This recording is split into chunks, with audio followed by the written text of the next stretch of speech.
Hello everyone, hope you're all doing well. Hello everyone who is watching the highlight too. And we are back with more Crash Bandicoot Insane Trilogy.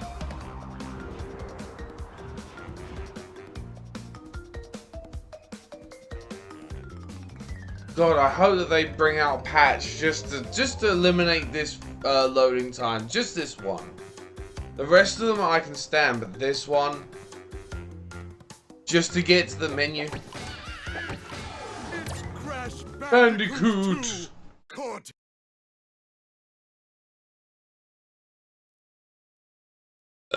Yeah. Do do do do do do do do do do do do.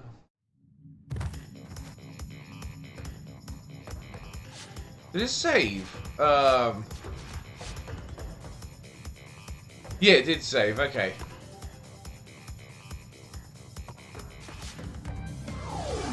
Do do do do do do do do do.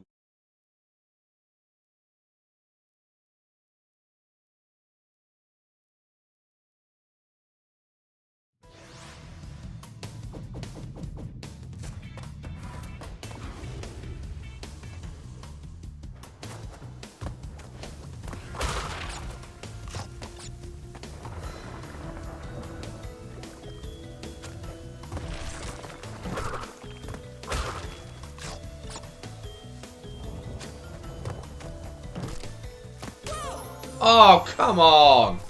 Already I'm dying.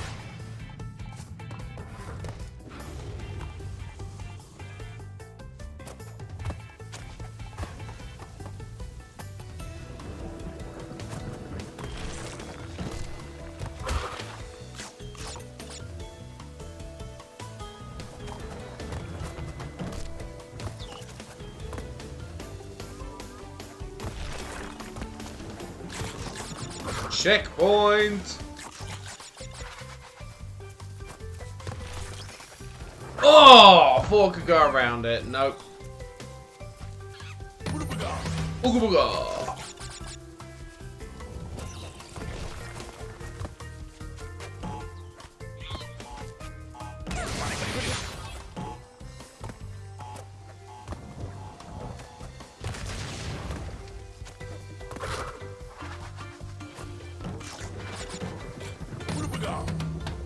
Nice. Ooga booga! Dun, dun, dun, dun, dun. Oh shit.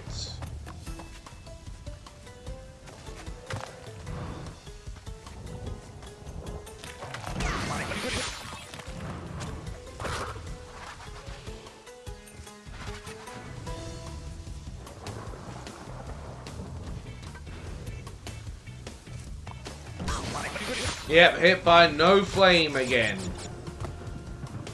Do do do do do do do.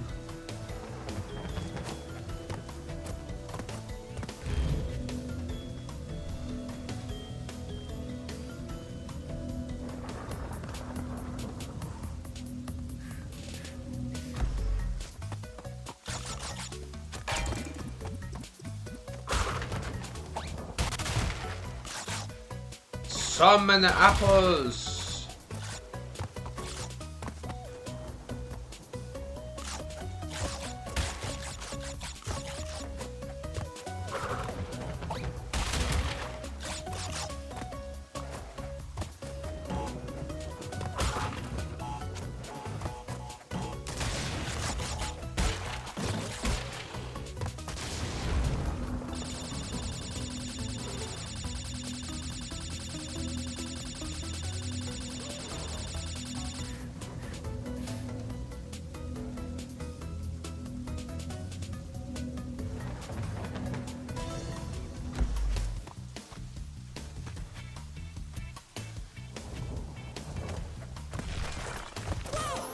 Oh,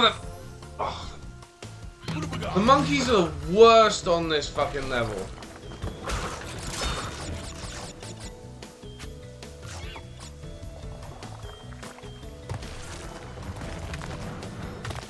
Ah, gotcha.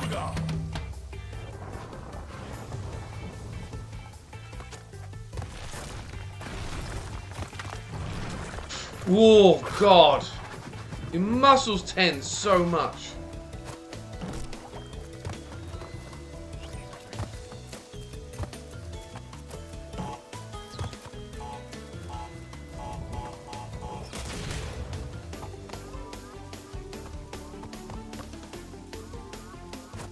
Fuck taking that risk.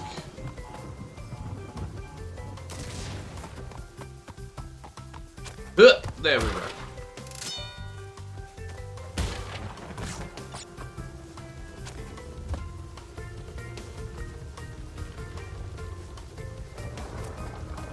Oh, fuck. Should have waited.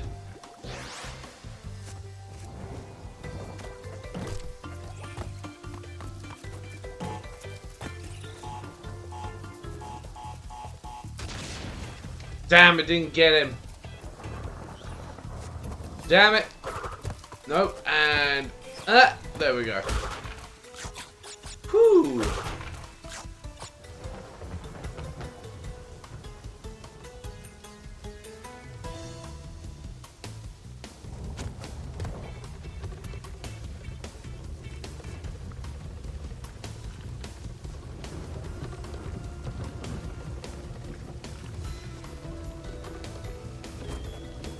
Oh, come on!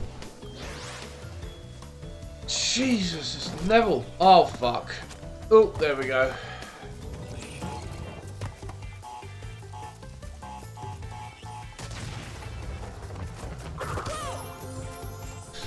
Okay, then.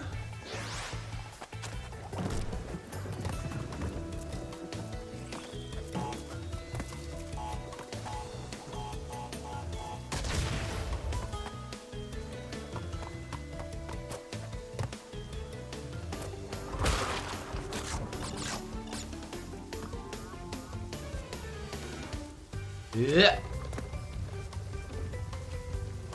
Come on, be nice to me. No. Oh. Game over. You see this screen so much on this goddamn game. I'm surprised it hasn't become a meme yet.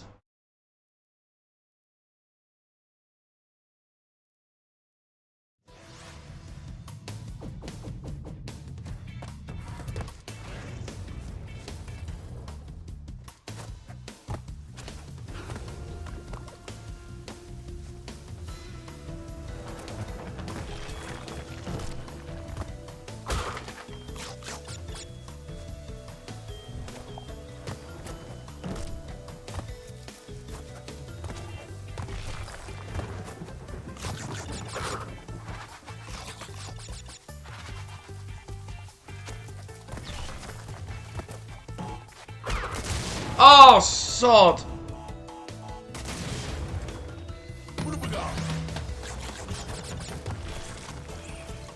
Oh!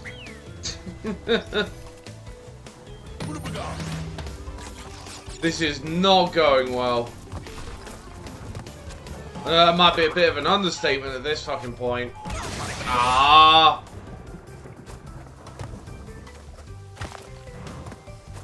So Sonic Nitro boxes, they jump, and this one is the worst. Like, if you hit that, you think it might help you, but it fills in these boxes with nitros.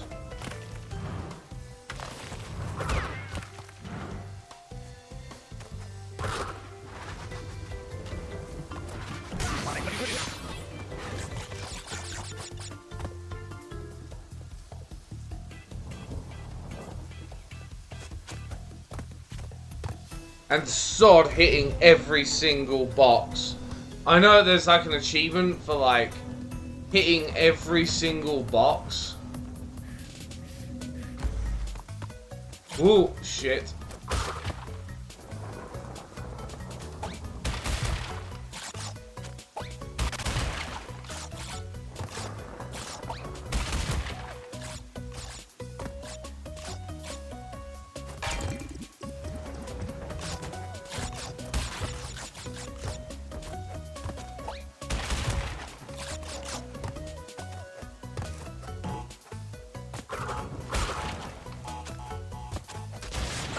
Oh, what the fuck?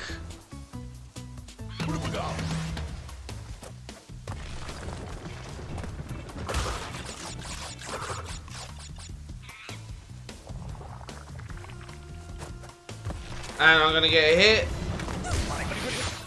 Fuck it, I do not care. Ooh. Yeah, there we go. Oh, bloody hell. Super heart attack Bandicoot.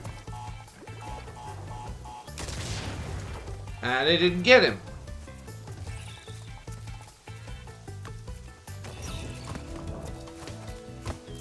Don't know how the hell I made that, but I did. Right.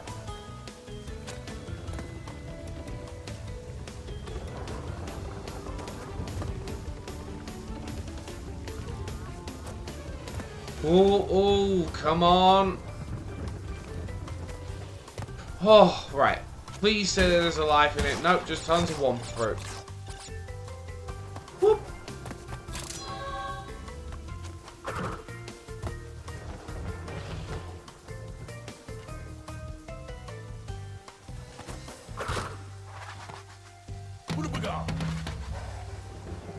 Actually, I'm gonna go back and see if I can. Alright, okay, I've got to time this perfectly. There we go.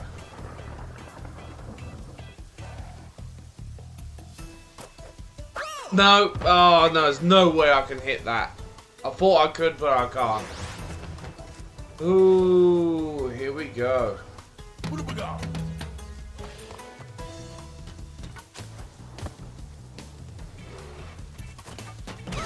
Oh, that was way too early.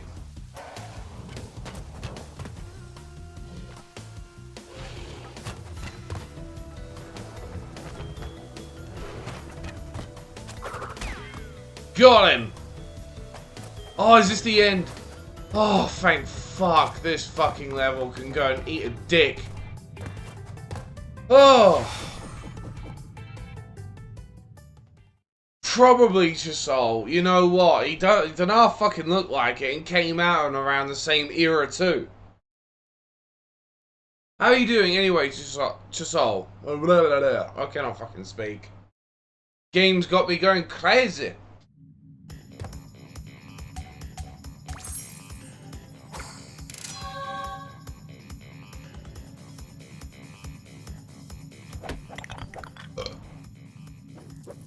Yep, they both spin, they both jump, they both don't, well, they say they run fast, but they hit every single fucking obstacle known to man. If you actually turn around the colours as well. Just always chilling. Good. Behaving. Ah, wonder what's going to be here. Last boss is Bob Ross. Oh, that would be fucking great if that was the case.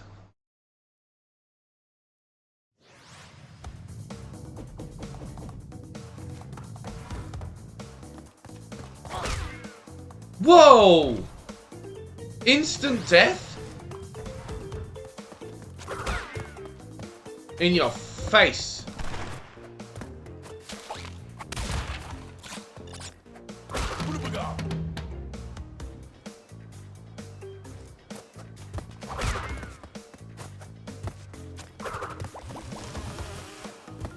I get plenty of ass kicking on this game, Chisol. Whoa! Oh, come the frick on! Game over again. Over.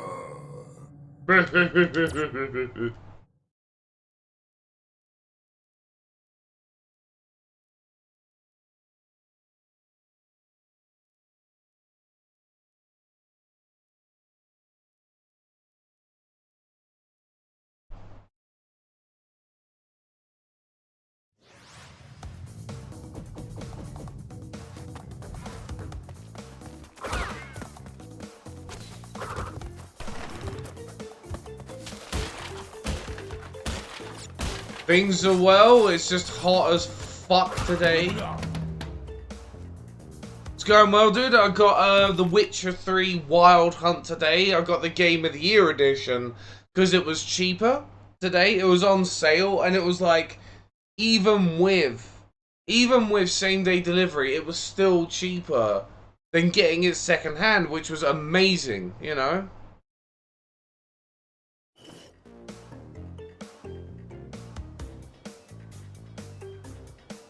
Latest update with what, dude?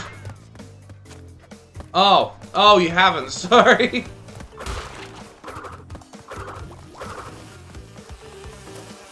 Oh, fuck off! Fucking bees!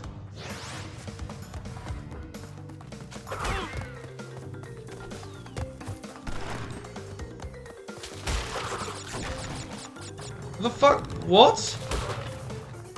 How did he go underground? Hold on.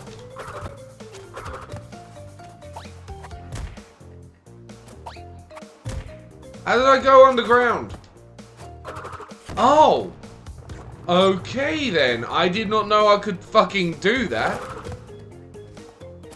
I didn't know I could do that.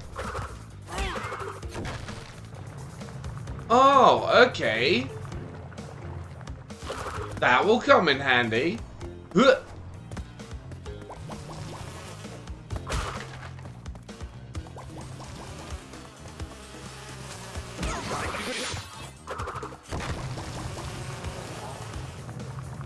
Oh, I guess they can't touch me. Ah! Yours for information that should have been told to me.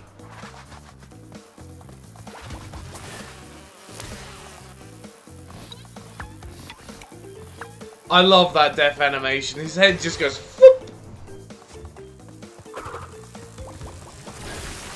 Oh, what a dingbat. Walked straight into it.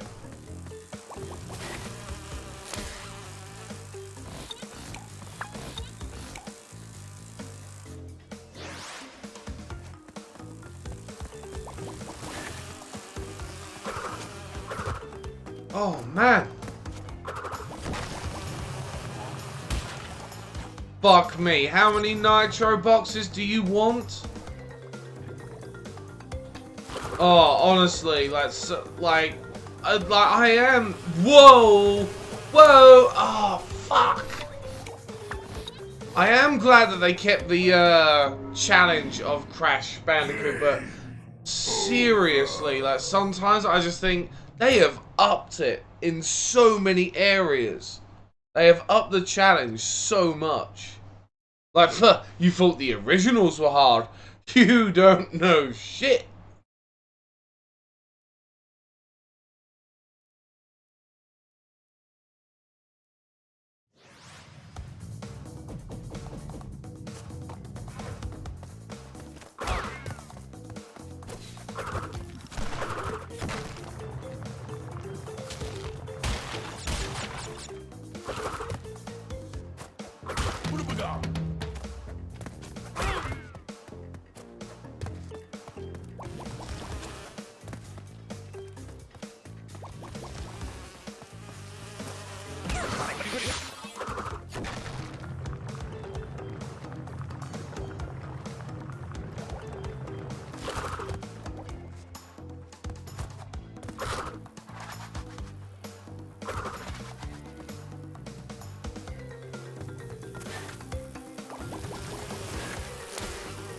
Oh, if the electric doesn't get me, the bees get me.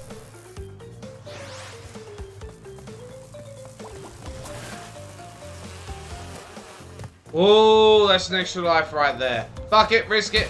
There we go. Ooh. Oh. I thought I could do it, but no. Oh.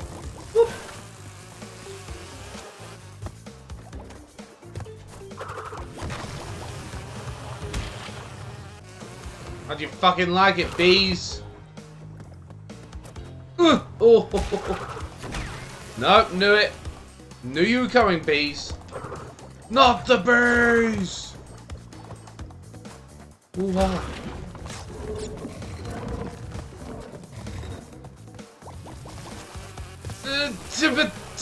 Oh.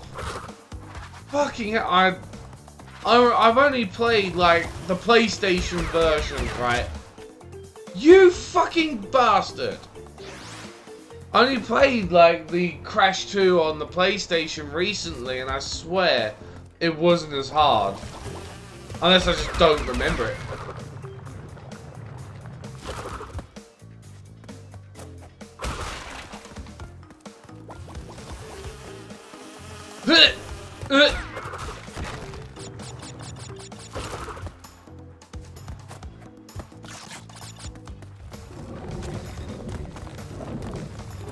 Fucking hell.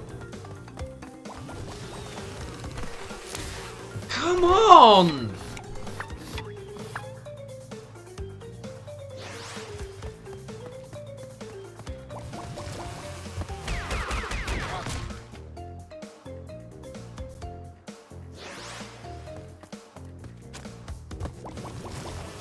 Who's rubber?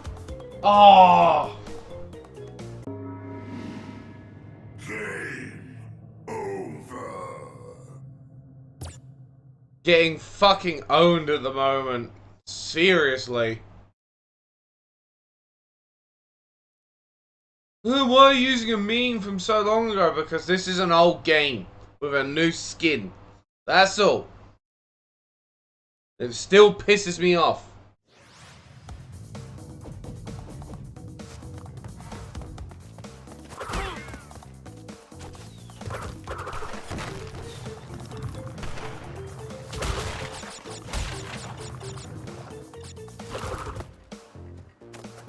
What have we got?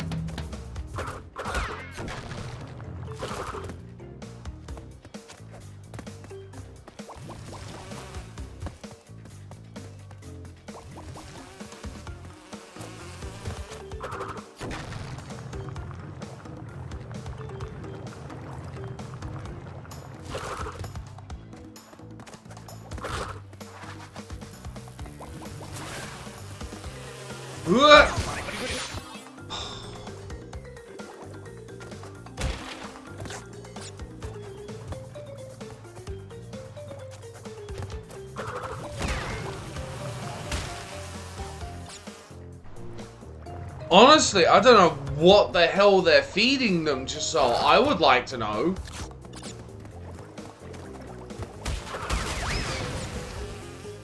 I would fucking like to know what the hell what kind of compost that they have.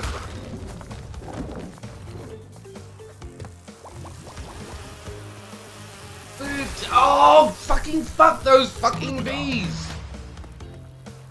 Freaking bees! I swear I'd go full fucking Nicolas Cage if I could. No, bury yourself. Oh, there we go.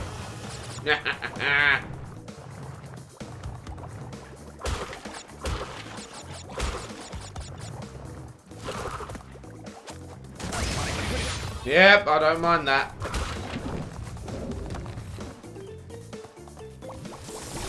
Oh, God! What have we got? Fuck me!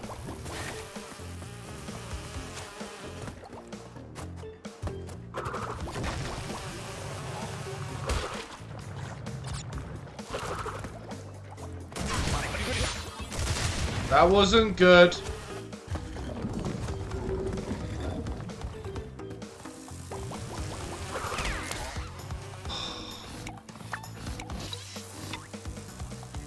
What have we got?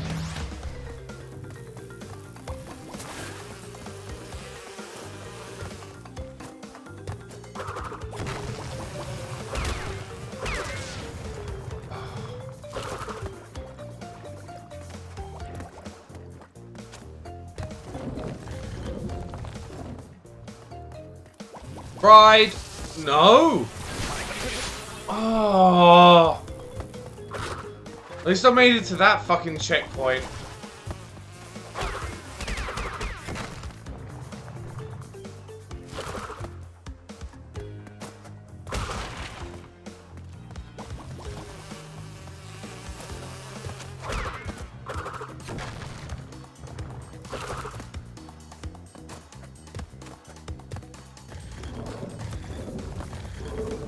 Can't see a thing.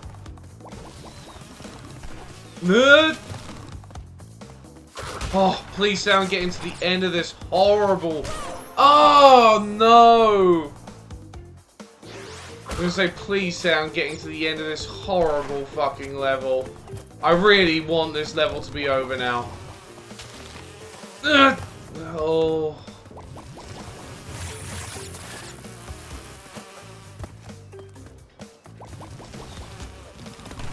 Come on!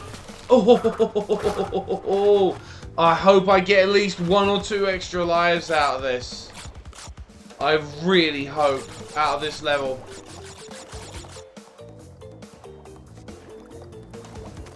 So fucking hard, this game.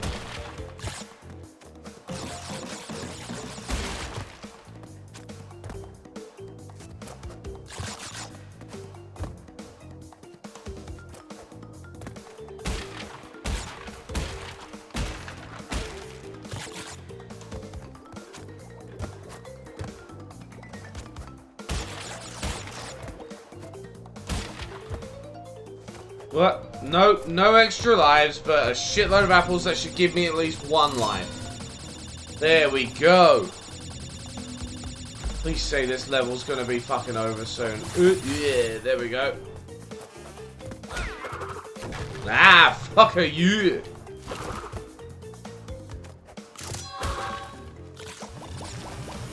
Oh! I got too greedy there. I got way too greedy.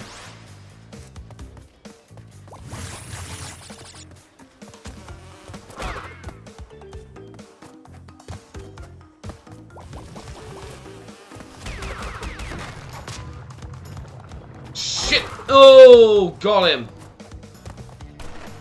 Fuck you, plant. Fuck you, plant.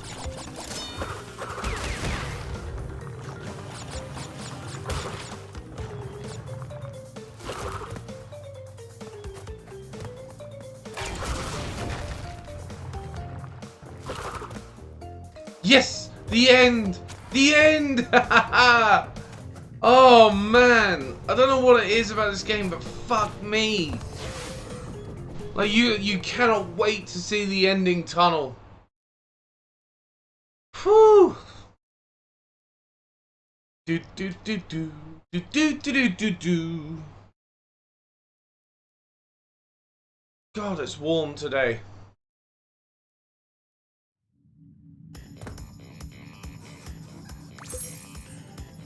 What was it out of his ass? Crash, I have discovered that the opposition is being masterminded by Dr. Nitrous Brio, the inventor of the Evolvo Ray. Brio was responsible for our misunderstandings in the past. He forced me to assist him in his plot for world domination, and he's at it again. He will attempt to stand in our way. Be on your guard, Crash. Deliver the crystals to Engine.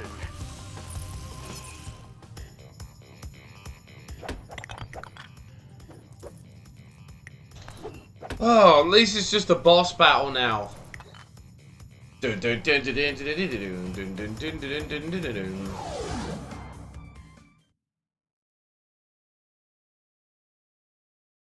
Dr. Engine, he's very fucking drunk. Oh, I remember this boss. Oh, this looks miles better than the PlayStation version.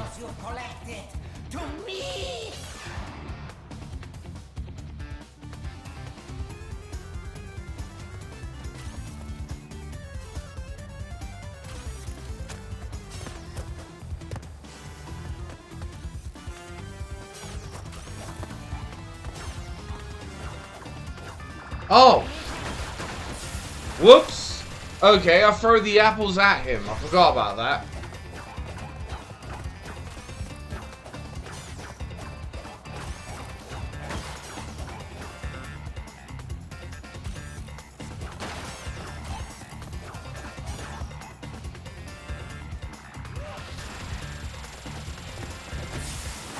Oh! Game over. Who cares? I get more lives.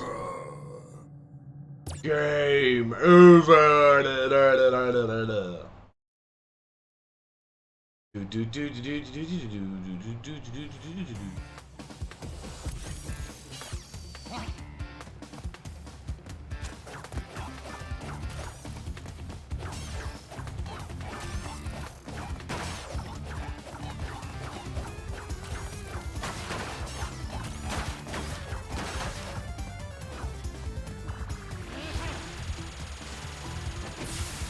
What? Oh, come on.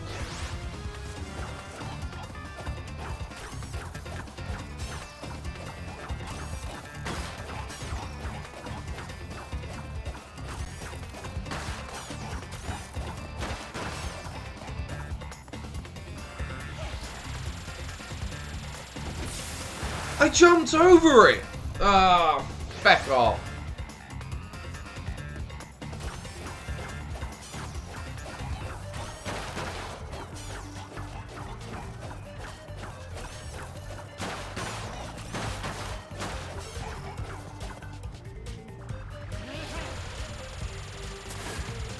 Ah, miss me.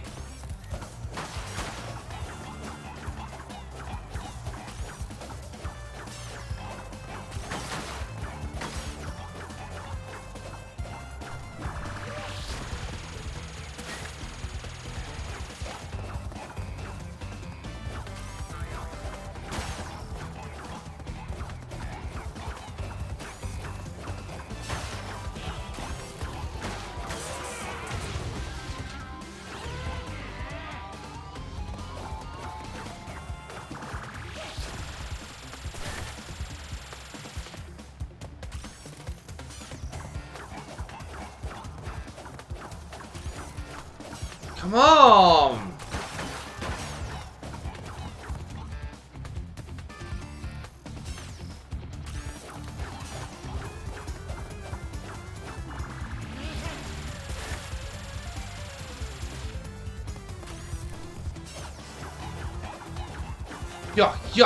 Yeah. All that wumpa fruit.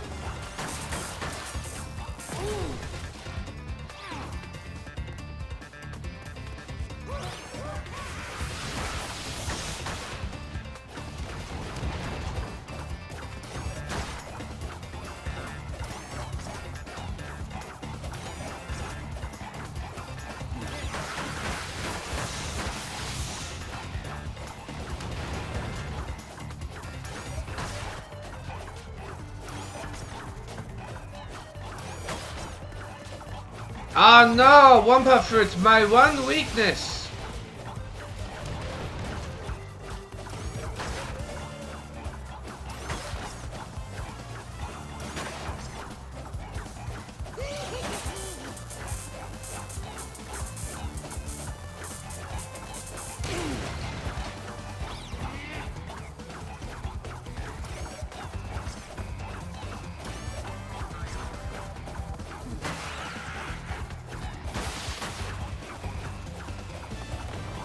Oh, fucking hell. Don't tell me I have to go through all that again.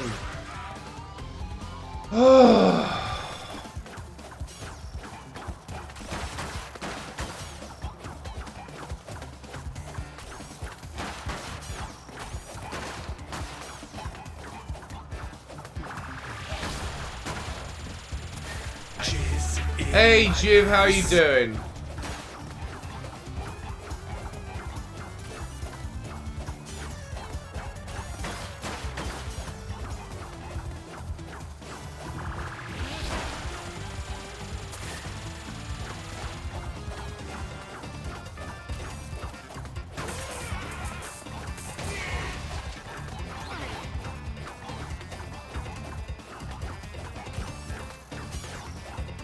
Yo, bro! How you doing, Jiv?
Ooh, that was close.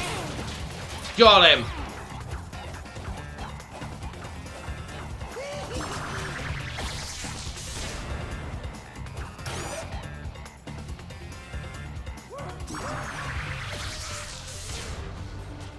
Oh, fuck. Oh, I got him. Woo! Mech wrecked. I like that. I like that very much. Mech wrecked. Get wrecked. Get wrecked.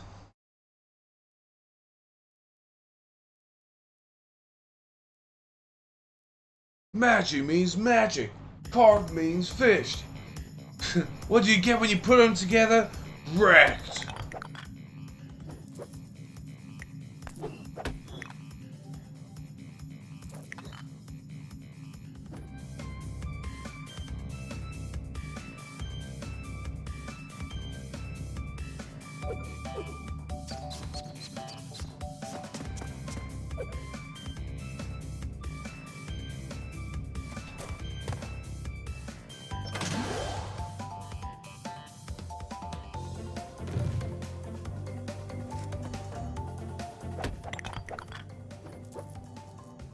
Can't believe how close we are to, well, one of the endings of this game. Piston it away. Oh dear. Oh, Christ. What is your problem, Bandicoot? I will not ask you again to bring me the crystals. Obtain the remaining 5 crystals, Crash, and bring them to me. Ooh, Grumpy. But every time he appears now, thanks to Rick and Morty, I expect him to go, "Show me what you've got."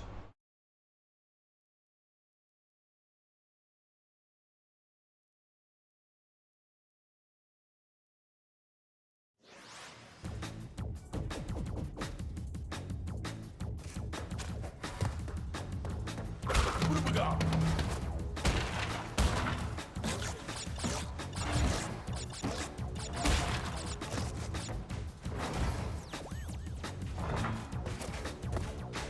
It was awesome yesterday, Jiv.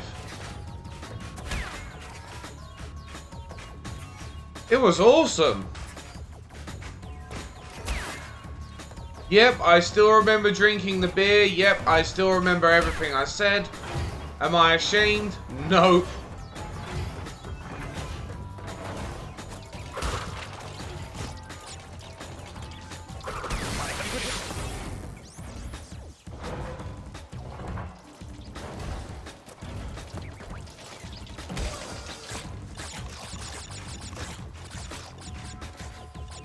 It's gonna take a bit more than a barely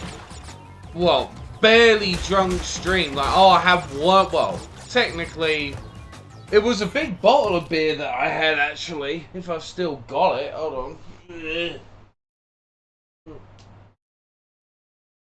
There we go. That was the bottle that I actually had yesterday. It's apparently, oh Jesus, there's like 3 bottles worth in here. Hold on a minute.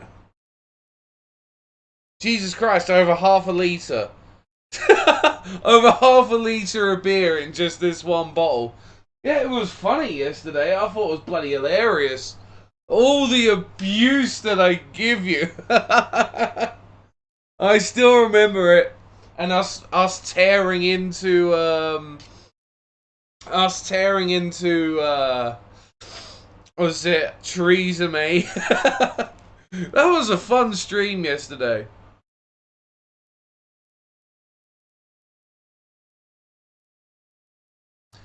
Oh, it was fun. I had so much fun yesterday. I should have. I honestly, I want to do more drinking streams in the future. I've always been kind of worried about doing one, but fuck no, I'm not now. Honestly, the worst thing yesterday, I wanted more beer. I seriously wanted more beer. Like,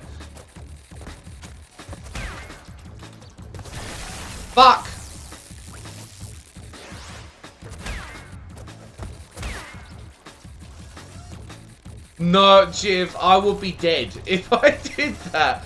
Considering what I'm like with games, especially this one, Jesus Christ. I would be dead.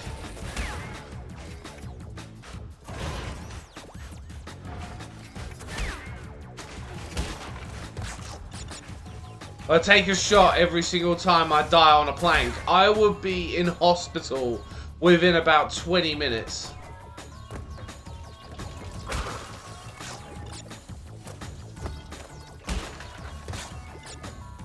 Seriously, some guy played...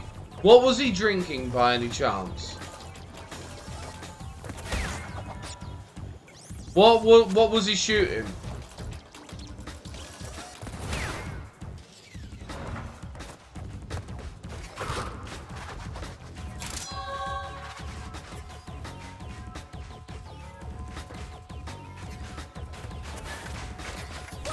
Oh! What kind of vodka? Game over.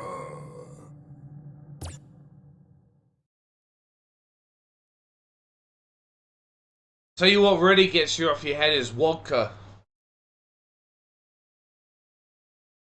You think it was Jack Daniels? Jesus.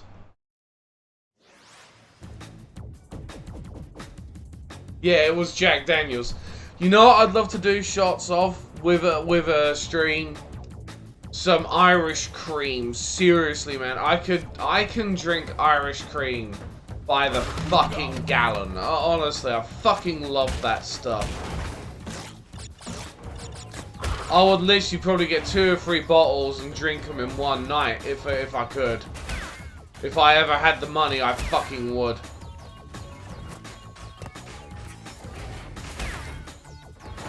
Oh, I got squished. I'm okay.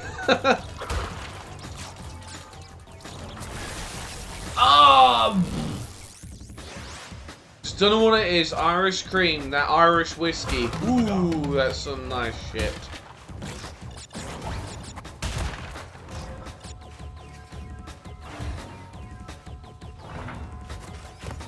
Coolest thing about Irish cream, it's cheap. You get a lot for your money. And it's so nice. Oh, you know what I'd love to do? Make my own version of White Russians and put them in a bottle. Now, with White Russian, you need milk, Kahlua, and vodka. Alright? Now, the way I make White Russians is just a little bit different. I put milk, Kahlua, vodka, tequila, and rum. All in the same glass. And if you make it right, it will taste just like milkshake. You won't even realize that there's alcohol in it.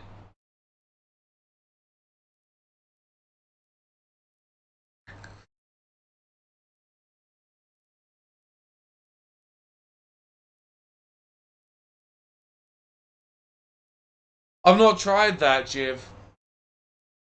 I want to get, like, what I want to do is usually you can get like little shot bottles of Jack Daniels and everything for about like 2 or 3 quid in a supermarket. And I want to try out different flavors and shit like that.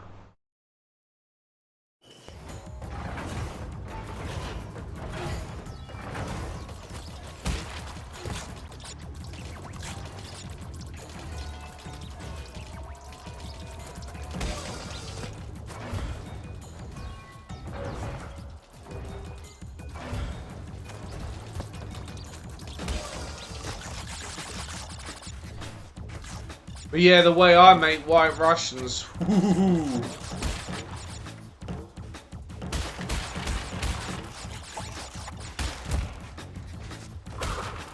I remember one time drinking, like, oh god, this was at a Cradle of Filth gig, like, years ago this was. And I remember drinking, like, this red absinthe and vodka mix, as well as tequila. About 6 beers. I was so fucking drunk. And I mean so fucking drunk. that I had to go to a pub and go for a piss, and it lasted forever. I fell asleep at one point of the gig, standing up. I was so fucking drunk that night. I mean, I've never been able to replicate that level of drunkenness in my life, ever.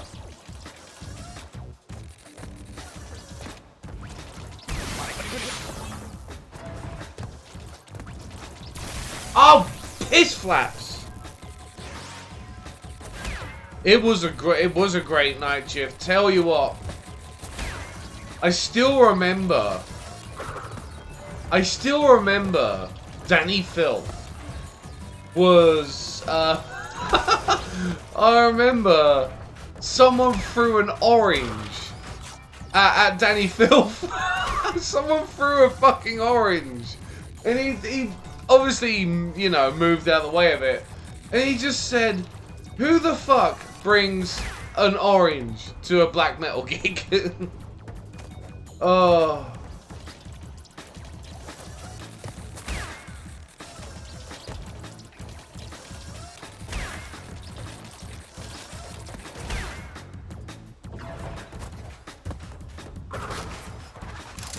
But that was a fucking good night. I remember going, oh, one of the drunk stories that I have. How I fell asleep standing up, right? I know that, right. Orange is the new black metal. That's a good one, Jiff, right? No shit. I went to the toilet, and as usual with a lot of places, like, the toilets at many gig places are absolute garbage. And I remember this curved roof, and I remember, because I'm so fucking tall, I had to kind of lean to piss into this urinal. And I remember how, like, I must have, like, blanked out, comatose or something. And I remember leaning up against this fucking roof bit and nodding off for just a few seconds. Like, literally, I was so fucking drunk. So fucking drunk out of my face. But I fell asleep pissing, and I woke up pissing. No shit, I didn't stop pissing. And then I kind of turned my head sideways, and there's this fucking douchebag with his phone. Like, this was like 2004 camera fucking shit, you know, where phones could only record like 10 seconds of footage. And this guy, and I just went, like that. I remember going upstairs. Yeah. Oh my god, I did so much that night. I was making out with someone downstairs. Then I went upstairs, laid. I didn't sit. I kind of laid. Where the fuck I was. I remember laying there going, this roof is really nice. I don't know how, but I managed to actually get some photos of that gig. I still got them somewhere on a really early camera phone. Oh my god, it was awful quality, but still, I love the fact of taking photos on my phone. I had one of those memory stick duos that were like that fucking big. Jesus Christ, I remember that. Oh. But the funniest thing is, right? The funniest thing about that whole night, right? Now, I was fucking gone. Now, I was fucking pissed out of my head. The guard, the fucking frontman and everything, the bouncers and everything, saw me fucking drinking and everything. They saw me drinking. I was having Stella, fucking Strongbow. There was a bit of tequila involved. There was red absinthe, vodka, and oh god, so much fucking alcohol. And they saw me. They fucking saw it. They let me in. They let me in being that fucking drunk, right? But the funniest thing is, there was a friend of mine who they wouldn't let in because of intoxication. they didn't let her in. They're like, you're too intoxicated. And it was just like, but the thing is, what she was really doing was drinking, like, right in front of them. Like, she wanted to walk in with the beer that she had, and it was just like, nah. You know, and it was so fucking funny because they let me in, and I was fucking pissed as a fart, man. I remember waiting in the queue because I used to go to gigs like really early, you know, mingle with the crowd and all that bollocks.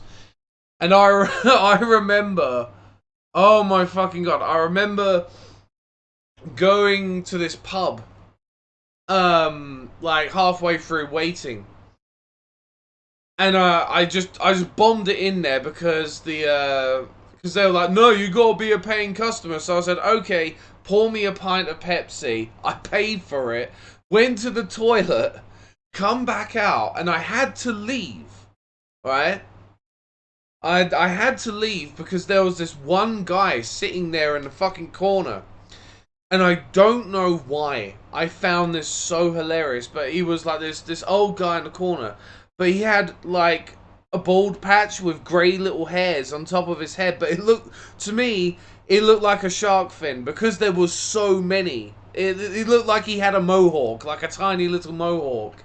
And I remember finding that so fucking hilarious that I had to leave. I paid for the Pepsi, though. You know, I paid for it. I just left it there on the counter. I remember just being so fucking drunk that night. And yeah, I still remember it all. That's the crazy thing, like, with me being drunk, I have been absolutely fucking rat-assed, and I still remember everything. I don't think there has been a time when I was drunk where I have not remembered everything, you know. But yeah, I don't know why, but if you would have seen it, if you'd have been as drunk as I was, and he was just sitting there with his fucking pint, but the little grey hairs on top of his head, he looked like he had like a tiny little mohawk, like a little shark fin. I just thought it was fucking hilarious to me. Oh. I remember walking to the pub though and being scared and being absolutely terrified that I would trip over a pavement crack, so I was kind of avoiding cracks in the pavement and walking a bit like Buzz Lightyear. Jesus Christ. Oh, that was some fucking funny times. But yeah, still had a fucking great time at that gig. I still remember it, except for the part where I went a bit comatose in the toilet. Remembering everything unrealistically drunk. Oh dear, lawyer, you have not had a drink with me, believe me.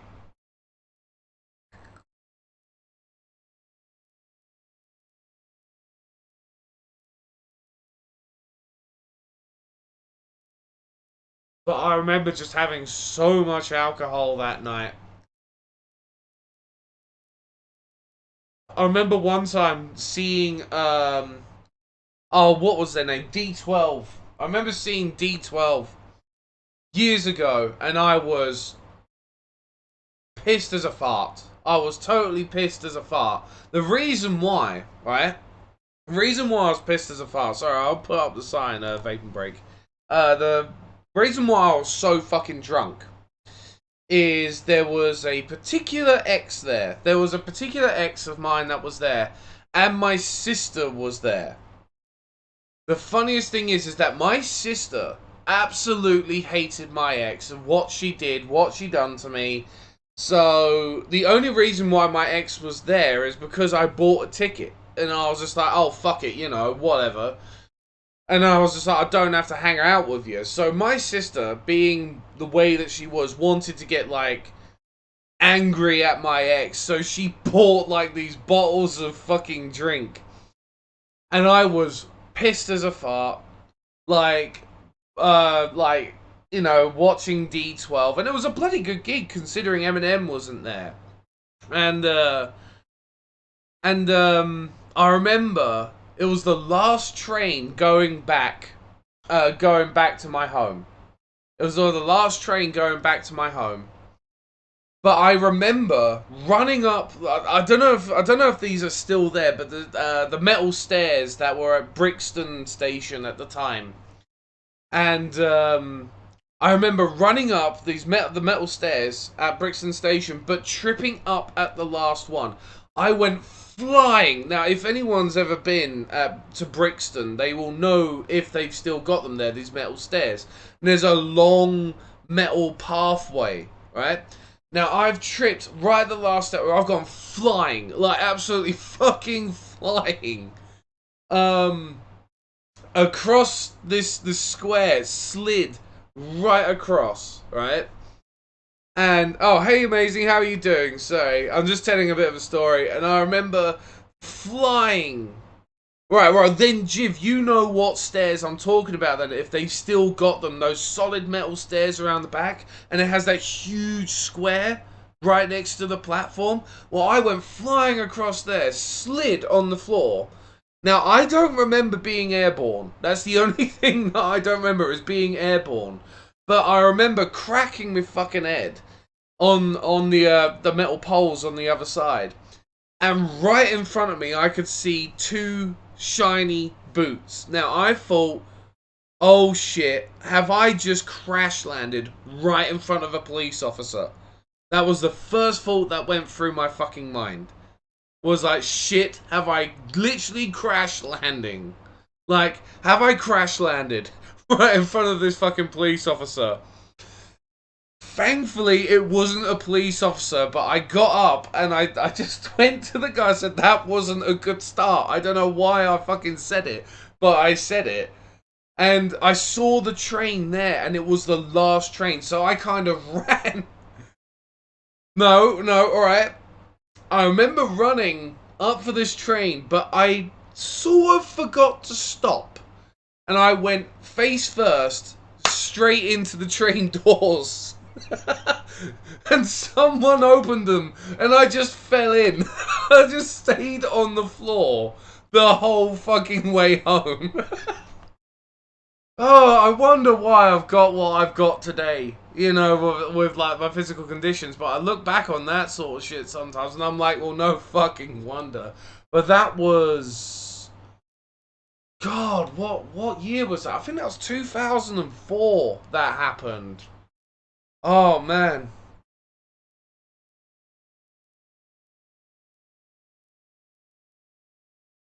Oh man.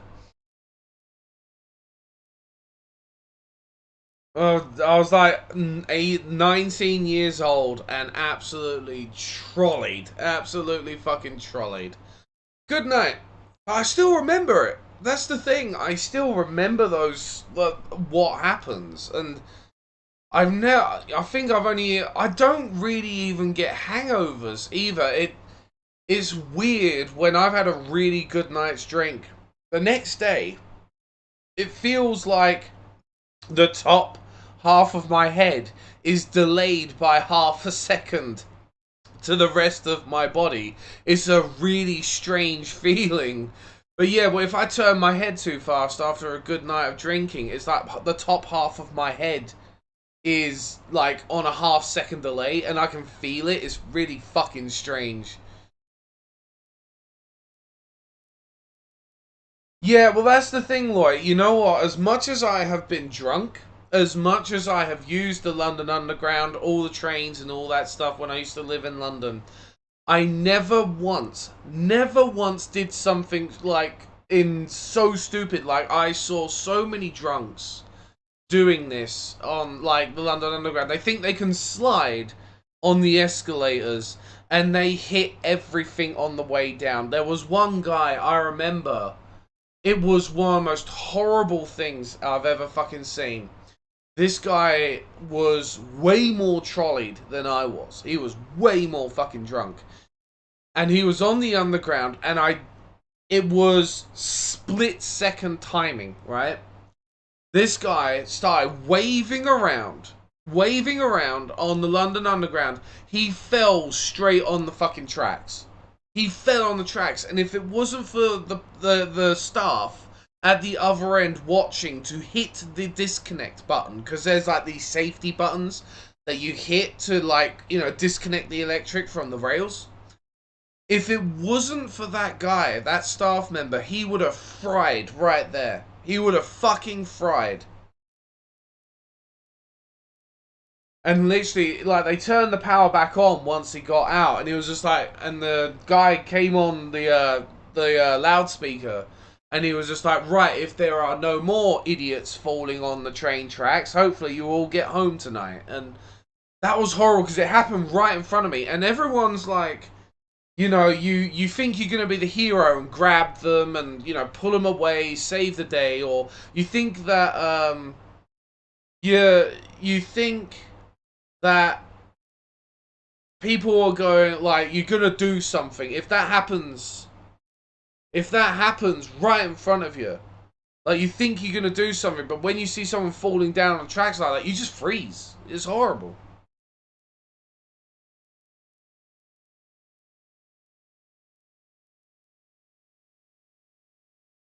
What's that?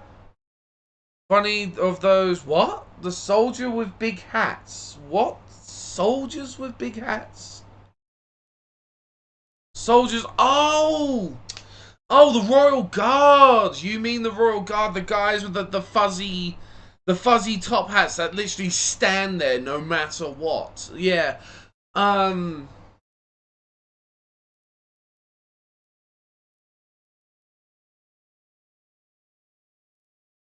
Yeah, you know what, lawyer? It wouldn't surprise me. It would not surprise me. Every time, when I used to live in London, I used to hear there was a signal failure at blah blah blah station. I'm just like, no, some pleb has fallen on the fucking tracks. You know.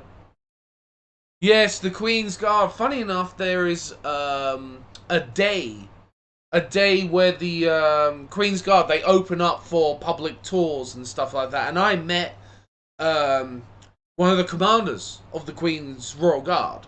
And I've I also got a picture of a policeman that I'm not allowed to show. This guy, he was holding his gun and everything, and I was just like, wow, that's some serious hardware. And he was telling me all about it. And I remember meeting one of the commanders of the Knights Guard and everything, and he was telling me that of like some of the things that they have to go through, like, because they're not allowed, right? Unless you hit them, they are not allowed to do anything to you.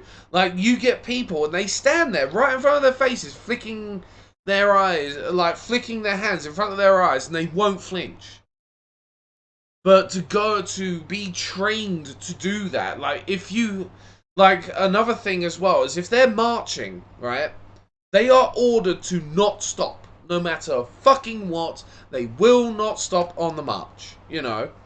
So there have been many tourists that are told this: do not get in front of the Queen's Guard marching, right?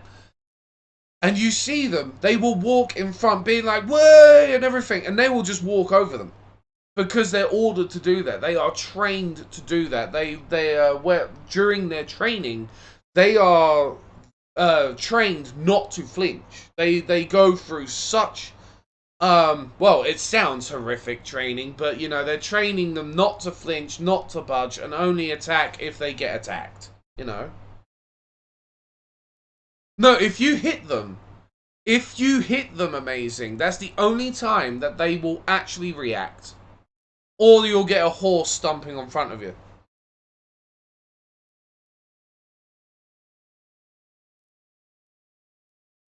Yeah, I don't think they want that to be a public thing, lawyer. I don't think they want to have that. I mean, they've in many parts of the underground. I know that they're doing this more widespread now.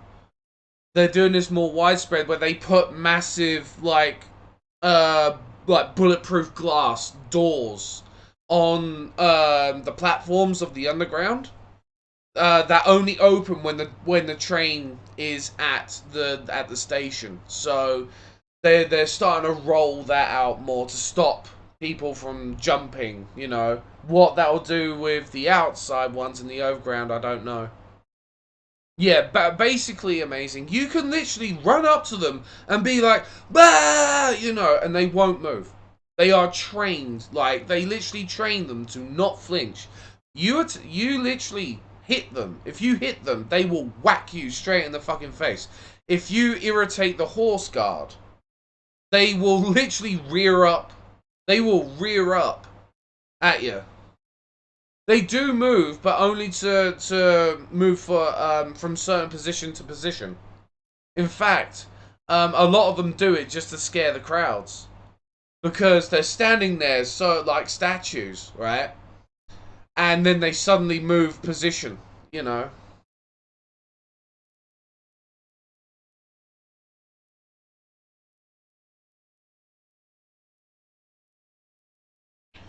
It wouldn't surprise me amazing if that story is followed up I got a punch in the face, because they literally carry live ammo. They if someone was to point a gun at them, they would literally shoot you. You know, they're ordered to do that sort of shit, you know. You don't fuck with the Royal Guard. You don't fuck with the Horse Guard. You do not do that shit. They will fuck you up, and they are ordered to do so, and they are trained. I met two cadet, like, I don't know if a cadet would be the right word, but I'm sorry, I'm not very good with like militia phrases and stuff like that. But I met two people that were going through the training, and obviously I can't say what they were going through, but I've actually met people that were in the training, and literally I feel sorry for them a little bit, because when people see people like that, like, that's their job. That is their job, to protect things like that. And protect the public. It depends on what the situation is. But I feel sorry for them, because so many people see them and they think, oh yeah, well, they can't do anything. I'm going to challenge them. I'm going to go blah in their fucking face. And they said that one of the worst things that they have to deal with is when people do go blah like that and spit comes out of their mouth. They can't wipe away the spit. If spit lands on them or something like that, or it's raining, it doesn't fucking matter. You'll be lucky if you actually get a shelter. So if someone goes blah in their face, then if they get covered with spit on the face, they can't wipe it off. You know, it's fucking disgusting, because some people do that. I mean, if you deliberately to spit at them, then they will punch you in the face, you know. But the poor buggers, man, they go through such harsh shit, because so many people see it as a challenge. Like, oh yeah, I made a Royal Horse Guard, you know, freak out.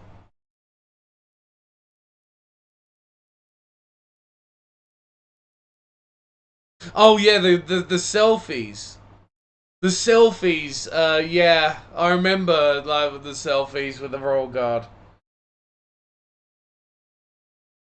They can, sometimes laugh. You know, they can sometimes laugh, but the problem is with them laughing is if their commander, or like, if their chief sees them laughing or doing anything else, they can be bollocked real fucking hard. They can be bollocked so bad, because they're not meant to at all. You know? You know what?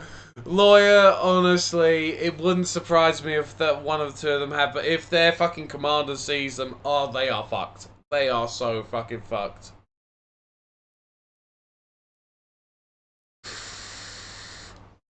But yeah, I remember seeing one guy. He was trying to. This was a police horse, and this guy, he kept grabbing the reins of a police horse. Now the thing is with police horses, they do go through training, but like every animal, you know, they can tend to freak out or want to defend themselves. This guy was like, oh, I'm a trainer, blah, blah, blah, blah. He kept pulling the fucking reins of this horse, and the female officer, she was like, it's gonna hit you. It's going to fucking hit you. Right? And the funniest thing is, I mean, I do not, when it comes to that sort of thing, like I said, I do not disturb them. Like, when it comes to, like, the underground stuff, I don't, you know, I don't care how drunk I was back then, I should say.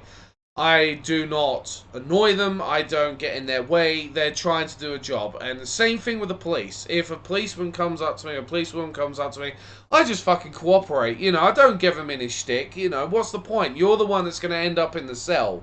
You know, when it comes to, you know, giving the police, like a police officer stick. But the funniest thing was this guy. Like I said, he kept pulling on the reins and he was like, I'm a trainer, blah, blah, blah, blah. The police officer was saying to him, it's gonna hit you. It's gonna fucking hit you. I went, like, obviously, I had a look at the horse. I didn't touch the horse or anything, and I walked away. 2 seconds after I walk away, I hear this almighty thud, and fuck! And it was the guy, the horse whacked him one.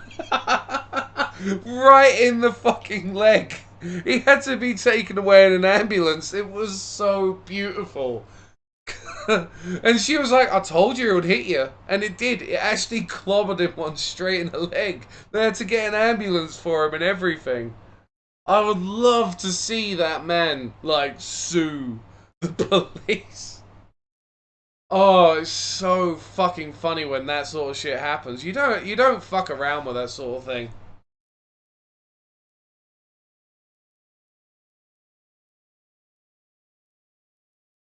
It's kind of like when it comes to like the horses or horse guard or police people and horses and stuff like that. Look, but don't fucking touch. They will hit you. Funniest thing I ever saw though, when I saw the guy that was like putting on the reins on the floor, writhing in pain because the horse kicked him. Honestly, you know what, right? Some people are either have the biggest brass balls or they have the smallest fucking brains, because like police horses, right now I'm like 6'4", 6'5", right? I am fucking tall as fuck, right? And these horses, they tower over me. They're like at least, they're like, they got so much height on me. I don't know why. People think that they can fuck with them and win.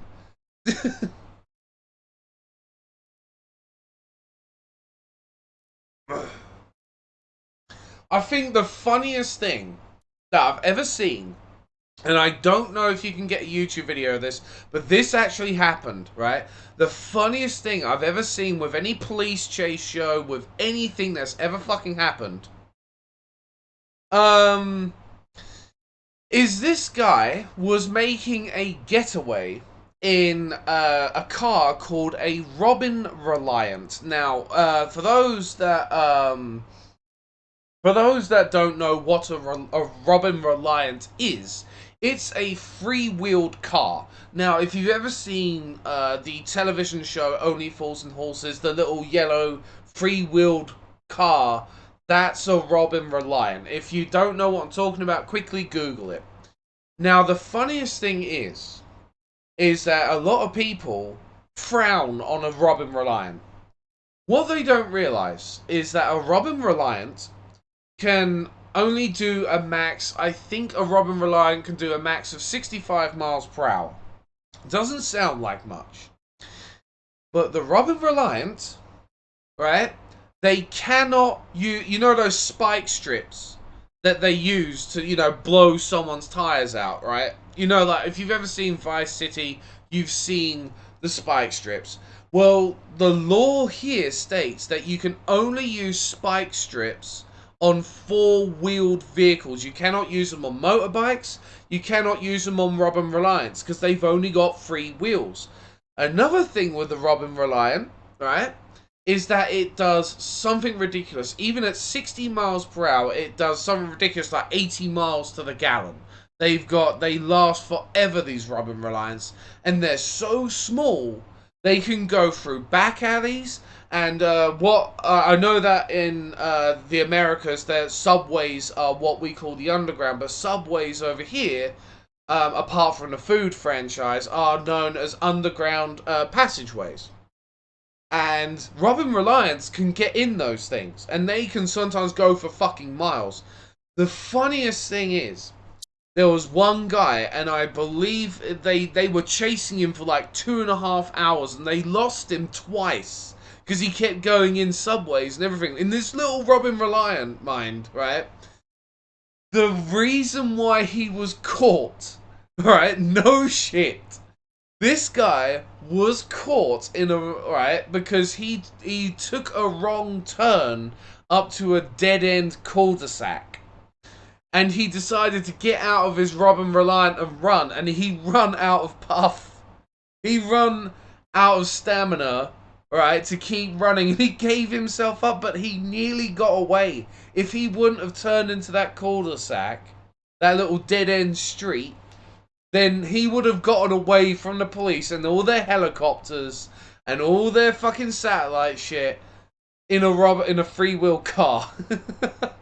That was, oh god, I think that was back in 2001. That was one of the most hilarious chase scenes I've ever seen recorded, because it was a little Robin Reliant.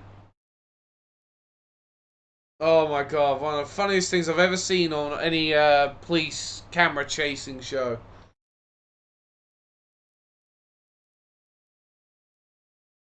I don't know if there's a video of it on YouTube, actually. There might very well be. This guy, he took a wrong turn and he ended up running out of his Robin Reliant. But yeah, the police and all of their fucking helicopter tracking shit nearly got outwitted by this little shitty Robin Reliant. Fucking classic. Funny enough, that's the thing, like Mini Coopers, Robin Reliance and stuff like that, they're the best getaway vehicles because they can't really do much to them.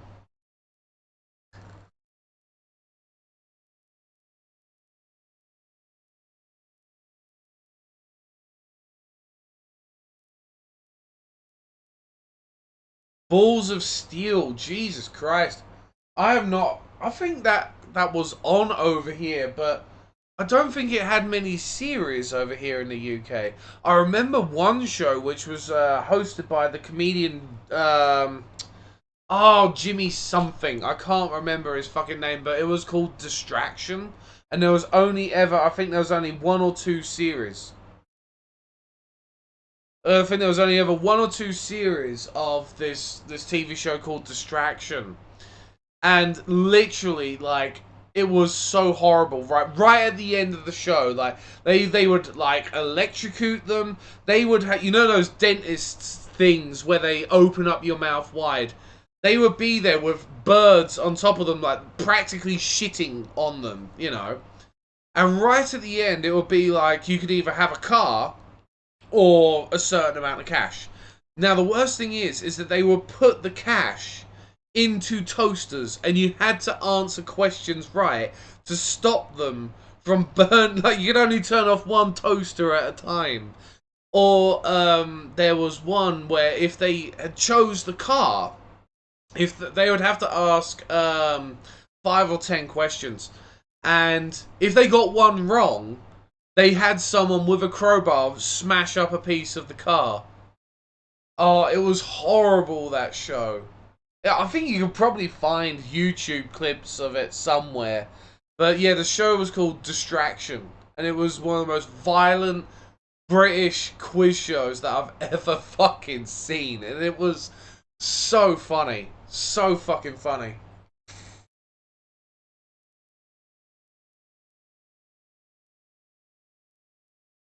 I wonder if I could find a quick YouTube video of it somewhere. Distraction Channel 4.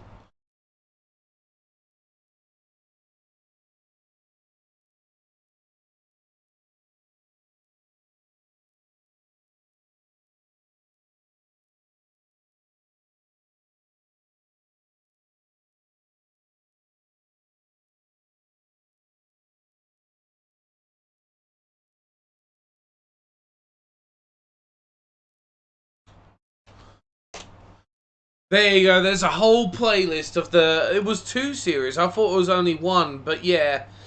Like, if they answer the question wrong, they would get pierced. They would have elastic bands put on their heads and they would have to flick them or something if they got questions wrong. It was a horrible, brutal show. It really was. Anyway, I'm going to continue with this fucking game. You like the naughty devil? I've never heard of. I might have seen it a long time ago. I can't remember it at the moment. Whoa, there we go. Ooga booga.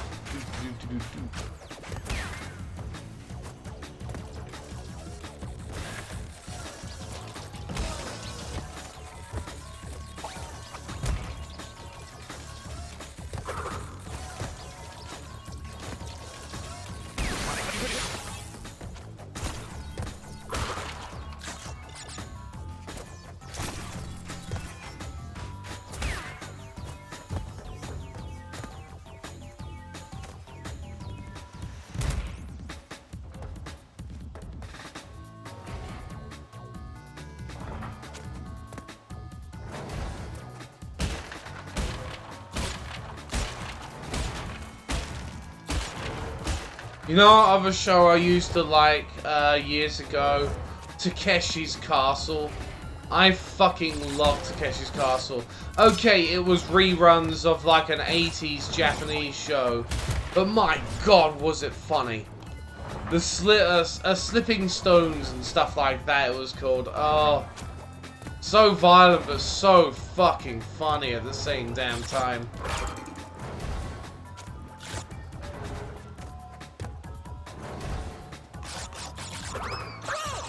Okay, so somehow I'm supposed to make that.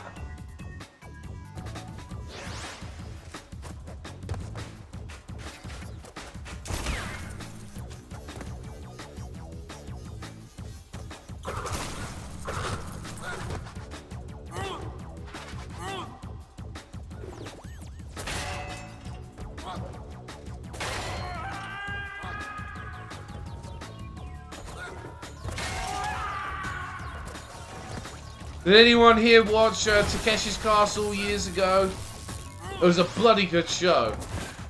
Ow! Hunt! Have it! Ugh. I remember these bastards out of the PlayStation version.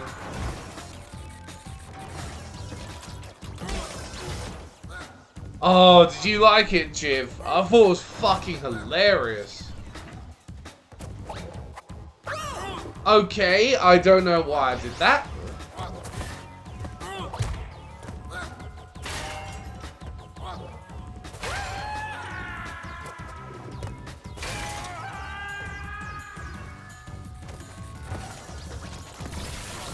Oh.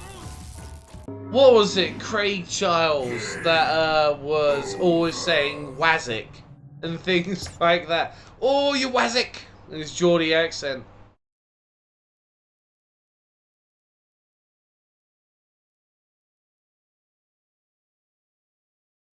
I've seen some things of Ninja Warrior and Jesus, like the American Ninja Warrior, I think it's called, and some of that shit looks so brutal.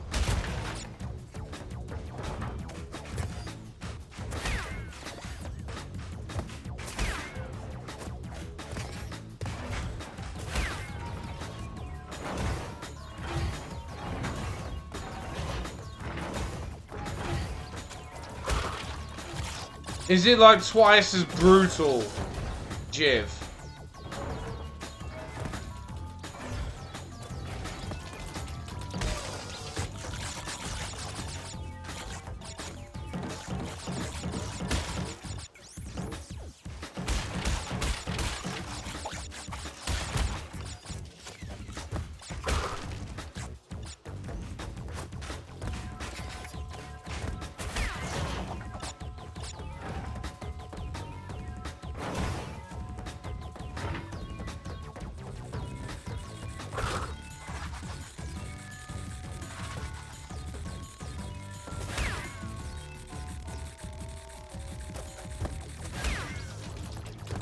What's the show? I can't remember what the show is or what it's called.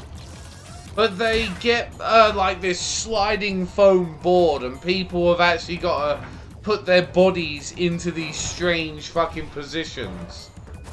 I remember there being a Connect game about it.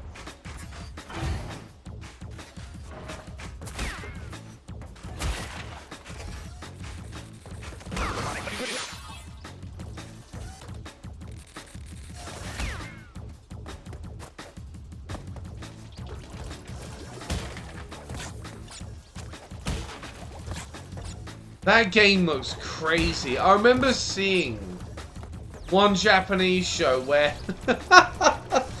where they got a guy singing karaoke and he's being jerked off at the same time, and they have to see how long he lasts throughout the song before he ejaculates.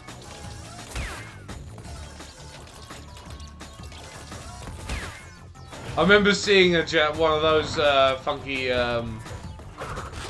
Japanese shows. The Japanese with their shows are fucking crazy. I love them for it.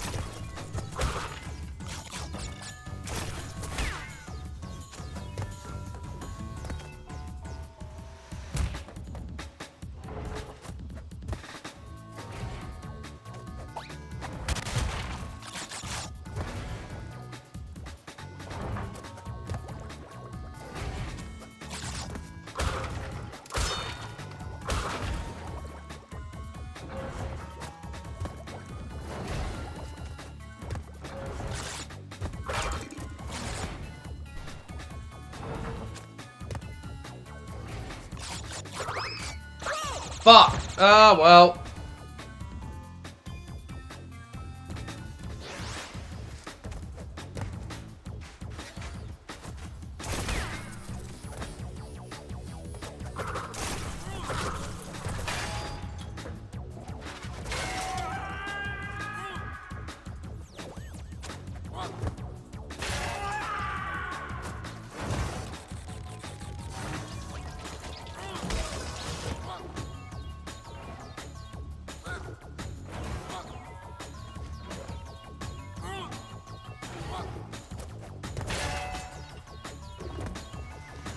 Oh, fuck!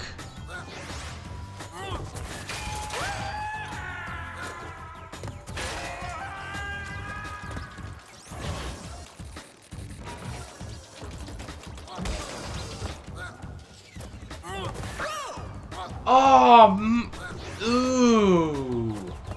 Ooh, the sweet, salty anger. It's alright, amazing.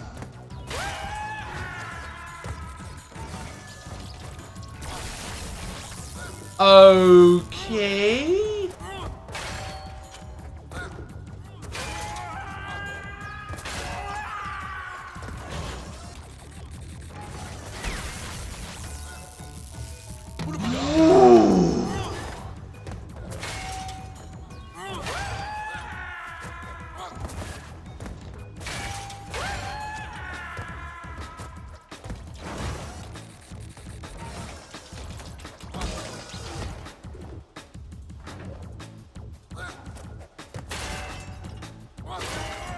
Oh, you! Game over. No! Lighting!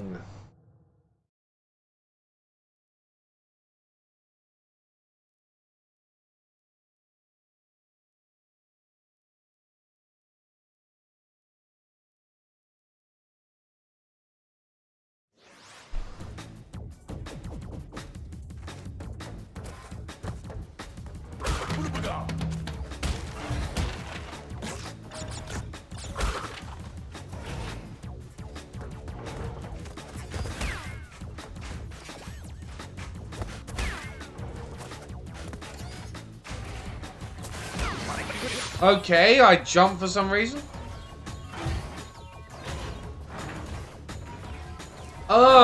I think you would have to get, say, like the YouTube shorten link.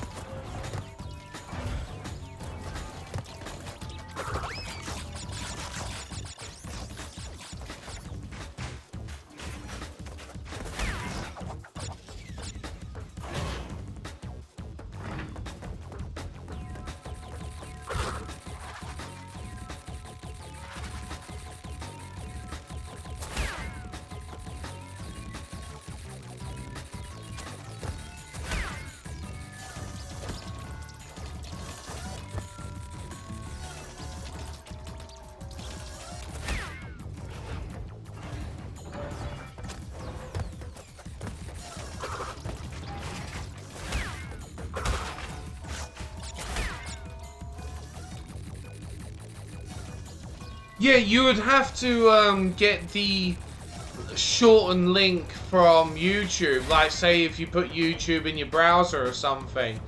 You could do it that way.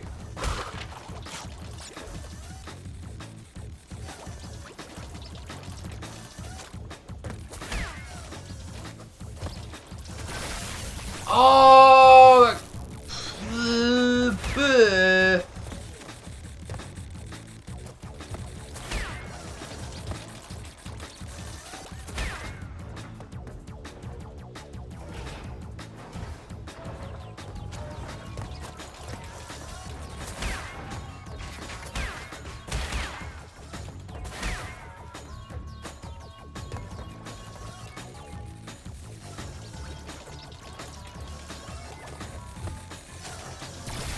What? Oh, come on!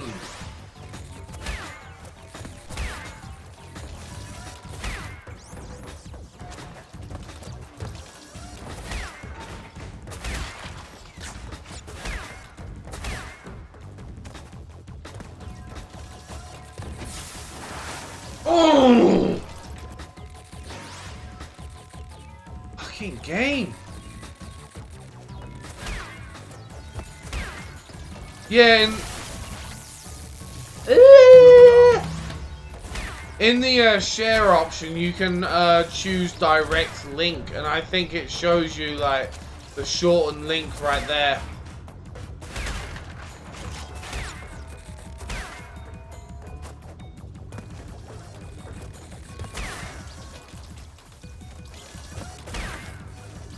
Whoa! No.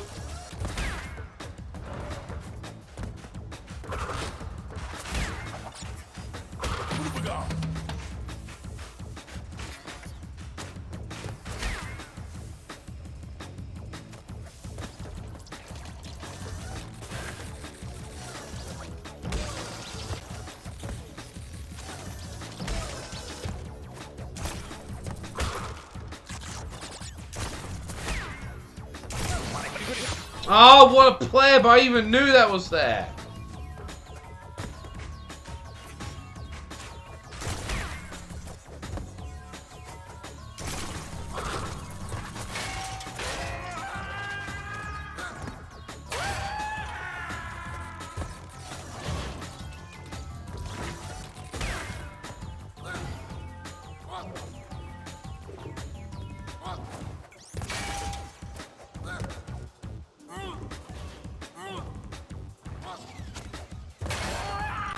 Finally, I got past that little cretin. Why did I slide? Why did I slide? Jeez. Whoa.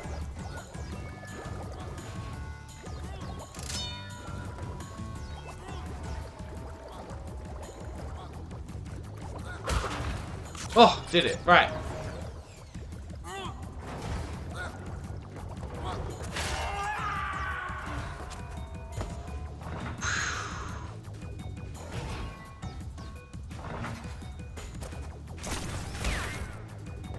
Oh, the end! 12 out of 69 boxes. Oh, fuck that. Fuck if I'm doing all of that.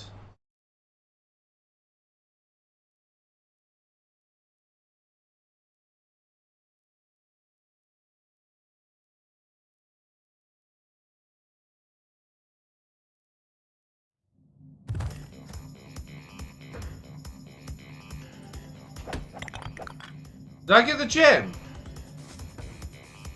What? I went through all of that and I didn't get the gem?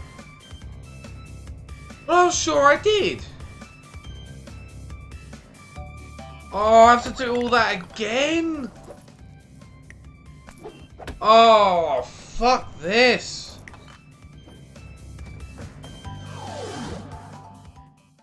You have to click the share button. Amazing.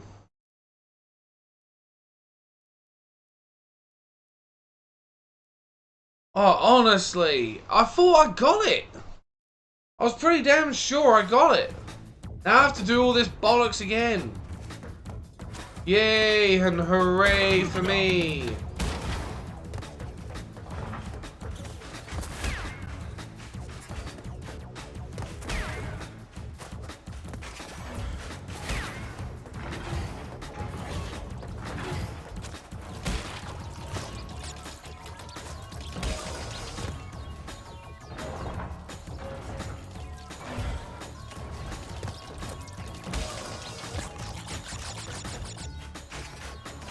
Oh, how I love this game. Oh, childhood memories.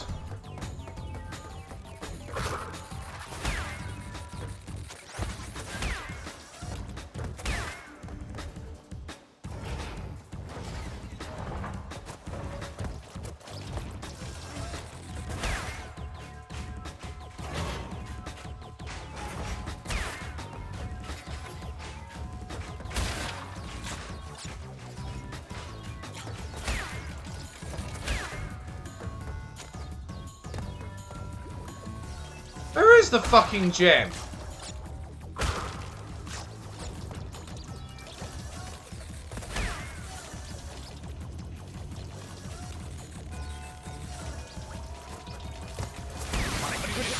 No wonder there was so many depressed little fucking goths and emos back in the day, and me being one. It's just like, no wonder there was so much abuse off of Crash Bandicoot. Ugh.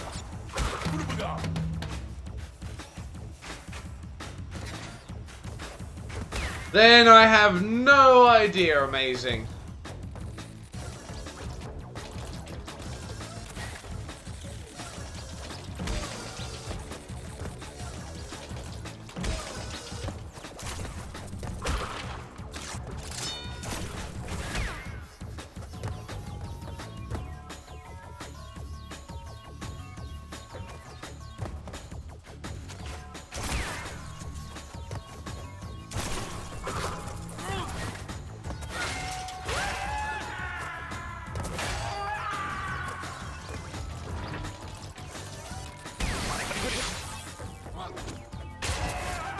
Ah, fuck you! Fuck you!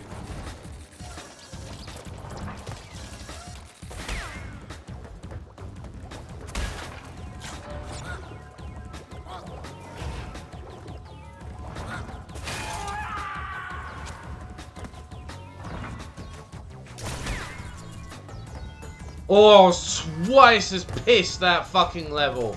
Still the same amount of boxes though. Oh, man. Now, you saw me get the fucking gem.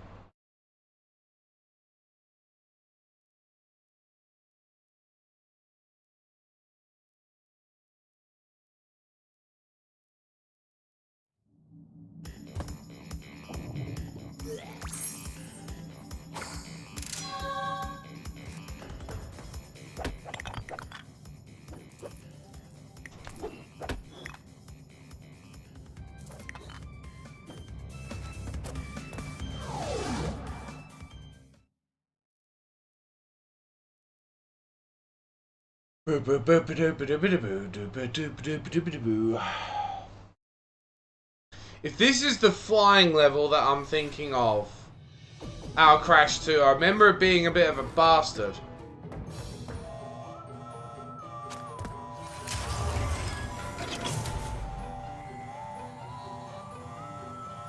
Right, okay. Still spin.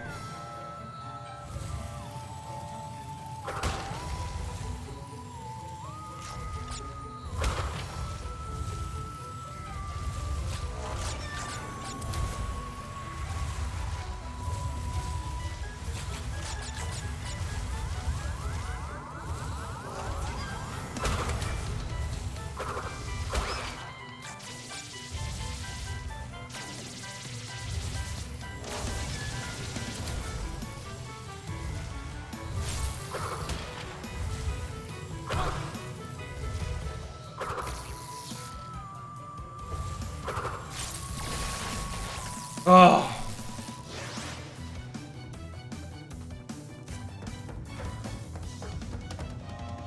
No, every other time that I've died on a level, it's always kept the gem. Unless the checkpoint was right next to the gem. So, I must have fucked up and missed it.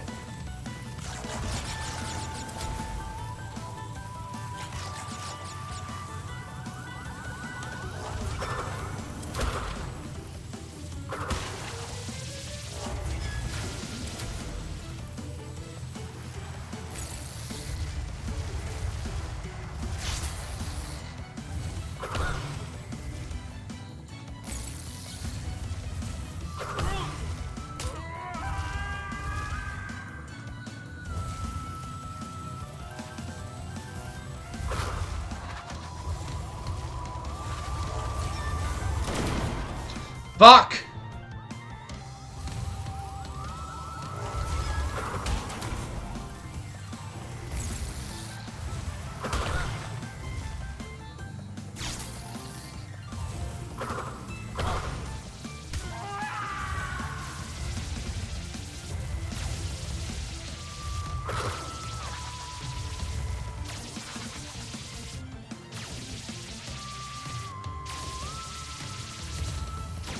Oh, fuck, I thought I was clear. Game over, yes I know. Over. I can't imagine how many fucking times we've actually seen the game over screen.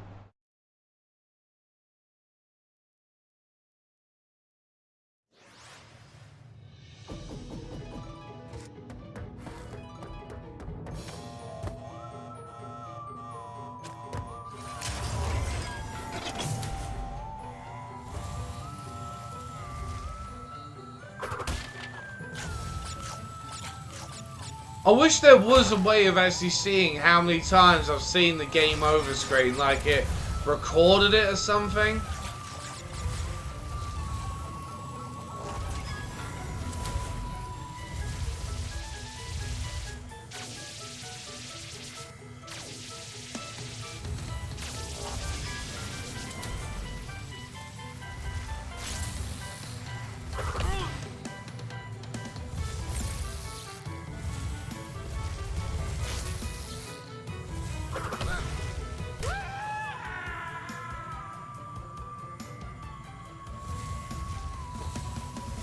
I just wish there was like some sort of like way of seeing how many times have you game overed on this.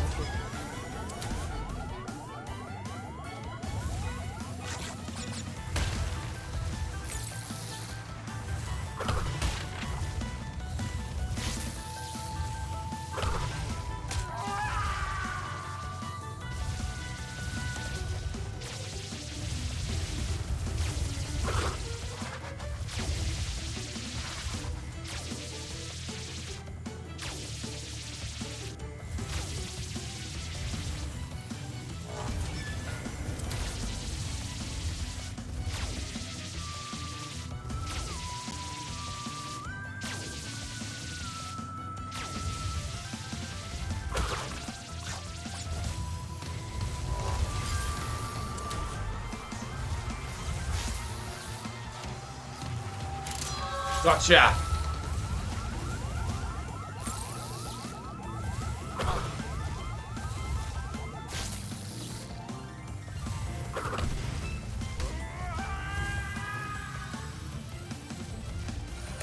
Yay! Did it!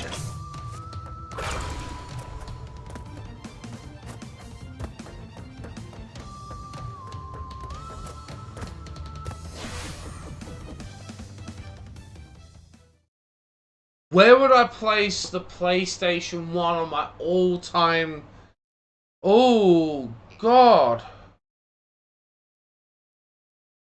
Hey, Snape, how you doing? Where would I place it? Popped it out my ass. God, that would be so bloody hard. I would say it's in my top 5 more than anything. I would say it's more in my top 5 rather than anything else. And it would be so hard for me because I think the Dreamcast would be number 1, like no matter what. I think Dreamcast would be number 1.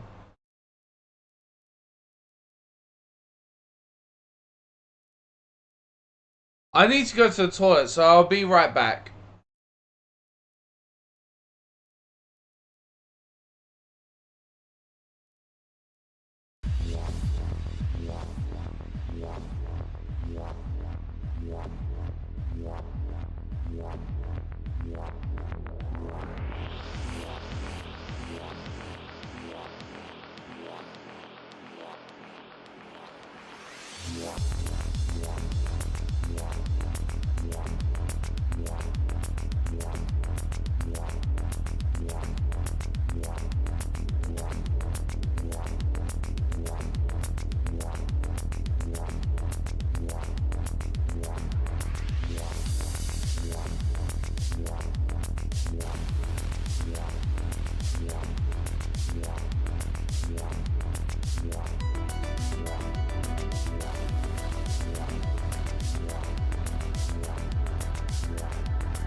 And I'm back.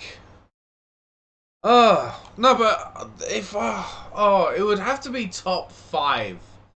If it was like PlayStation, where would I place it? But the problem is that with consoles, is that I have so many. And trying to... I think number 1 will always be the Dreamcast. That I have more memories with the Dreamcast and than anything else. But the thing is as well is that I also have really good memories with the PlayStation 1, the N64, and I love the... I mean, okay, I've had some problems with the PlayStation 4, but some of the games I've been getting recently and ones that I've played over time, and I'm just like, yeah, fucking awesome, PlayStation 4, awesome. Like, same thing with the Xbox One, or the PlayStation 3, it's so fucking hard for me to actually put a top 10 list.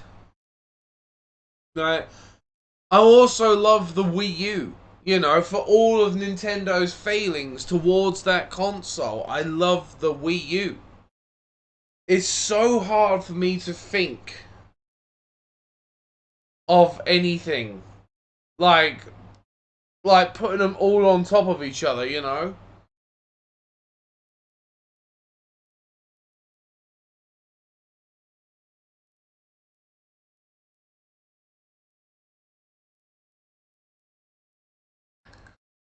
Thing is, as well, with me, it's not just memories, as well. Like, it's not just memories and nostalgia. It's also technical achievements, because I like that sort of thing too. How much they pushed at the time, how it led into the next generation and the next generation after that. If I was to truly think about it, it would take me a long time to, like, definitively. I think that's why, as well, like, Dreamcast is #1 to me, because it was more powerful than the PlayStation 2 in many ways, apart from poly count, of course. But it was also, like, the swan song of Sega, when they really tried, apart from some parts of Sega fucking up. They were really trying, but it was too little, too fucking late.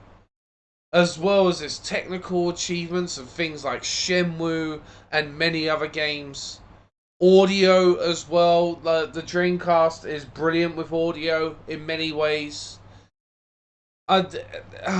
It's so fucking hard. Like, the worst thing as well is the more modern.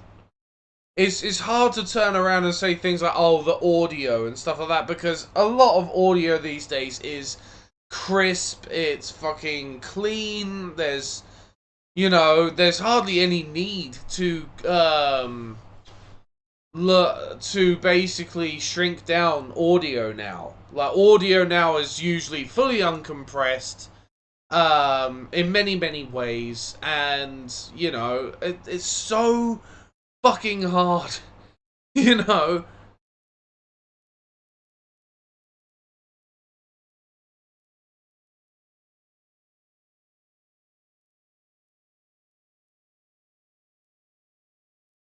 See, I can understand that. That's the thing, but I can also understand of why patches are there. I mean, as much as sometimes it does kind of, like, the novelty of some bugs back in the day were seen as awesome things, as well as, obviously they would patch that shit out, and now it doesn't get the notoriety, and I can understand where you're coming from. I honestly, it's so hard for me to pick, like, the top consoles, because I love them for their warts and all the limitations and the things that they did with it. Like Resident Evil 2 on the N64 with full FMVs. Okay, they were frame skipped and very compressed, but they were still there. 2 discs worth of game shrunk down into a 64 megabit cartridge. And, I remember reading about the history of that game, where basically they had really good FMVs, but it was 1 megabyte over. 1 fucking megabyte, and they had to go and redo it all again. It's limitations like that, and they still made that game, and it was still awesome. Still had extras, which were exclusive to the N64. Things like that I find amazing. And it's still amazing to play today.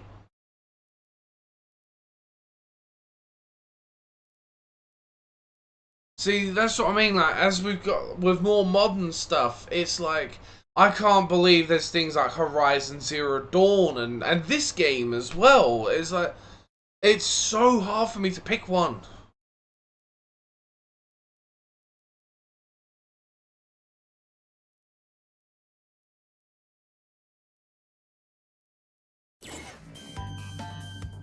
Well, that's the thing, like, nowadays, it's more software, like engines and stuff like that are governing the hardware, not the hardware governing the software. And that's the thing, when they truly pushed back in the day, is because the fact that they wanted to take the hardware to, like, new fucking limits, But at the same fucking time, I'm like, It's like this game. This game on the original PlayStation was a huge technical marvel because the stuff that they did with Crash Bandicoot back on the PlayStation, like the original PlayStation, it wasn't even meant for that.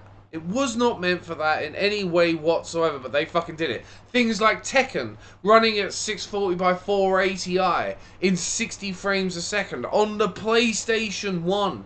And it's things like that that make it so fucking hard for me to have a definitive 100, like the Nintendo Switch, right? I love that console because they got brilliant FMV quality or real-time rendered cutscenes and stuff like that. Crisp audio, amazing graphics out of such a small console. And it, from what I saw at E3 in the Treehouse coverage, it looks like the Switch is just going to get better and better. And they've all, like, day one, the Switch had 1080p games running at 60 frames a second, like with Fast RMX. And now they got things like Mario Kart running in full 60. And even in portable mode. And I'm just like, there's so many things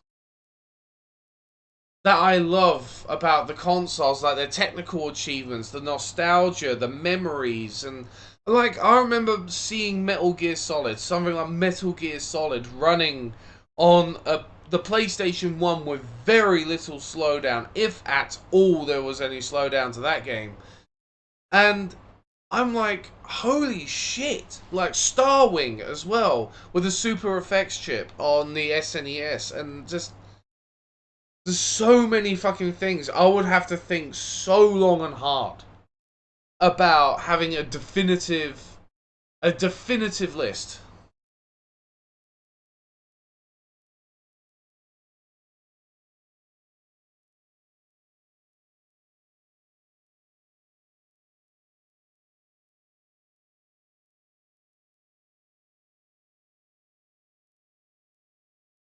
I don't think all mobile experiences are shallow experiences, but they are definitely underwhelming, and so many of them are cash grabs. So many are like casino-ridden games.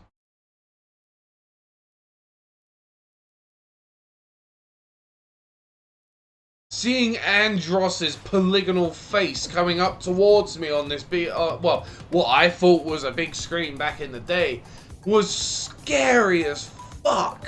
Still is. I still think. And it's even worse like today with like the N64, when you go the hard route or the medium route and you get Andross's brain flying around in a chamber like on the N64. It's fucking crazy.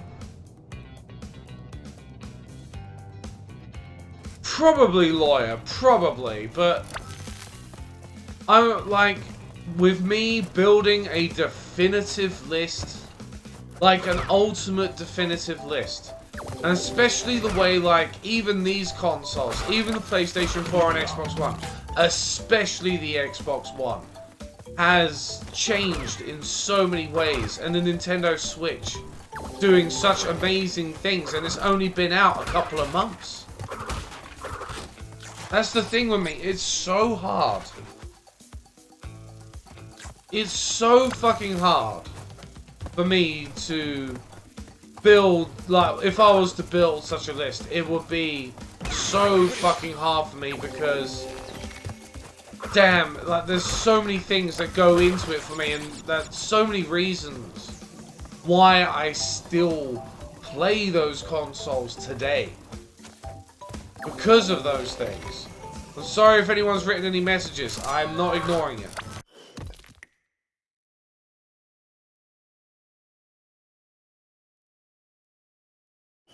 Yeah, and that's the thing with mobile. I think it's going through that horrible everyone wants to get on its stage. There's no...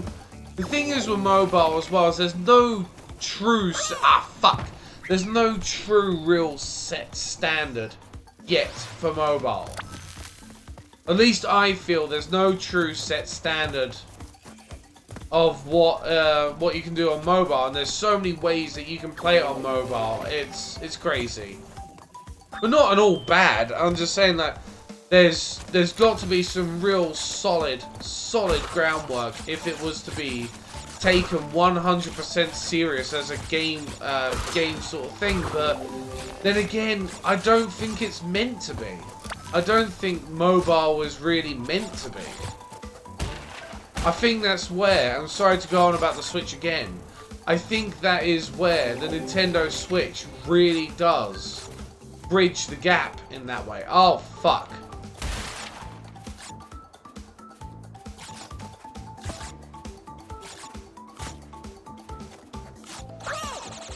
I could not see where the fuck I was going. I think that's where the Switch is perfect in that way to bridge the gap. And it's taking on the Vita in Japan very, very well. And good on them. Ooh. Ah!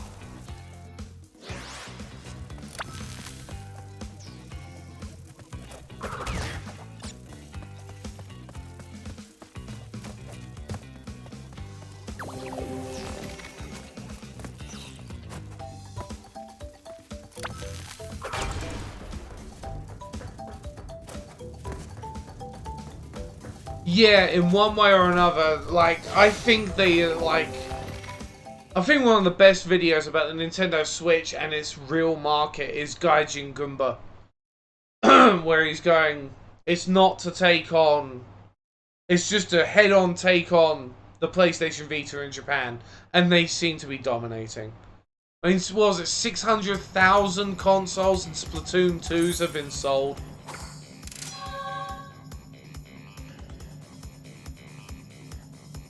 What's the thing? PlayStation Vita in Japan, well, did at one point dominate the market.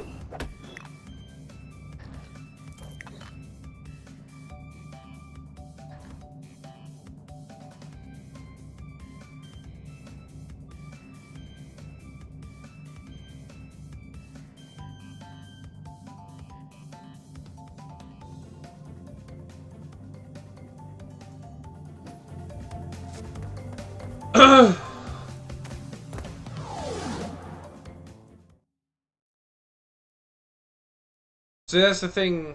What's it?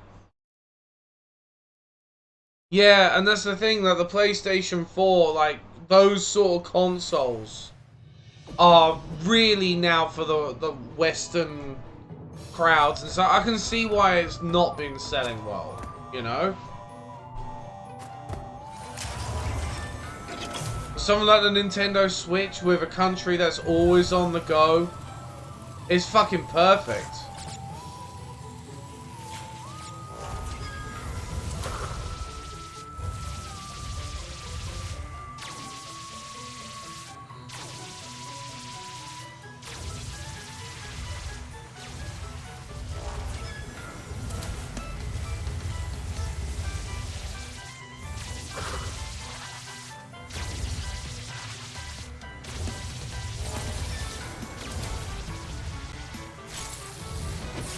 Oh shit.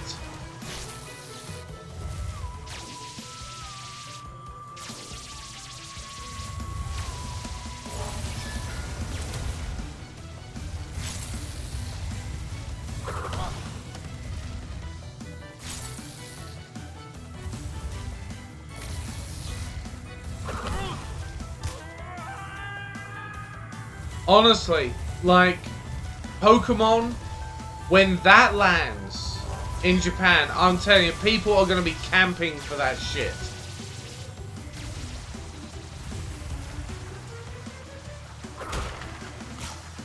Wasn't there a checkbox around here? There it is.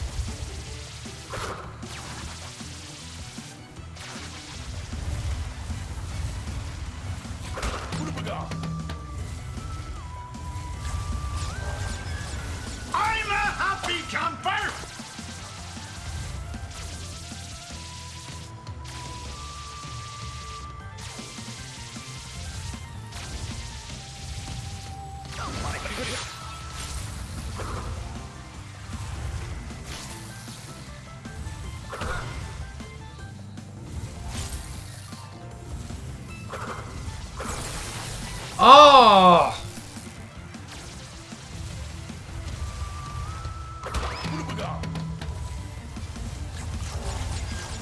Because can you imagine something like Pokemon in Japan? It would be crazy. Like trading your Pokemon or fighting battles whilst you're on the way to work and everything in a culture of Japan. That's gonna be irresistible.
Yes! So that's the thing, it's not really the hardware that's the problem, it's the batteries now. Lithium batteries are literally being pushed so hard. You know, because well, the thing is with battery, it's got to have enough cells to power it all, enough voltage, and not be heavy for the general consumer. You know, like, they're gonna have to bring out some new form of fucking battery soon.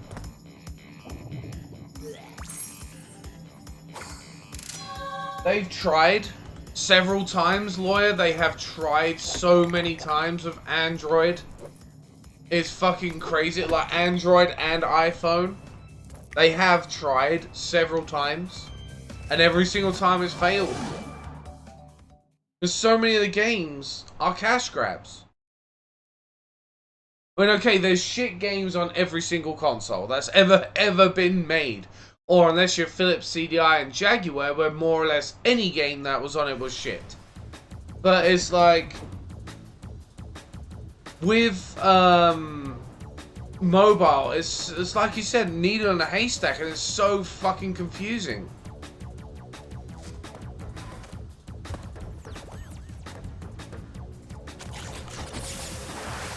Okay, a platform that fries me.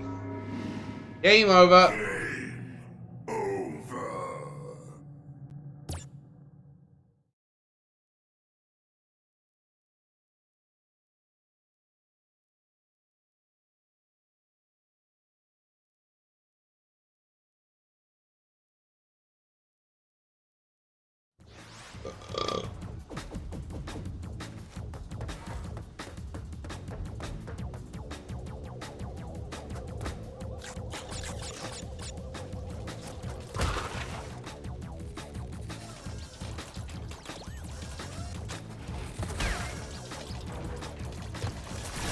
Shit, mistimed it.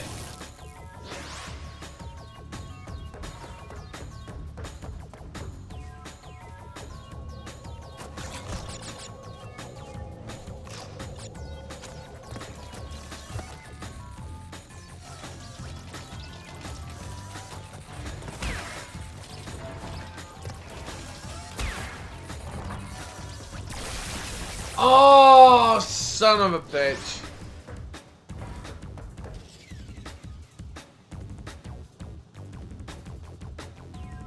They've already done it.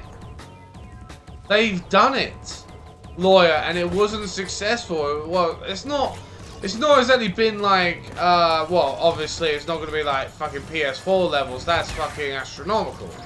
But they've tried things like that before.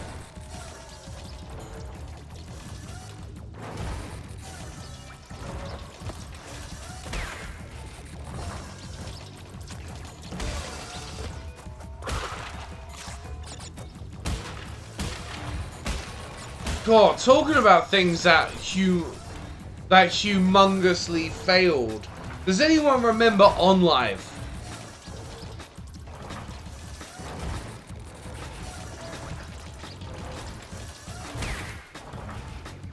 See, a lot of Android devices and little like HDMI devices and stuff like that, you can play some Android games, and there was even a thing called the Ouya that tried to do that. I mean, okay, the Ouya wasn't implemented well, I know. That's not exactly much of a basis to go off, but at the same time, it was kind of one of the very few examples.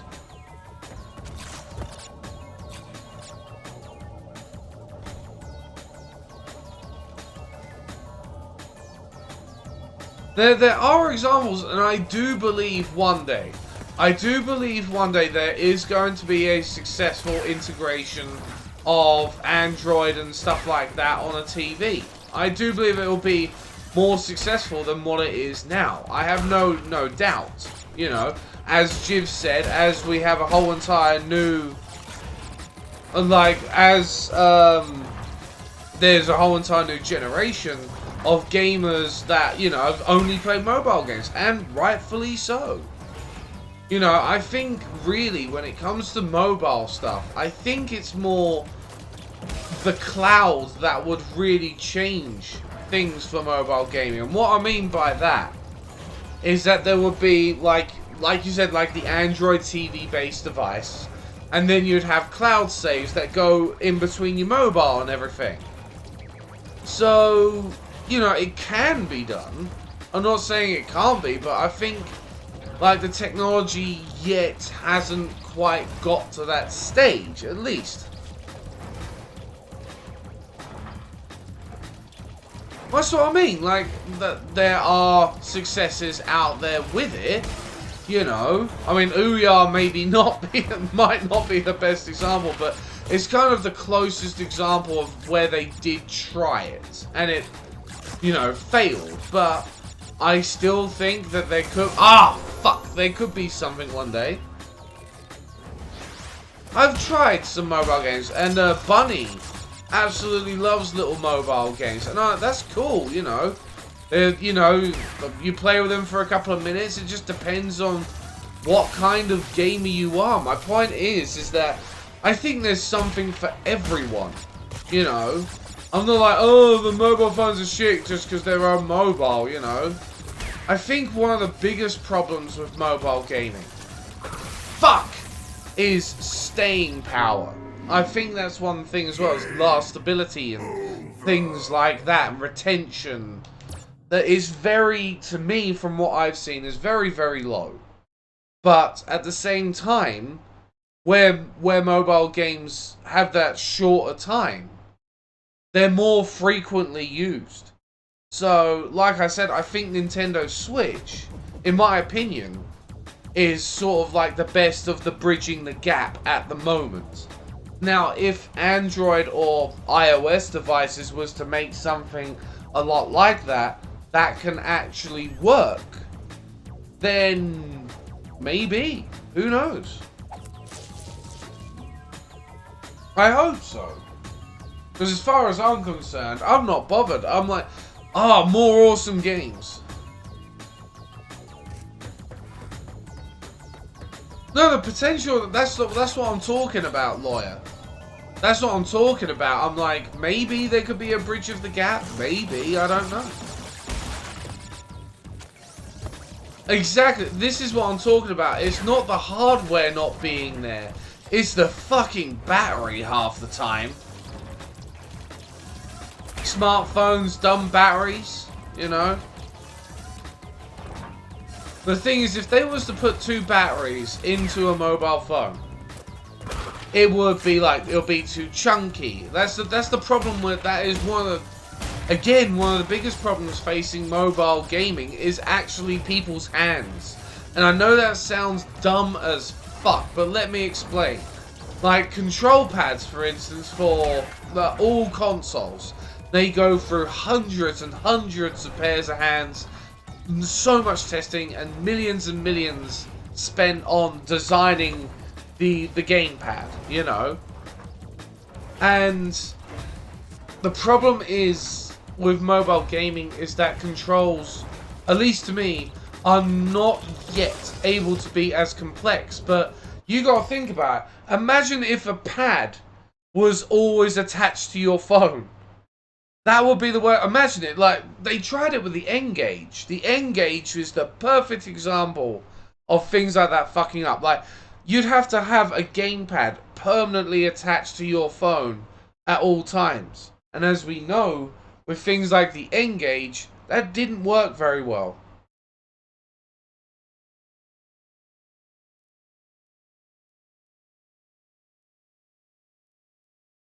And that's another thing as well as battery life, because like mobile gaming has to be more or less attached to a platform which is used well for texting, WhatsApping, Facebooking.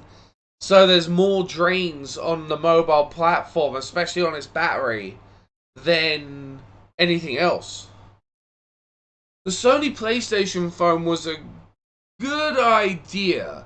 It was a step sort of in the right direction, but again, I think what fucked that platform up more than anything else, like the PSP Go, was price of digital distribution and limited space, and again, even more limited battery.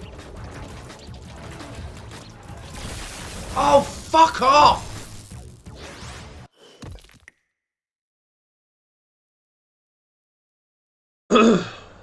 Hey guys, with the game.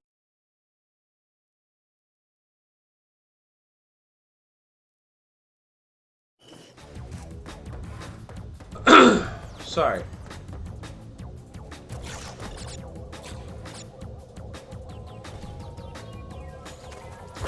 Oh shit, I didn't repost that link like a twat.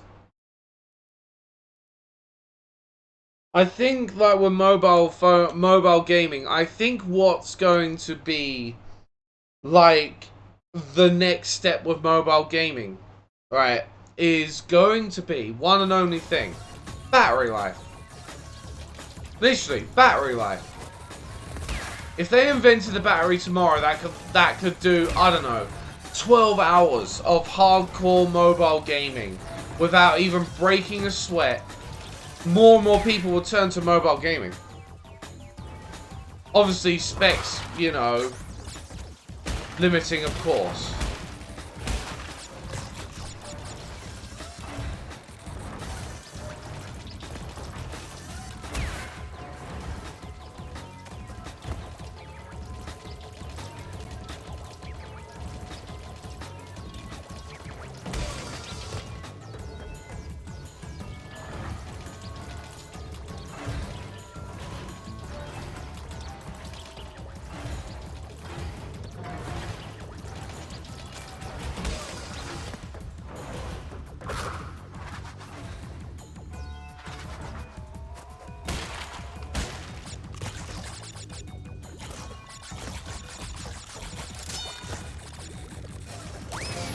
Oh, you fucking bastard!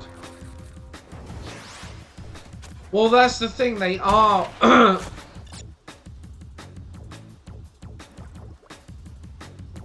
they are actually testing something. I believe they're hydrogen batteries.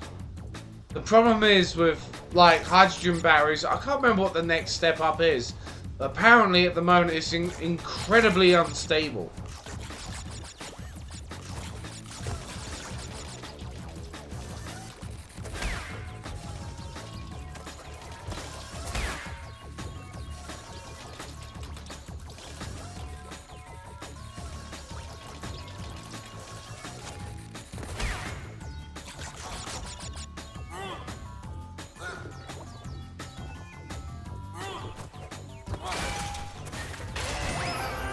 Oh, come on! That is fucking bullshit right there.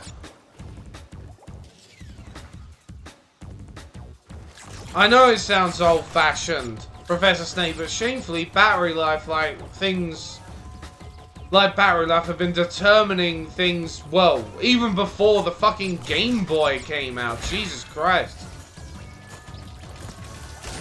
Oh!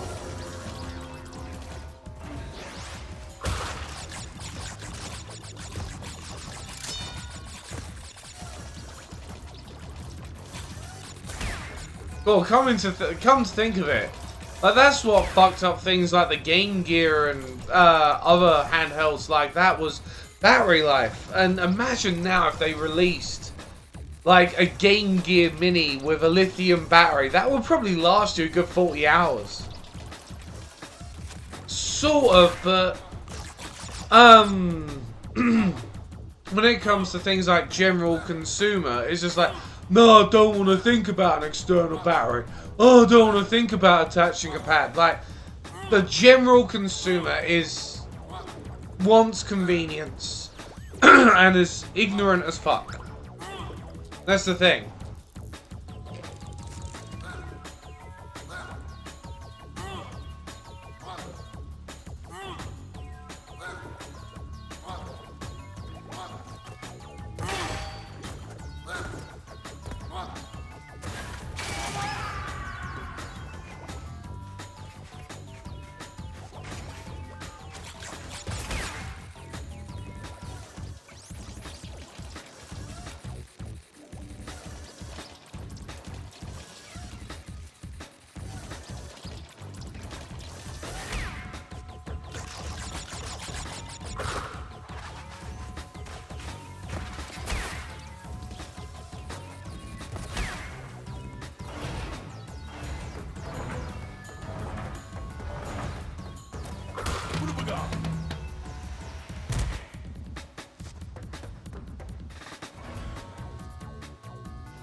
You know what, though? You say that, Jim, and that is actually not a bad theory. When you think of all the carbon monoxide and things in the fucking air, why not? Why couldn't they be powered by air? I don't see why they couldn't.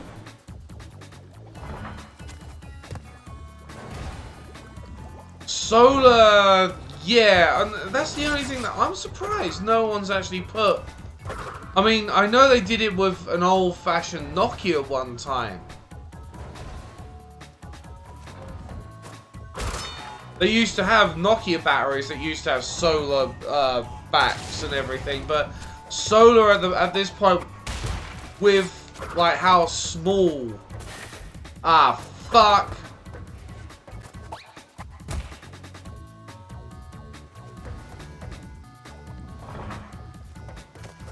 Well, that's what I mean. Like this is my point. Like I said, it's gonna be the batteries that are gonna fucking determine it.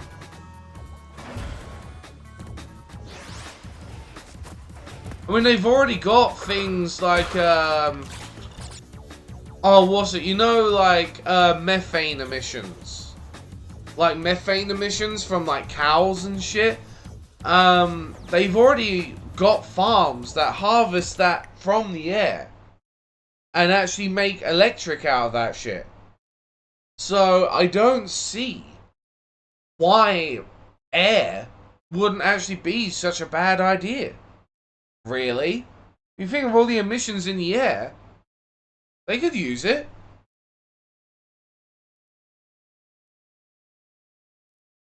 See, that's what I mean. When the technology catches up in that way, it's going to be incredible to see what, like, mobile gaming or how that platform's going to change.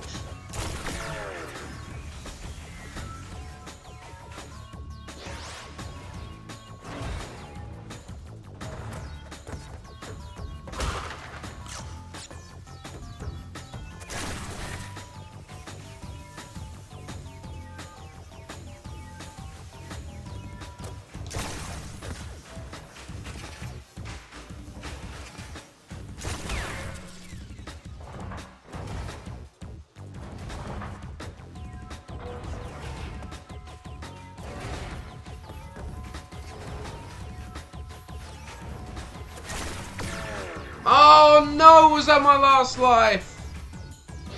Oh, thank fuck, that wasn't my last life. This one is. And I fucked it up.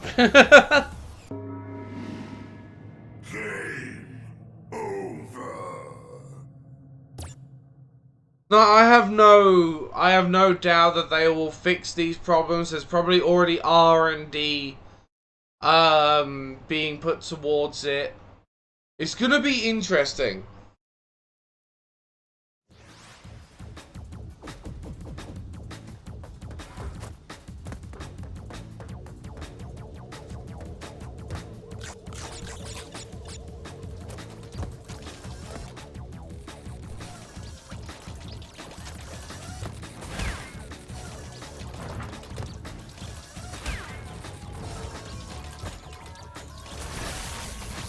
Oh!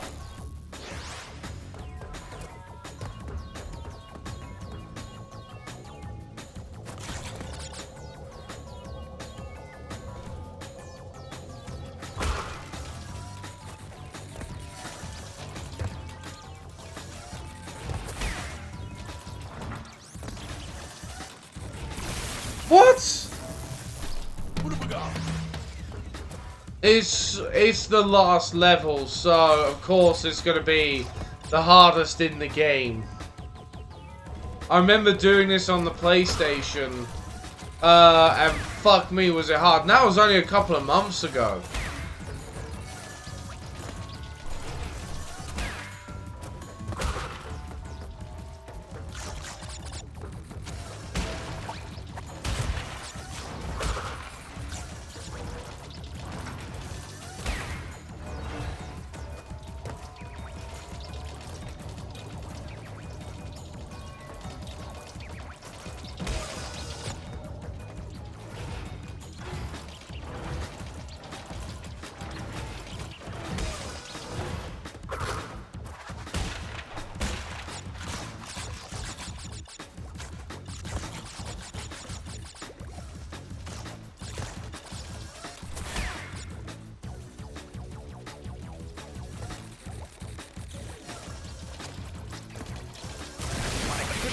Okay, somehow, even though we're pressing right.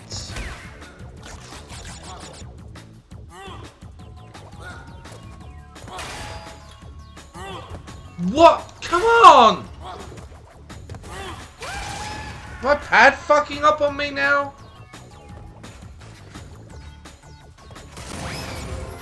Oh! What have we got?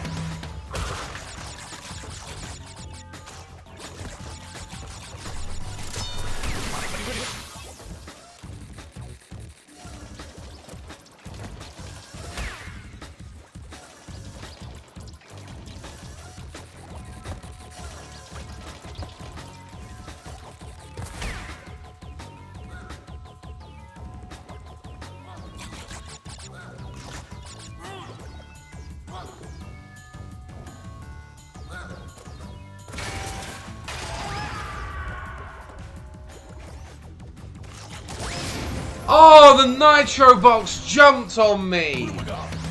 You fucking asshole!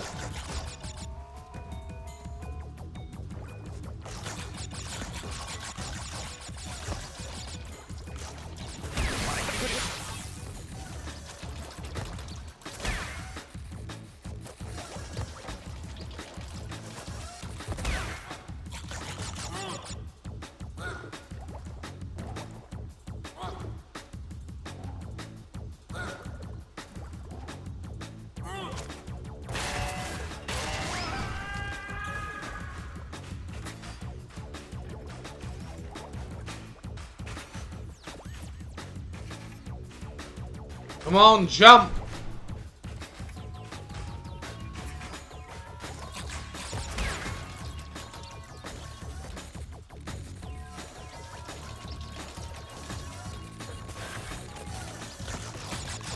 Woo!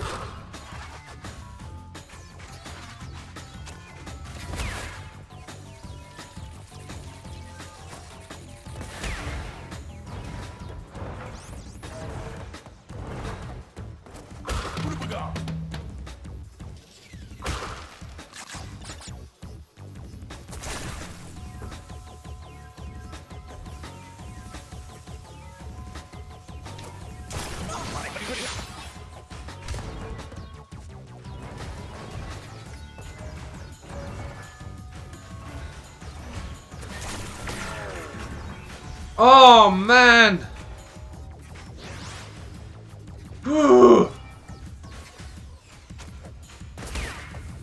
Sorry if I'm being quiet. I am literally trying so hard to get past this fucking level.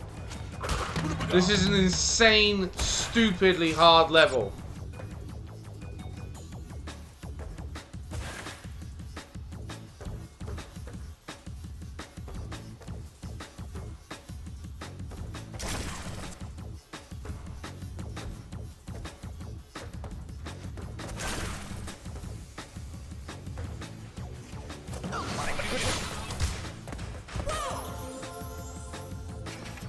Oh, you bastard!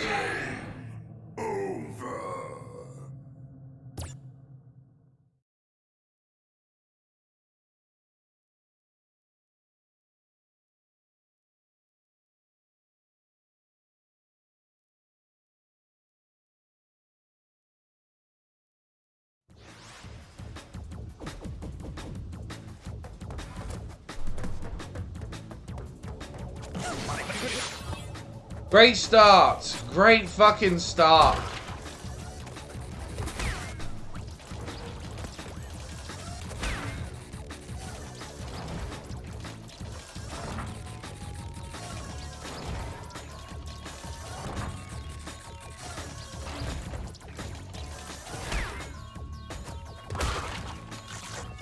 Oh. Isn't it like, with those driverless cars, like, haven't they proven that basically all of the accidents that they were actually involved in was not actually the fault of the driverless car?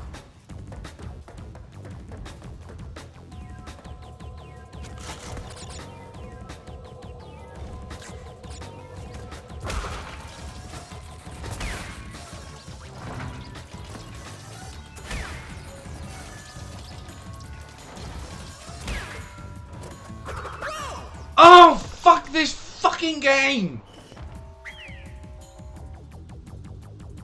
What have we got?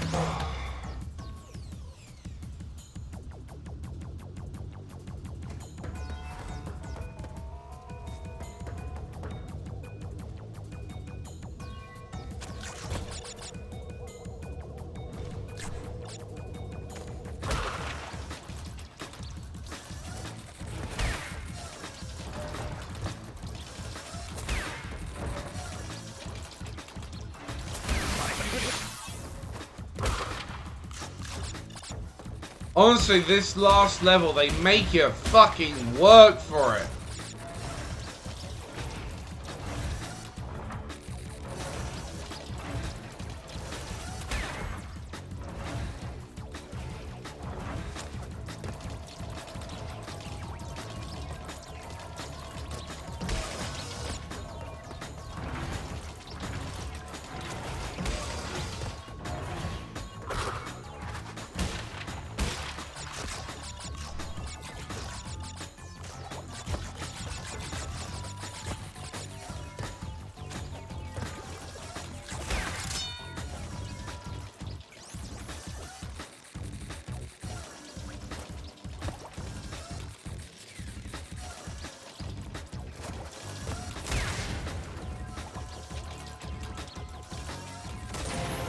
Oh, fucking hell! What have we got?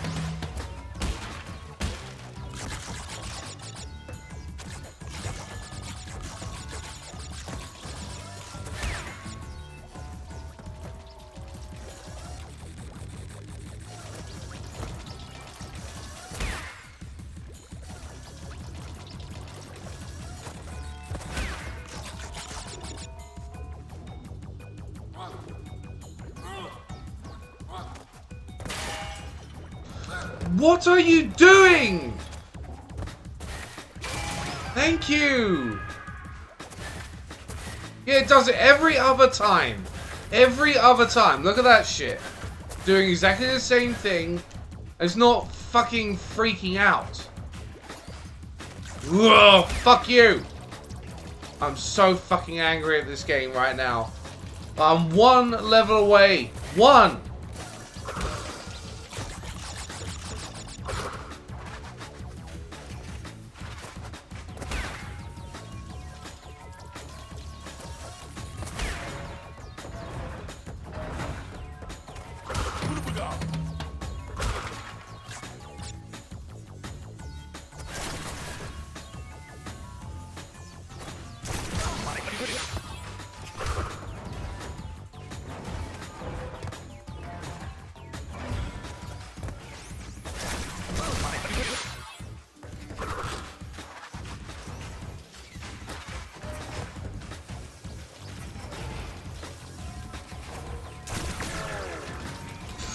Here we go.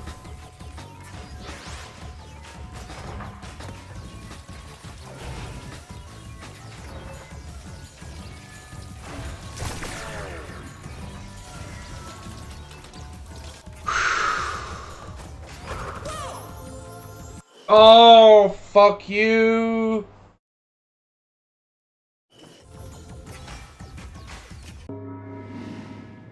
Game over. Fuck this fucking game. I will fucking do it. I'm going to fucking do it.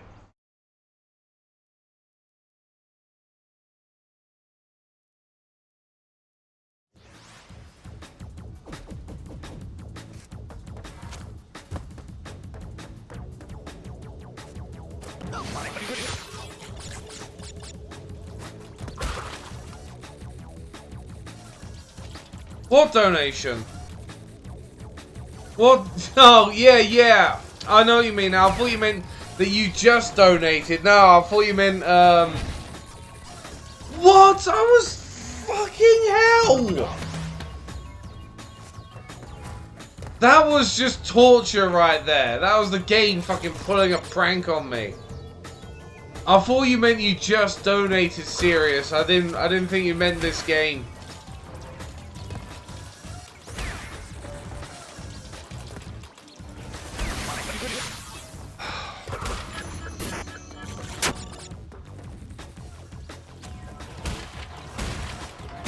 No, it just proves that you're a dick-faced lawyer.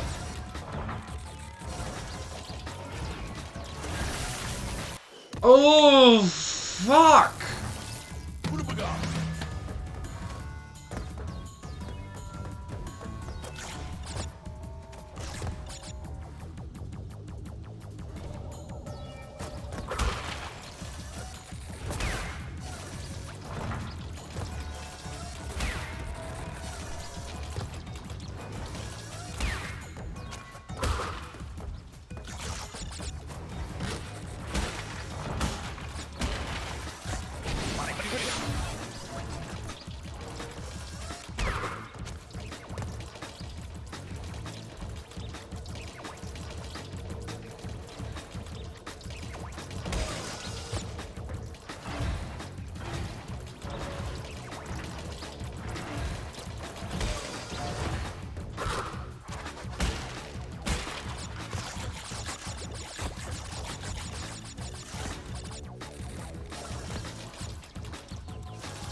What have we got?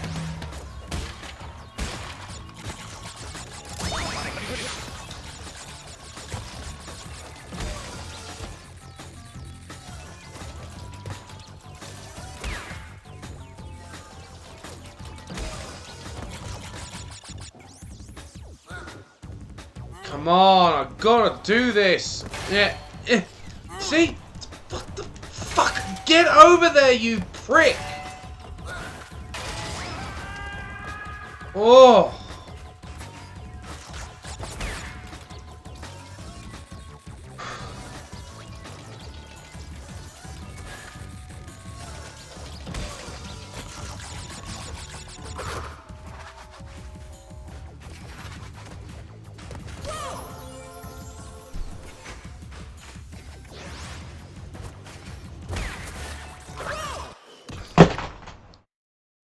Fuck this game. I had enough of it now. It's pissed me off so fucking bad. Fuck this game!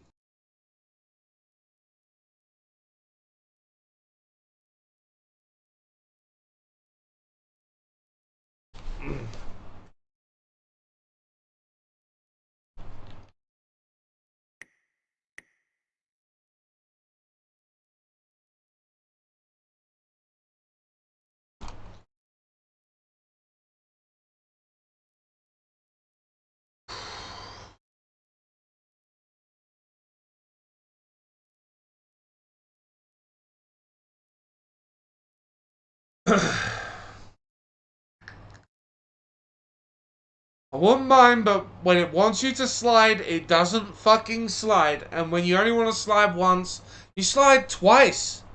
I'm like, fuck's sake.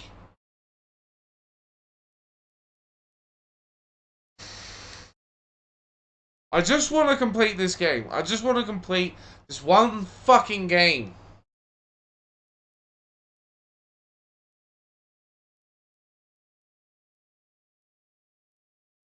Honestly, you know what? Serious. Alright, you know what? I want to get out. I've got a copy of Crash 2 just over there, right? And I want to get it out and see if it is as hard. But I can't because my PlayStation 3 Blu-ray drive is dead.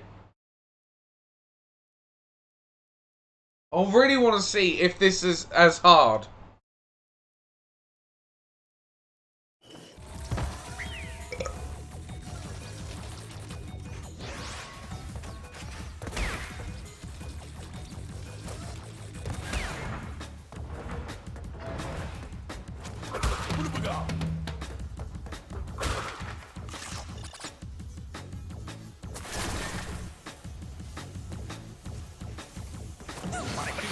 Oh, I don't fucking care!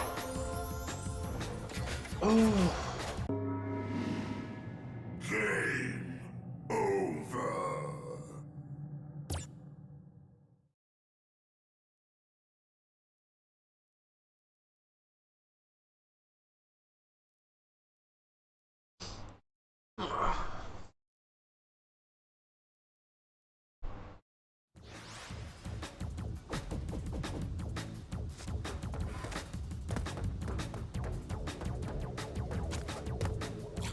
They bet, honestly, like, when the designers know it's harder to land jumps on this, like, patch it then, for fuck's sake.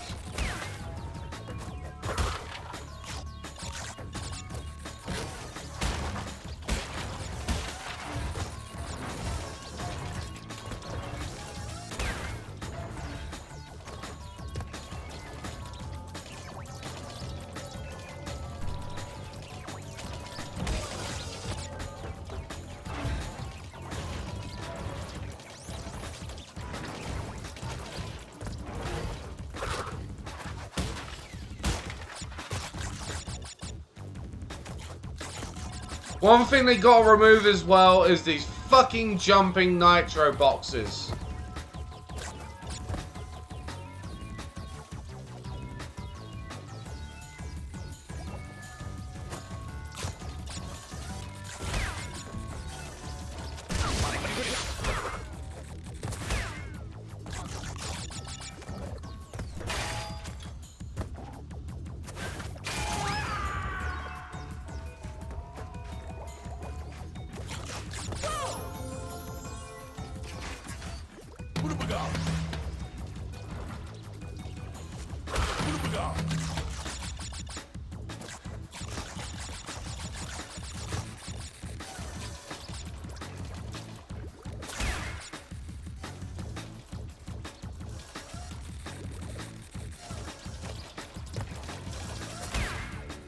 It's not that, it's just that the fucking jump on them is so high sometimes that it's impossible to miss them.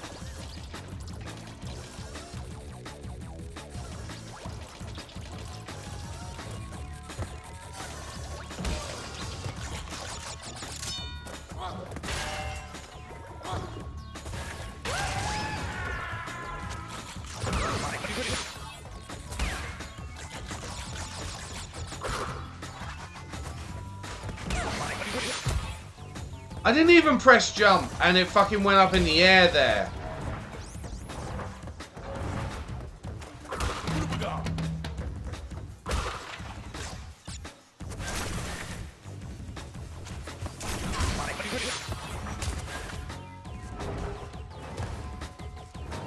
I got no chance now.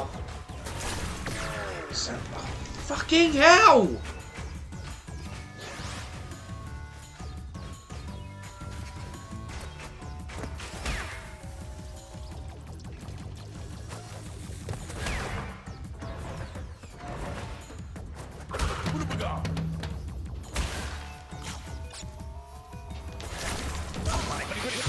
Slide, you bastard!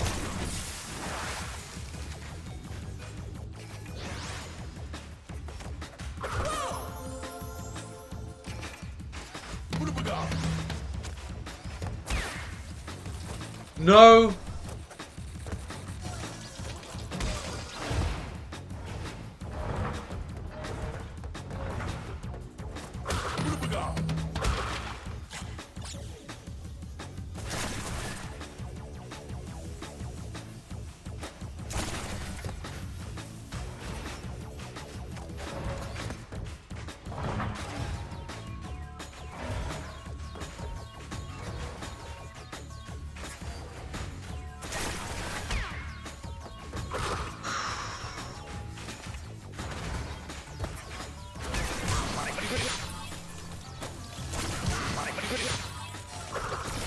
No, it's right there! Fuck!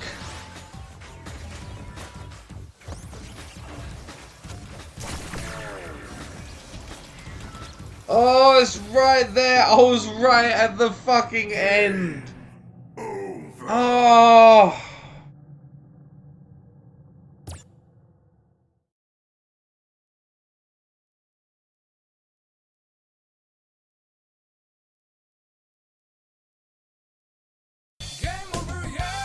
Oh, I was right at the fucking end.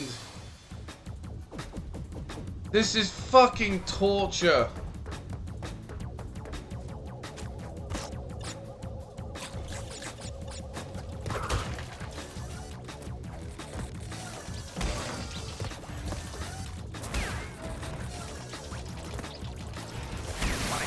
Alright, I don't care, I got fried. Whoop-de-doo. Do care about lives though.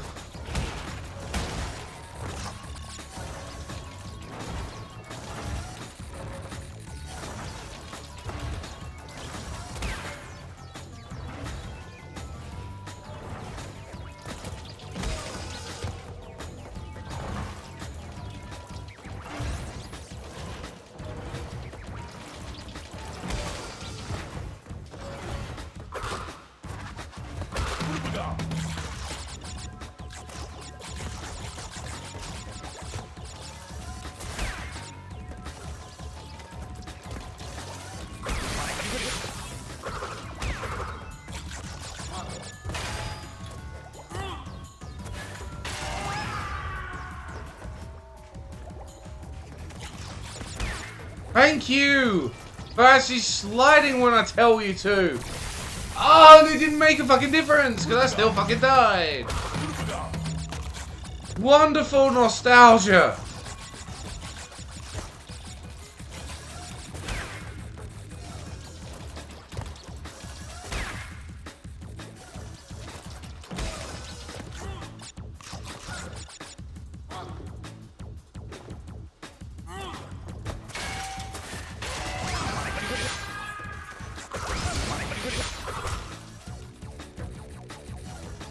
No, I did not beat that bonus level. That is so... I tried.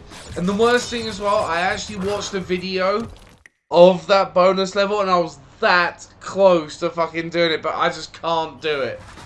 It's so fucking hard.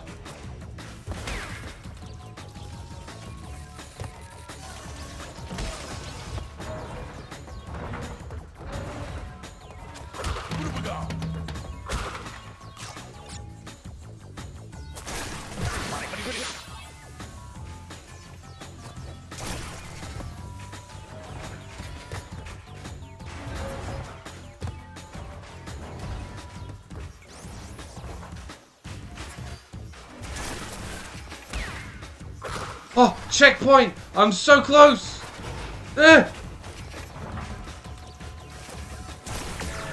Okay, don't care, come on!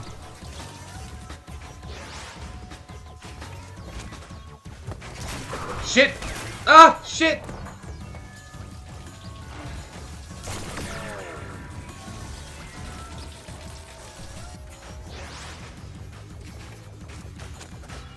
Yo, bro! Give me the fucking Aku Aku mask! Hey GM, how you doing? It's been a while since I've seen you on here. How have you been?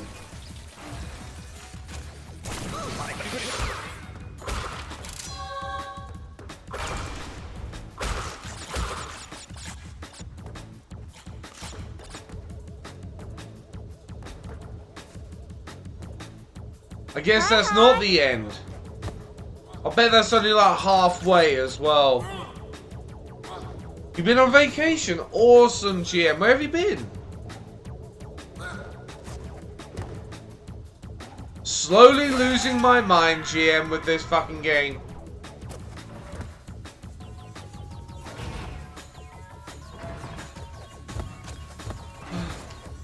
Oh, yes! Yes! I fucking made it! Oh god, persistence truly does pay off. Oh.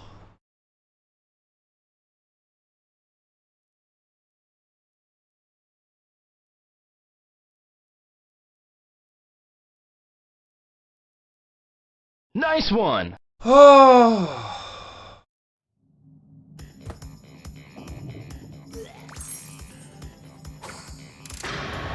Worst thing is, I know that the boss battle is shit after this. Yes! My plan is nearly complete. And I have you, Crash Bandicoot, to thank for it. Engine! What's happening? What's that? Is she stealing our signal? Crash, Cortex isn't gonna use the crystals to contain the planet's energy. He's gonna harness the force and use it to power the super Cortex vortex he's built on his space station. One blast and the ray will cover the entire world, turning everyone into Cortex's mindless slaves. Crash, don't let him have those crystals! Engine, you fool! She's telling him everything! Oh, yes, we're back now. Pardon the, interruption. Crash, bring me crystals! Alright, just this boss battle to do. Just this last one. And I'm not gonna get the rest of the fucking gems. Because fuck doing that shit.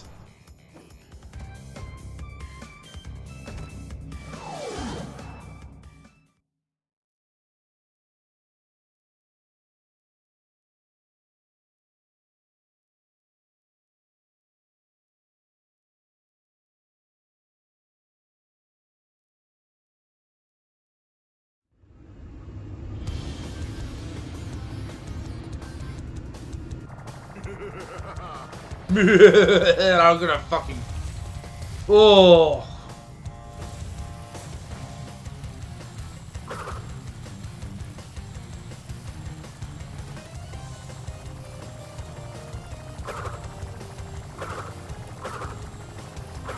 Come on, I'm hitting him.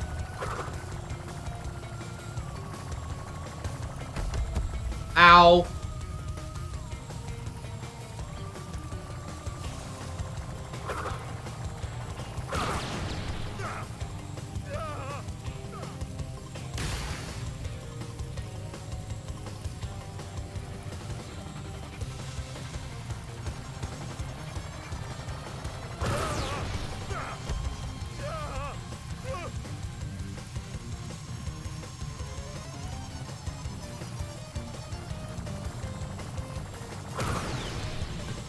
Oh!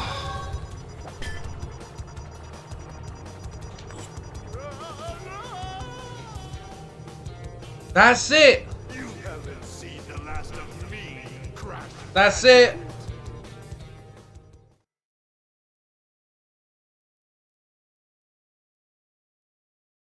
Oh, fucking done it.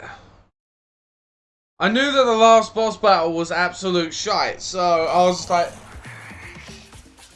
Just had one more level. He's gonna get snipped! Vortex. It's still up there.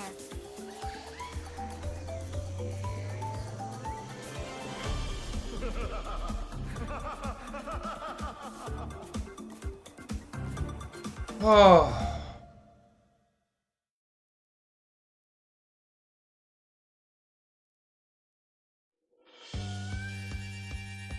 Oh, fucking done it. Nice one. I done Crash 2. Yeah, that's the thing. That's the only, apart from the insane difficulty on Crash Bandicoot 2, is that the boss at the end of number 2 is shite. Absolute shite. Now I need to go to the fucking toilet and I'll be right back.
And I'm back.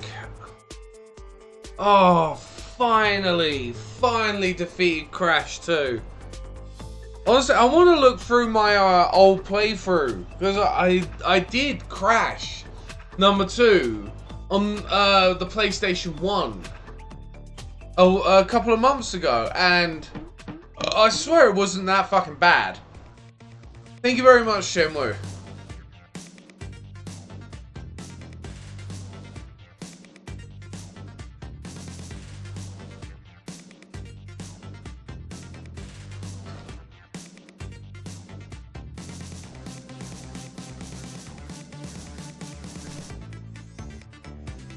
Oh, fuck. That boiled me so bad. I would say so, seriously. I would say these versions are much more harder than the originals. Much more harder. Like, the hitbox is all fucked up. The amount of times it won't slide, or it will slide when you don't want it to. It's fucking insane.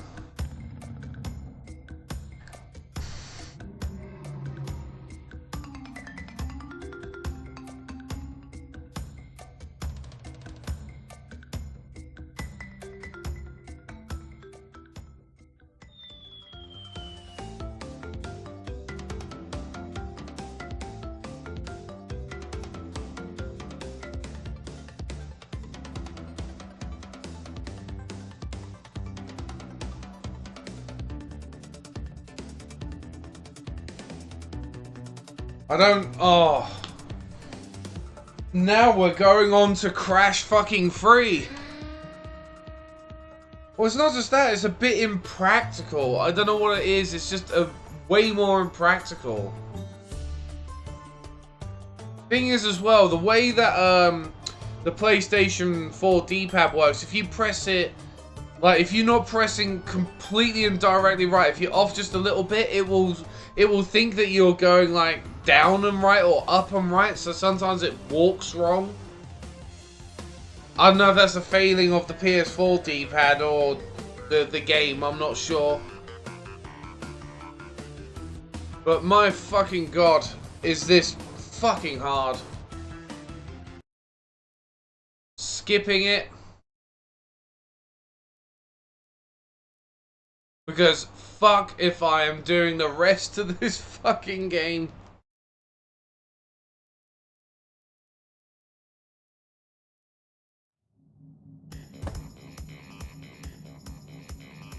To actually 100% this game, you have to literally do all of the levels again and get all the extra fucking jewels and God knows what else. Fuck that shit. I'm gonna go on to Crash free. Do do do do do do.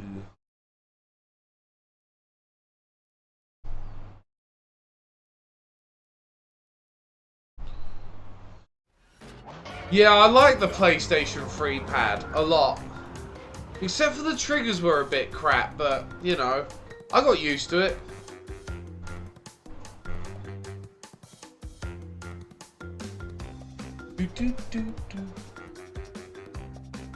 I don't know what takes so long for this to load, though.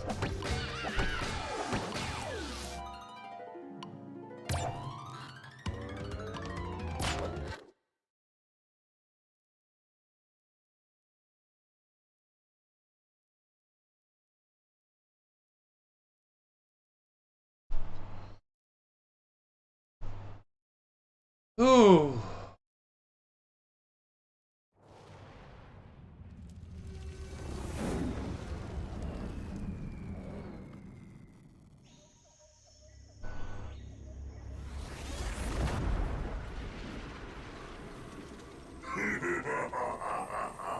Free at last.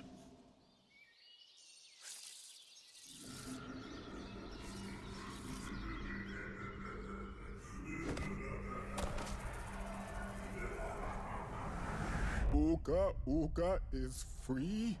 No, it cannot be. Evil, great evil has come. Uka Uka?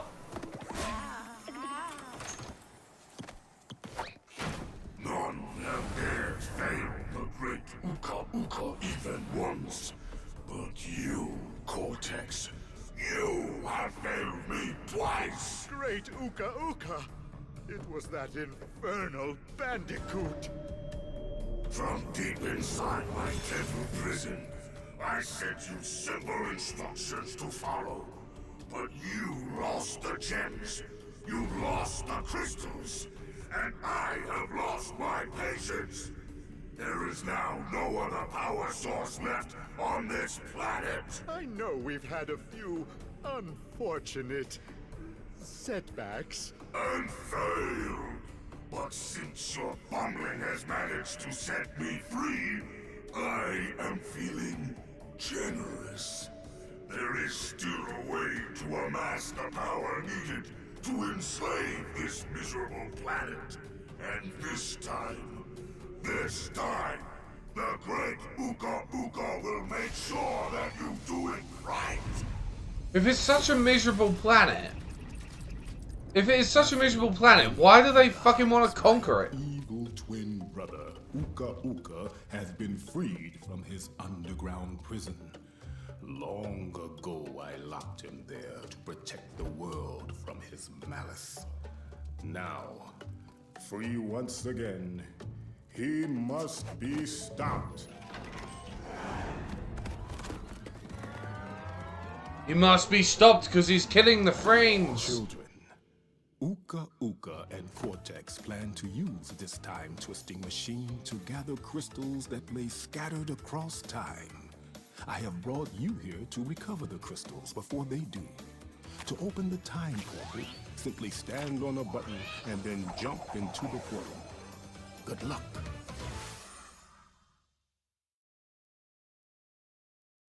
Uka Uka Malaguga. Do do do do do do do do do do do.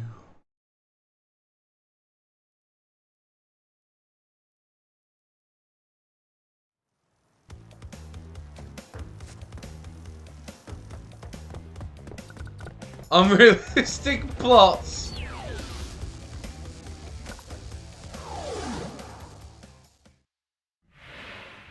Crash, crash, crash. Why must you always muck in my mud? Oh, look! I have a mask helping me, too. We will find out which one is more powerful soon enough.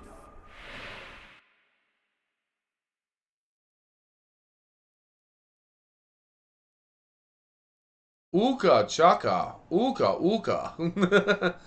Ooka chaka, ooka ooka. Hey amazing, how are you doing? Welcome back. Fucking chicken, die.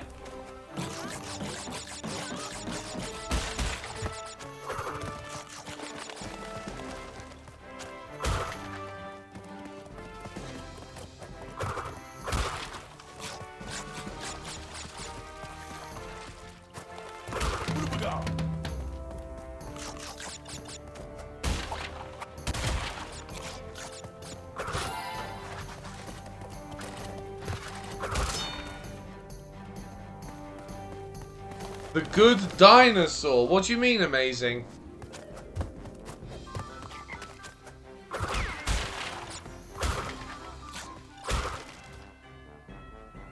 Yes, GM. I was the same. I was very much the same.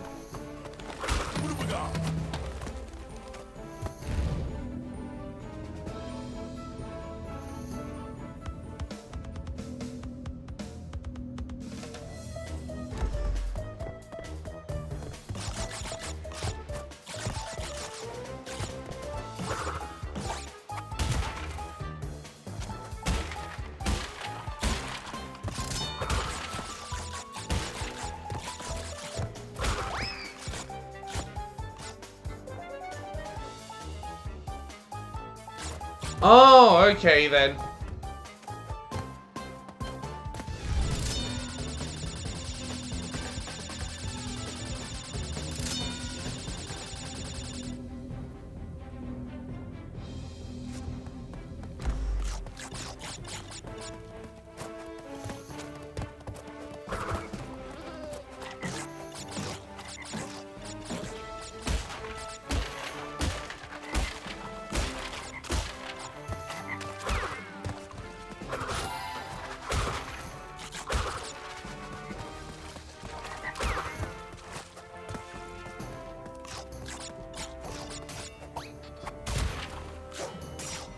Yep, all the froggies.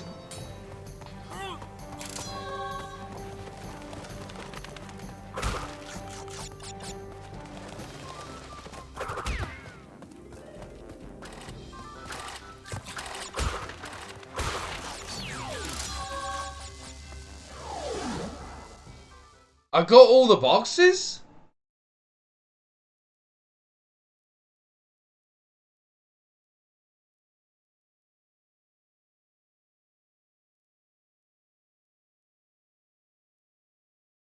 I didn't actually intend to get all of the boxes. Blech. And he pulls that one out of his ass.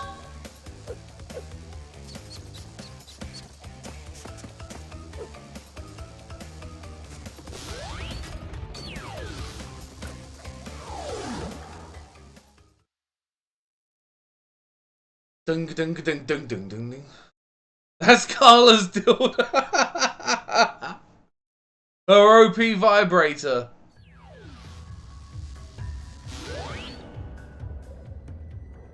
Yay, underwater levels. We all know. We all love those.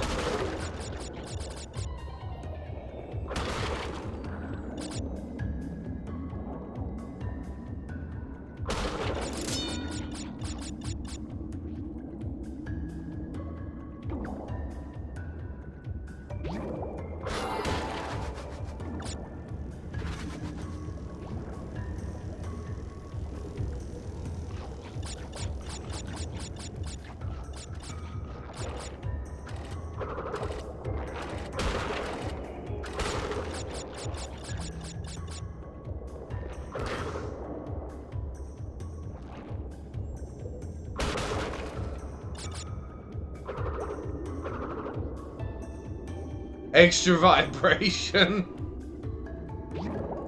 Ooh, go away, pufferfish.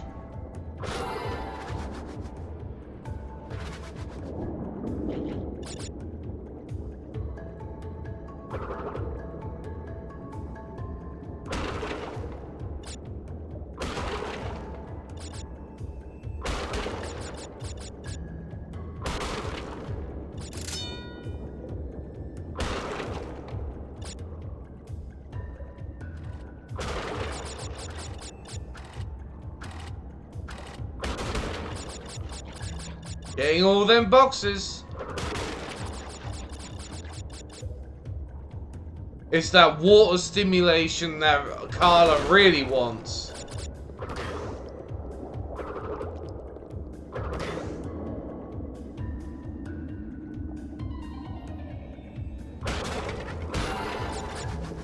In comes the first of amazing again.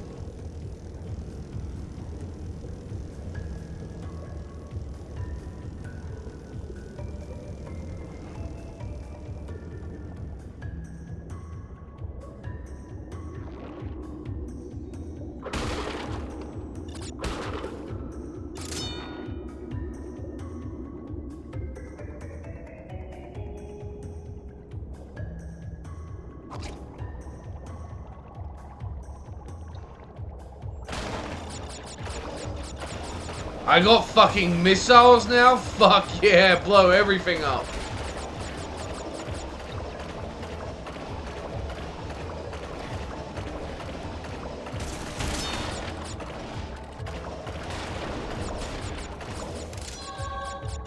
She would outspy it amazing.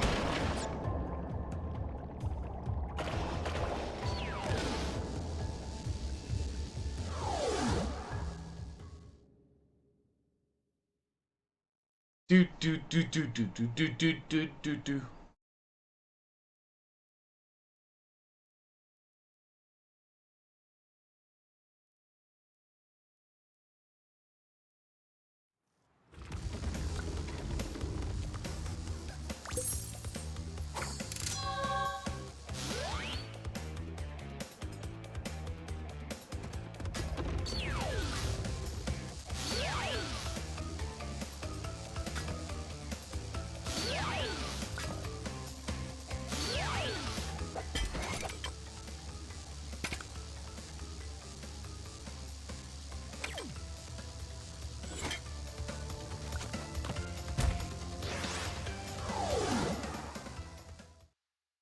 GM, your country is not gonna need a light bulb for like 10 years, thanks to Carla.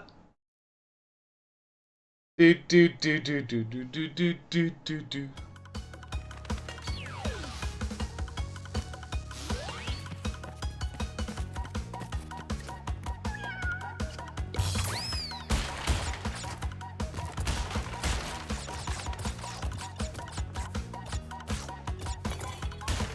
Riding on a tiger.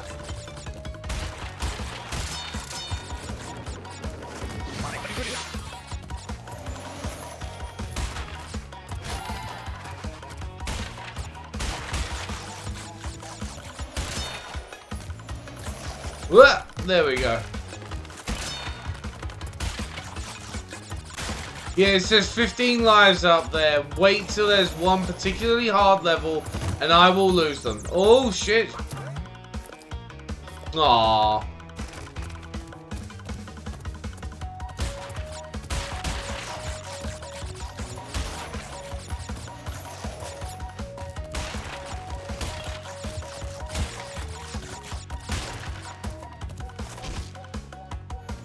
Okay. Yeah, the tiger is cute. It's the cute.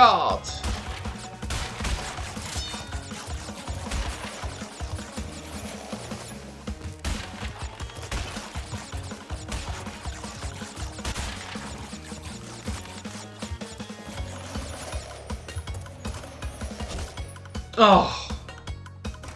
Thing is now, I'm surprised no one's gone, oh, this is cultural appropriation on Crash Bandicoot 3. Cultural appropriation.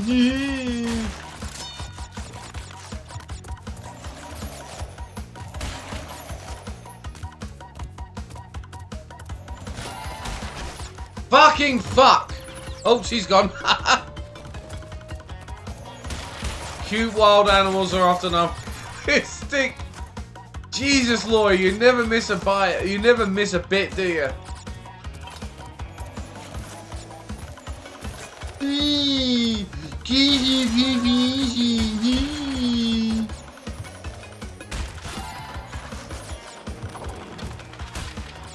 Amazing, I didn't give a shit until money told me so.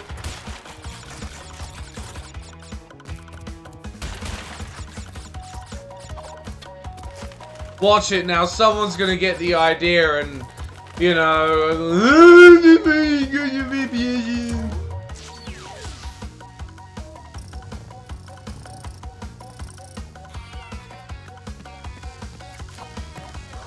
Cora, imagine what they're gonna be like in bed. Oh, I can't have 6 of you, can't you? Appropriation. 6 all around the world, we can't do that.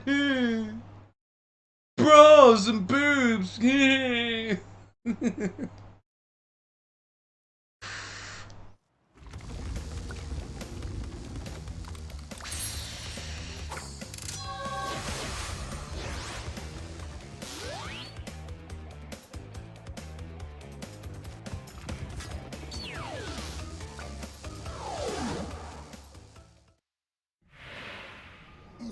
Uka and Cortex want tiny get crystals and bring them to big Colosseum in Rome. Crash! Leave them for Tiny or Crash get crushed! Fucking hell, his breath must stink.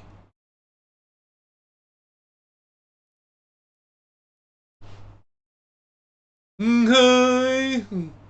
You can't appropriate culture, that's bad and good.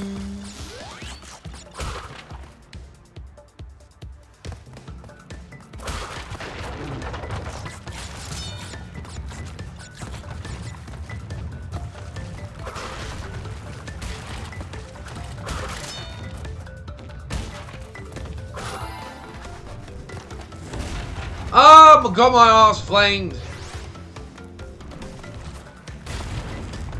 How? How am I supposed to make that then? If my normal jump cannot do it?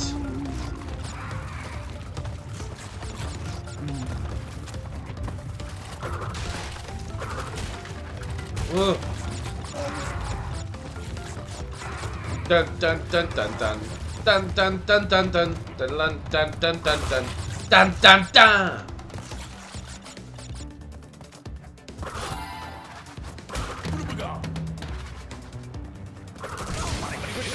Yes, that worked.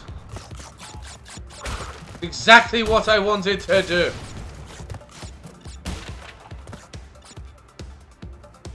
Yeah, that's what I mean. You have to sort of step on the lava to jump over it. If you jump just before it, like you do with regular, you know, platforming game hazards, it fries you. So what the fuck you meant to do? Come on, game designers, get with it.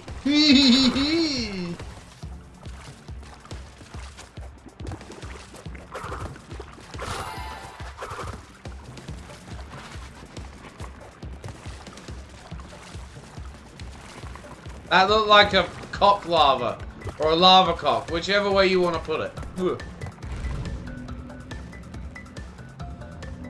I mean, what's that dinosaur got? Heat-proof trainers? Come on, game designers. Not realistic. Get with it.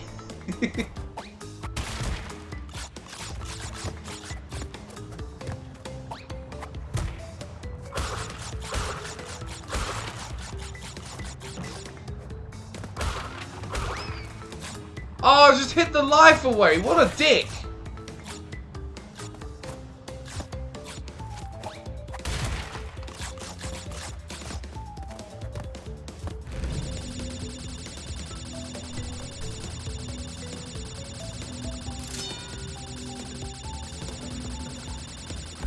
Oh, that's one per fruit. Oh, fuck me.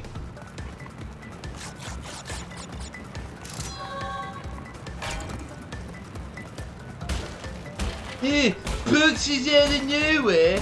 That doesn't that doesn't conform to normal box behavior. Come on, game designers, get with it.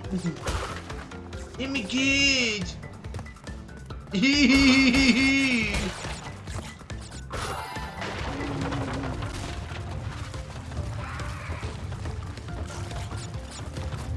A Triceratops? Out of nowhere? I thought this was meant to be in modern day. Come on, game designers, get with it.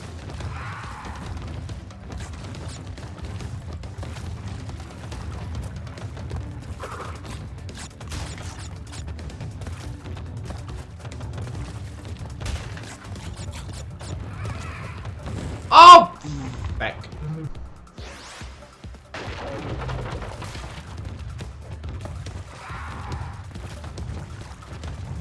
Oh my god! Crash Bandicoot has been wearing the same trainers for 3 games. Come on! Where's my make my own trainers? Come on, this is 2017 and a remaster. Come on, game designers.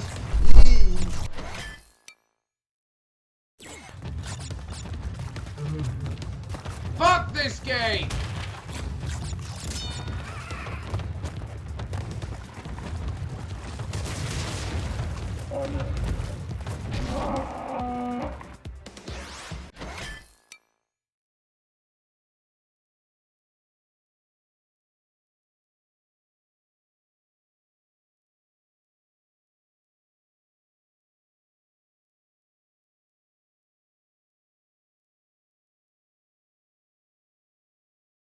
Sorry guys, just gonna go on a quick intermission.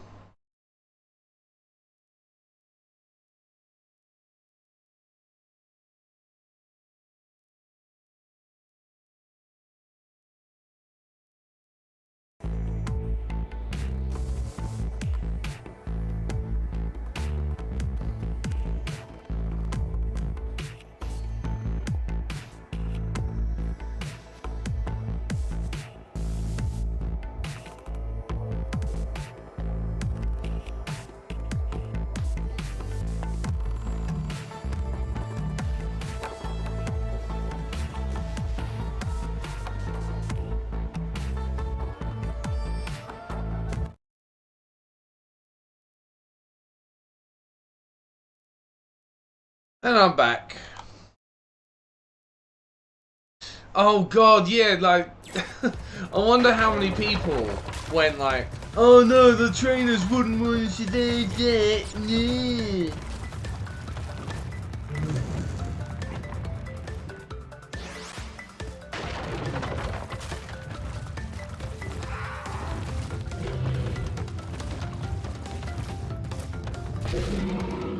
I didn't even get crushed by anything, but hey, don't worry about it.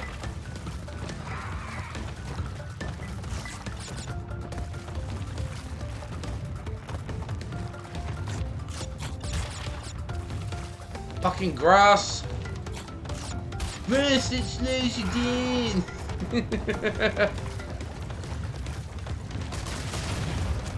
Whoa, that was close.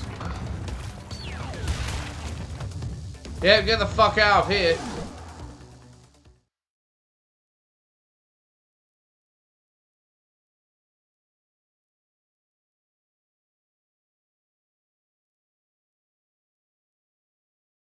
Oh, I know, lawyer. Oh, I know. Terrible, isn't it? Mr. Bucks.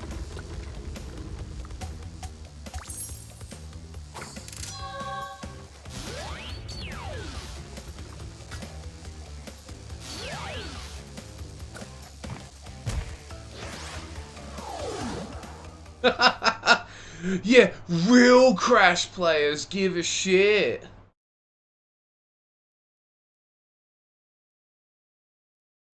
Oh yeah, you haven't properly... Oh no.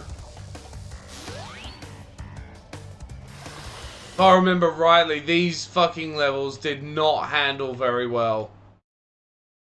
And my capture card crashed. Great.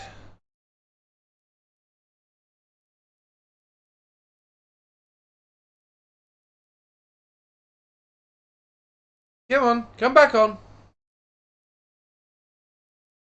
I don't think even this capture card wants to take any more of Crash.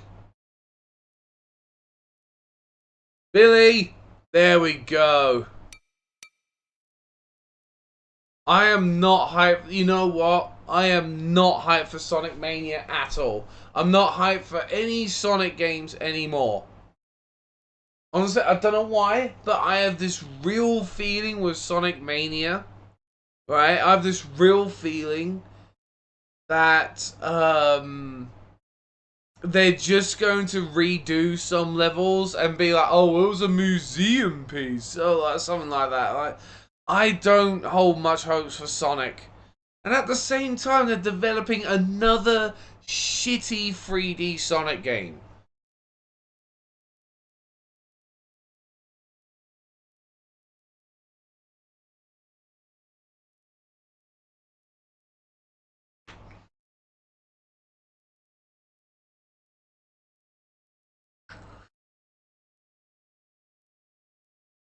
I will wait. I am waiting with not much bated breath with the new Sonic games at all. I'm not looking forward to them.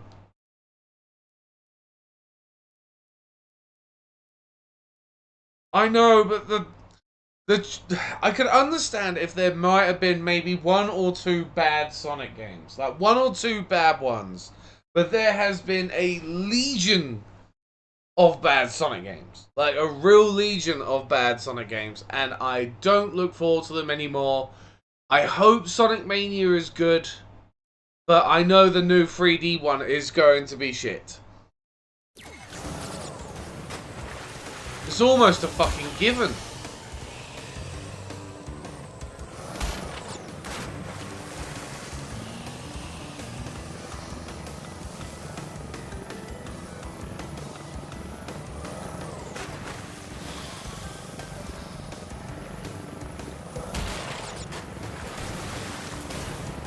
Ooh.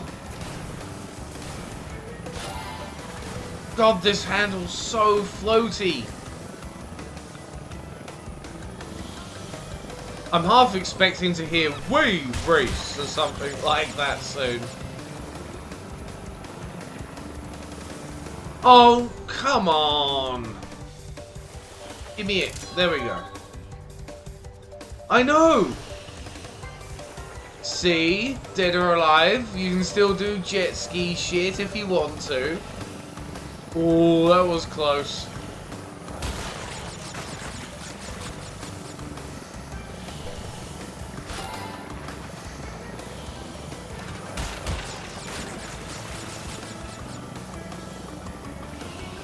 I know, and it's the shitty 3D one. I don't care.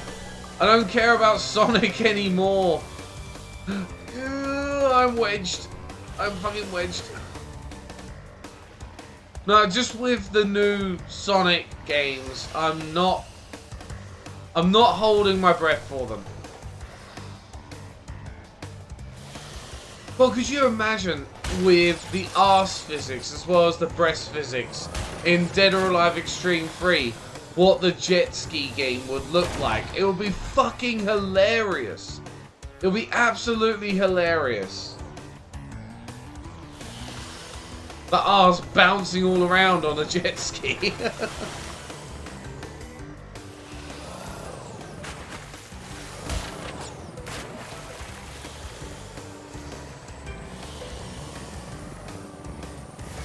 Like, if Sonic Mania is good, I'm very happy, and I bet so many people are going to be like, well, those other 3D games weren't as bad as everyone said it was. You know, it's going to be like, Sonic is bad, after one game. If it's a half-decent 2D game, it'll be like, Sonic is bad. Like,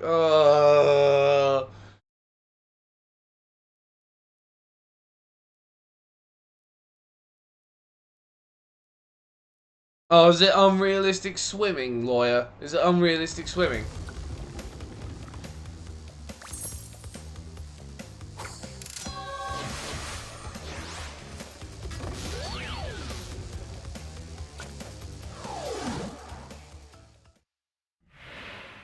Crash! Coco! Stole the pretty crystals! Tiny take them back in Gladiator Arena! Honestly, until I see that game and see how well it runs, The only comfort is it's being made by the same people as, I think it's Freedom Planet, and that makes me a bit more confident. But to me, now that just seems like a Sonic mod on Freedom Planet.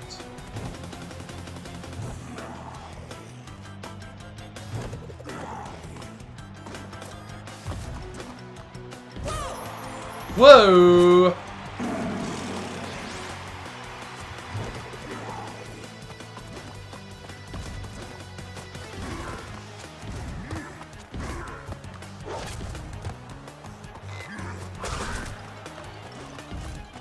Yeah, I'm gonna wait. I'm going to really wait. Because I would love... Oh, fuck! I would love to have the Nintendo Switch version of Sonic Mania. But if I'm gonna lay that kind of money on a Sonic game, I want it to be good. You know?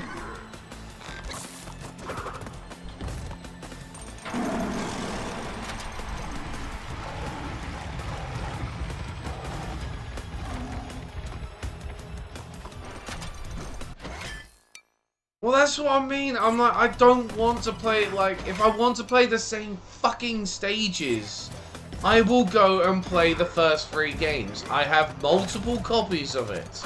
Of all of those games. Bring me some new stages. Please. Ooh.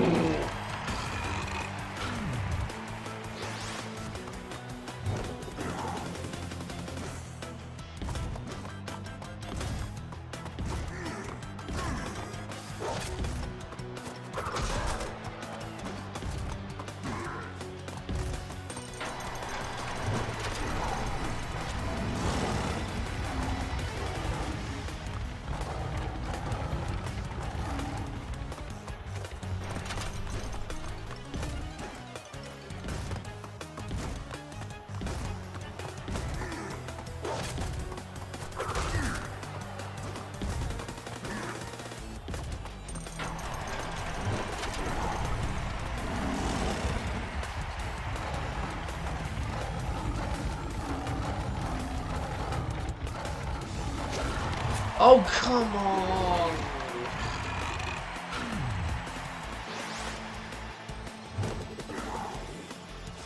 Yeah, if they're just gonna do that, fuck it. You know, that's what I mean. I'm gonna wait.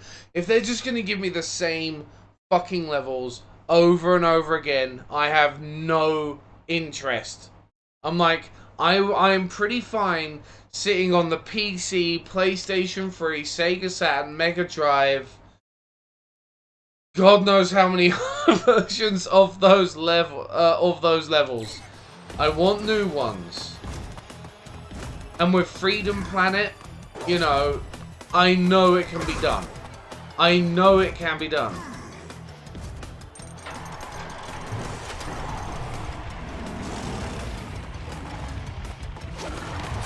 Oh, bleh.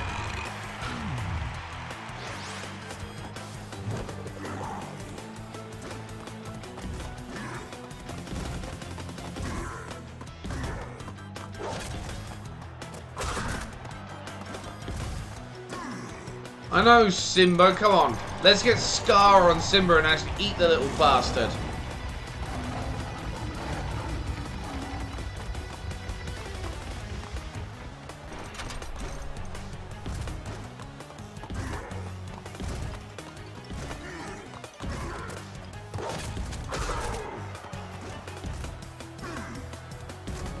Thank you very much, Destry, for hosting me. Whoa!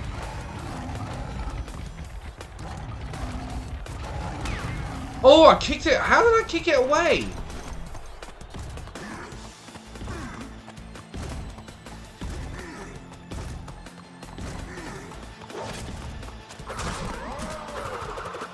Ugh.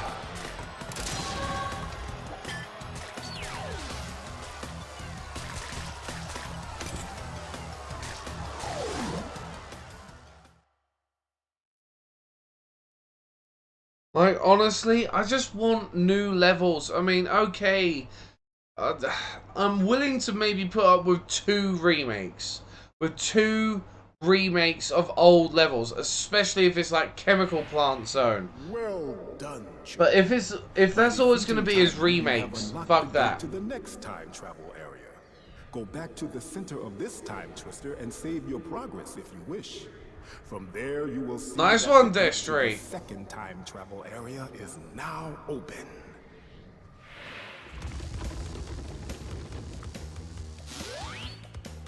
Well, that's what I mean. Like, I could understand Sonic. Right. I know that not everything ages well. Christ, some of the games that I've got from back in the day have not aged well. Trick Style being one of those games, you know. Sonic Adventure was more for its time than anything.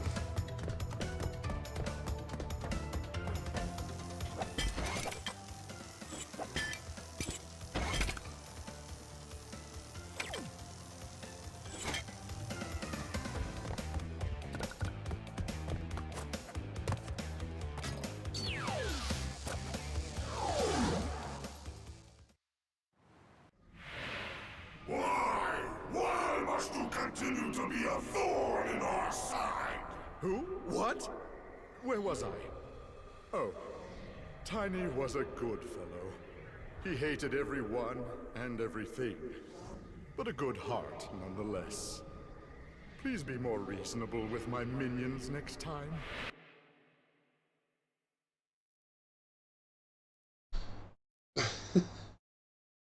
That's what I mean. Like, there might have been maybe two or three good Sonic games. Amazing. I will give you that. Since Sonic Adventure 1 and 2, right? I will give you that. But it doesn't mean that there hasn't been a legion still of bad Sonic games. There's been way more shitty Sonic games than good ones.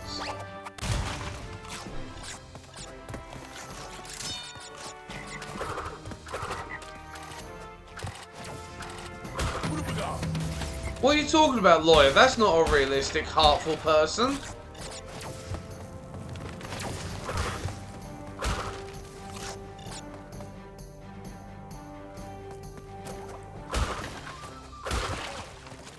It's kind of the reaction that you have to Sonic games now. It's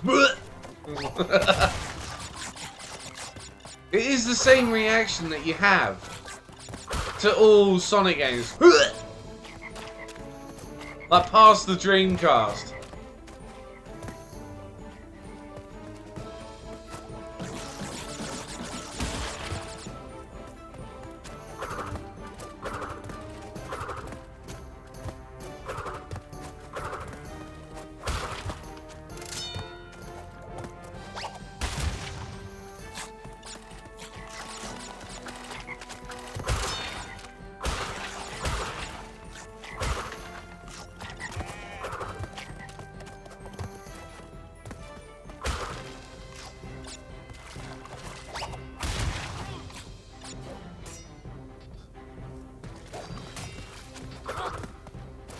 No, I didn't mind the first Sonic Adventure at the time. But now, I'm not even a massive fan of Sonic Adventure. I'm impressed with what they did at the time. And what they were showing off on the Dreamcast was great.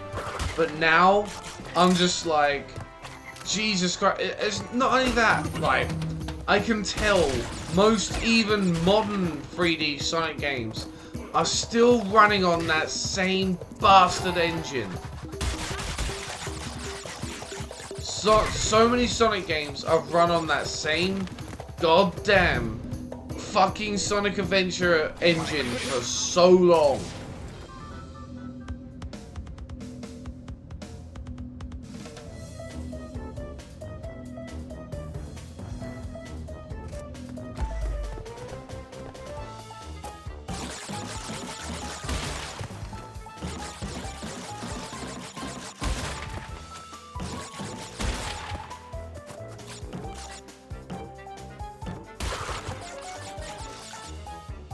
Hey Orbital Frame, how are you doing? I'm doing better today.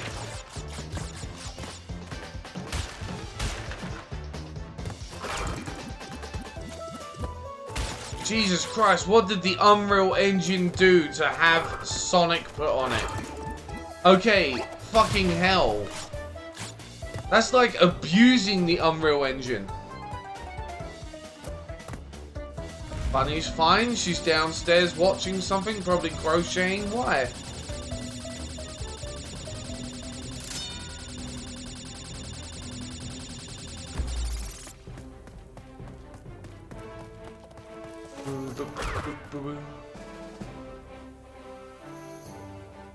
Unreal abuse, yeah.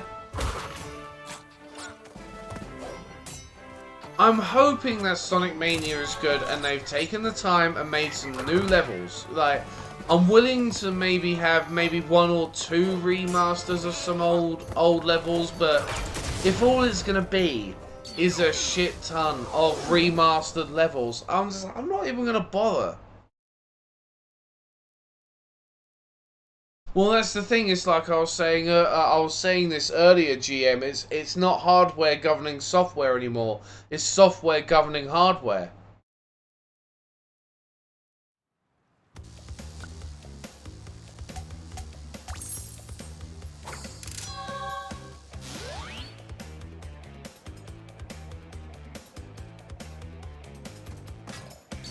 What's the most versatile engine? That's the thing as well. Is it's one of the most versatile engines.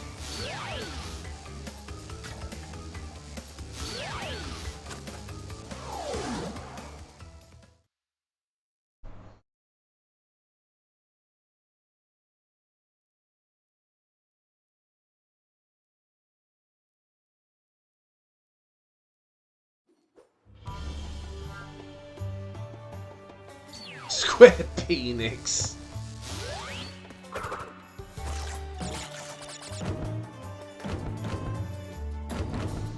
Cultural appropriation. I'm surprised someone hasn't done that yet with Crash. Cultural appropriation.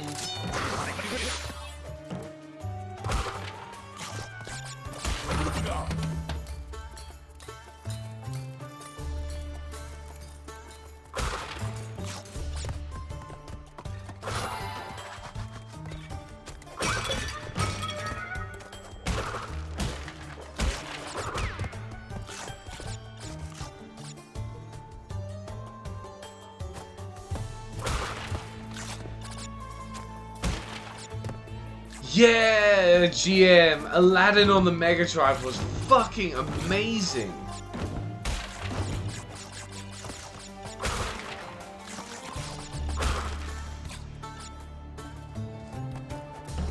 Maybe they found that engine too difficult to, maybe they found that engine too difficult to work with and Unreal is just easier.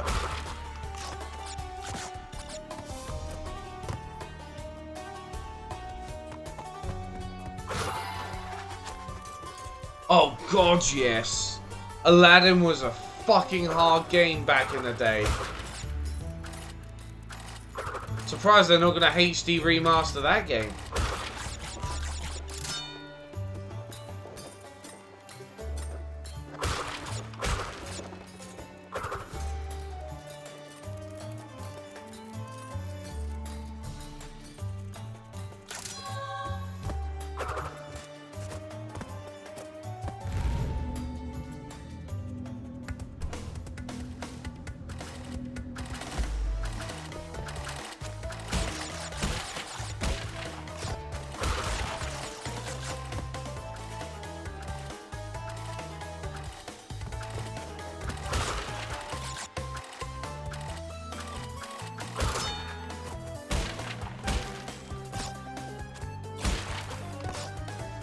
Orbital frame, you never know when it might Gay of War. Yeah, with Final Fantasy VII, honestly, I'm like, again, I'm not holding out much hope for it. It's gonna be one of those that I'm gonna watch before I buy, you know. Same thing with the new God of War. Honestly, Tifa's Panda. I think that's what we're gonna do first of all. Orbital Frame is see the new boob physics on Tifa, and then see if we can see the panties.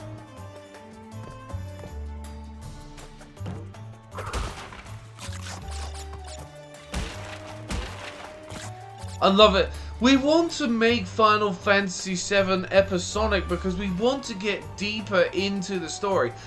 The game is like, what, 120 hours long on the PlayStation original version, and that apparently isn't deep enough?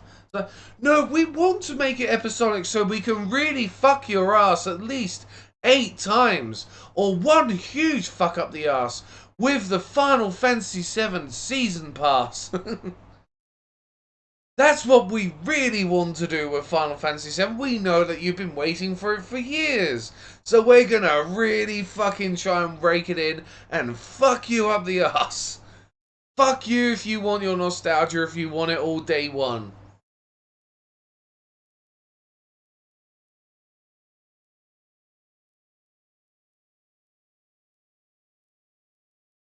Or, you know, I know this might sound like an odd thing, but you could buy Final Fantasy VII on the PC or the PlayStation Network store. But if you get it on the PC, there's like a 20 gigabyte mod that you can have that completely, they redoes the they redo the graphics. It's fucking awesome.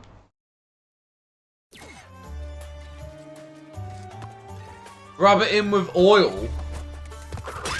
God, a bit more than oil, dude. Fucking liquid heat.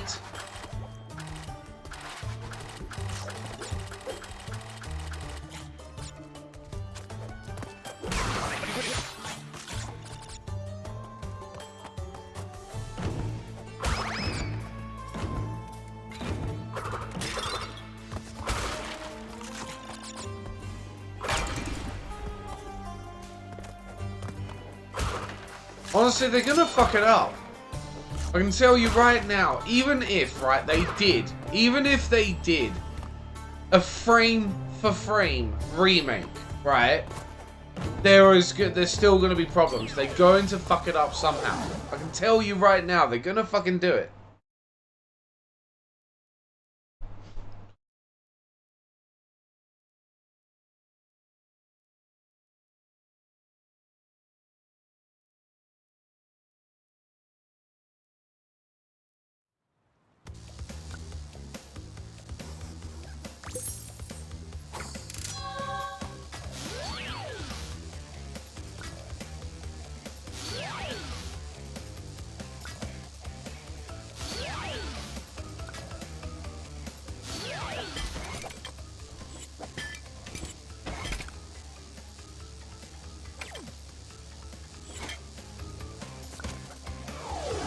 Yep, another dildo for Carla. Well, it's the crystals that actually power her, powers her dildo, GM.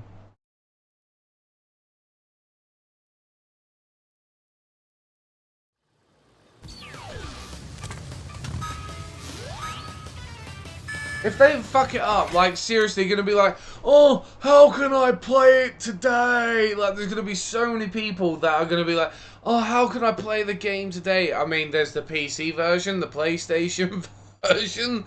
There's no option whatsoever to play the original. And I believe they re-released it on the PlayStation 4. Like, you can buy Final Fantasy VII with the, like, the PlayStation graphics on the PlayStation 4. So there's more ways you can play it, so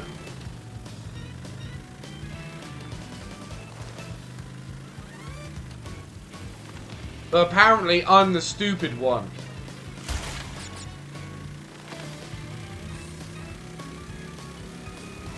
Exactly, I'm the stupid one here, GM, apparently.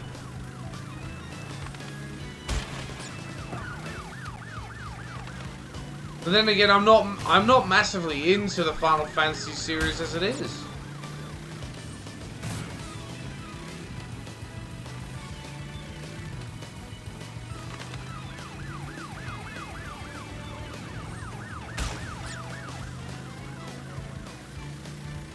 No, but that's the thing, though. Apparently, right, to so many others, amazing, right?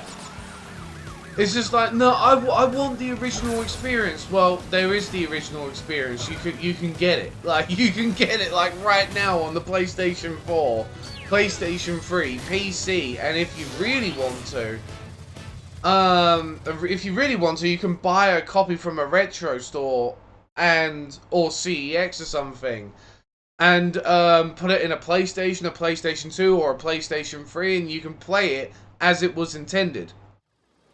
And I'm just like, yeah, but it's not got the latest graphics. Well, so fucking what? But to so many others, I'm silly, or I'm like, oh, that's so old-fashioned. Well, if it's like with this Crash remake, it's old-fashioned from start to finish. This game, it's like, no, they'll accept that though.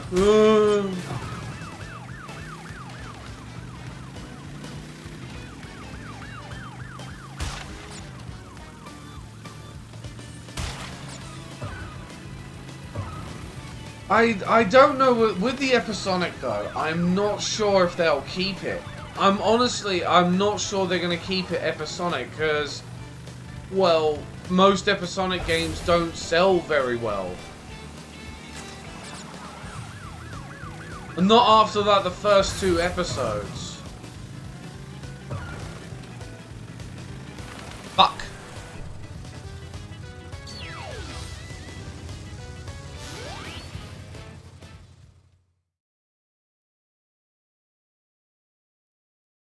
So I'm just more worried that, I mean, personally, I'm not really fussed because I don't really play the Final Fantasy games, but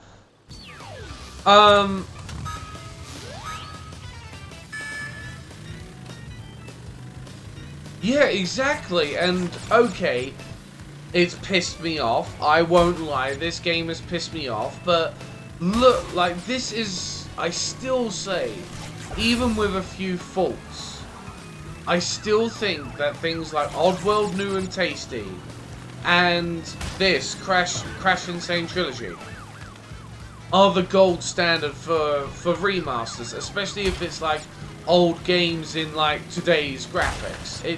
This should be the gold standard, not episodic or anything like that, you know. I mean, if you want to include a few beta areas, because what they did with this is that there was a beta level. Apparently you could still access it though with a Game Shark device. I'm not 100% sure on that. But like on the original PlayStation 1. But with this, I'm just glad that they did what they did. Sorry if that all came out fucking garbled and Christ knows what else.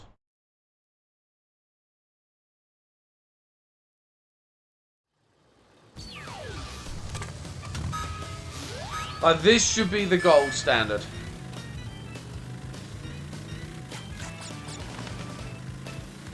That?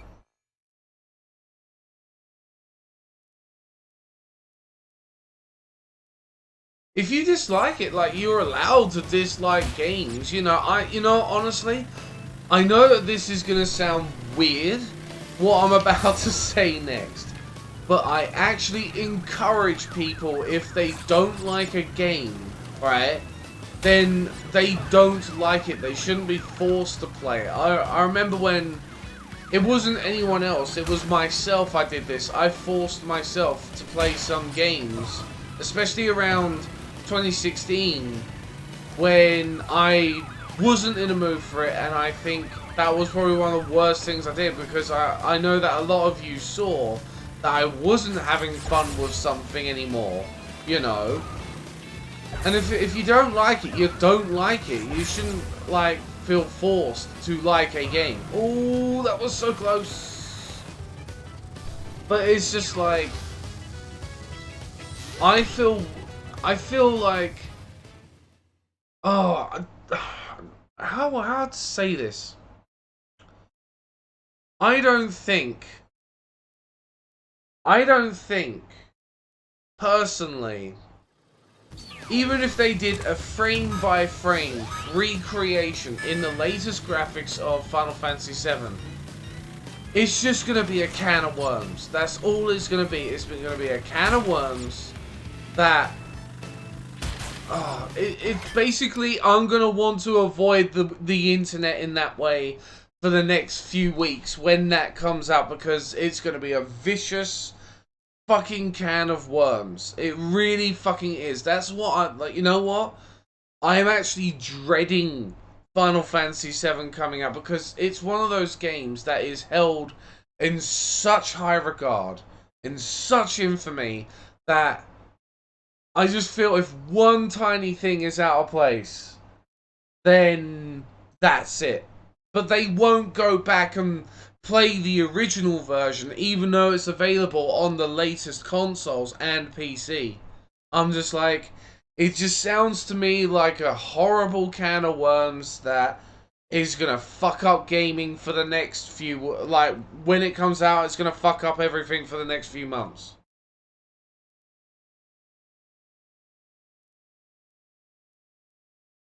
If you don't like a game, no matter what it is amazing, no matter... It could be... There's no such thing as a perfect game. There's absolutely nothing. Like, one of my top favorite games of all time, which is Shenmue on the Dreamcast. I still find problems with it. I still find many problems with that game. And that's the thing. Like, if you don't like a game, you don't like a game. No one can force you to like a game. Well, one of them will probably have to be Catherine, Jiv.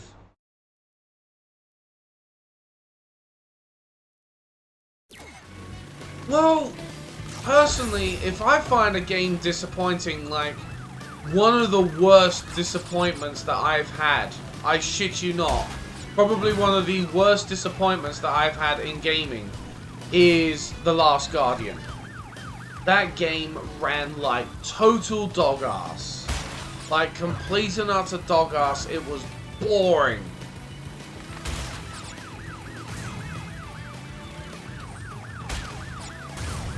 The thing is as well, Jiv, I think one of the big problems that I had last year, right, there was a lot going on. There was a lot going on last year that probably, like, the reason why I didn't either trade in any of those games, and I would like to probably play them again in the future, is that point in my life there was so much. There was so much going on back then. I was coming to terms with more to terms with my disability. I was planning a move. There was there was a lot going on. There was some friends that I knew for like a long time that tried to fuck me and Bunny over. There was so much going on that I've never really truly discussed, and I feel sometimes that I should. I feel very rude that sometimes I don't, but there's some stuff that I don't want to be said that's completely public, you know?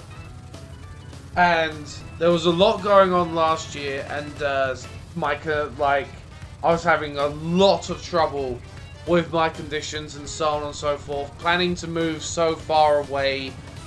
And believe it or not, I used to really like my job. I was a carer for my mum, who was disabled herself.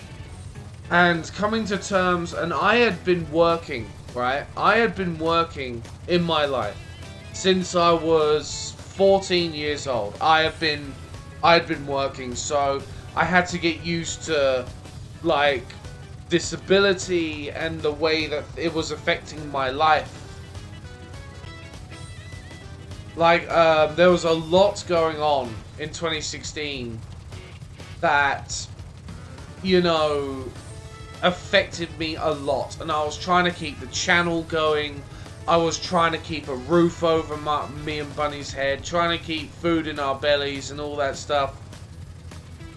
It was a real hard time last year. It really was. And there were some times I was just not in the mood for that kind of game, and now that I've kind of got away from that and things hopefully might be looking up, I might go back to some of those games and try them again, you know.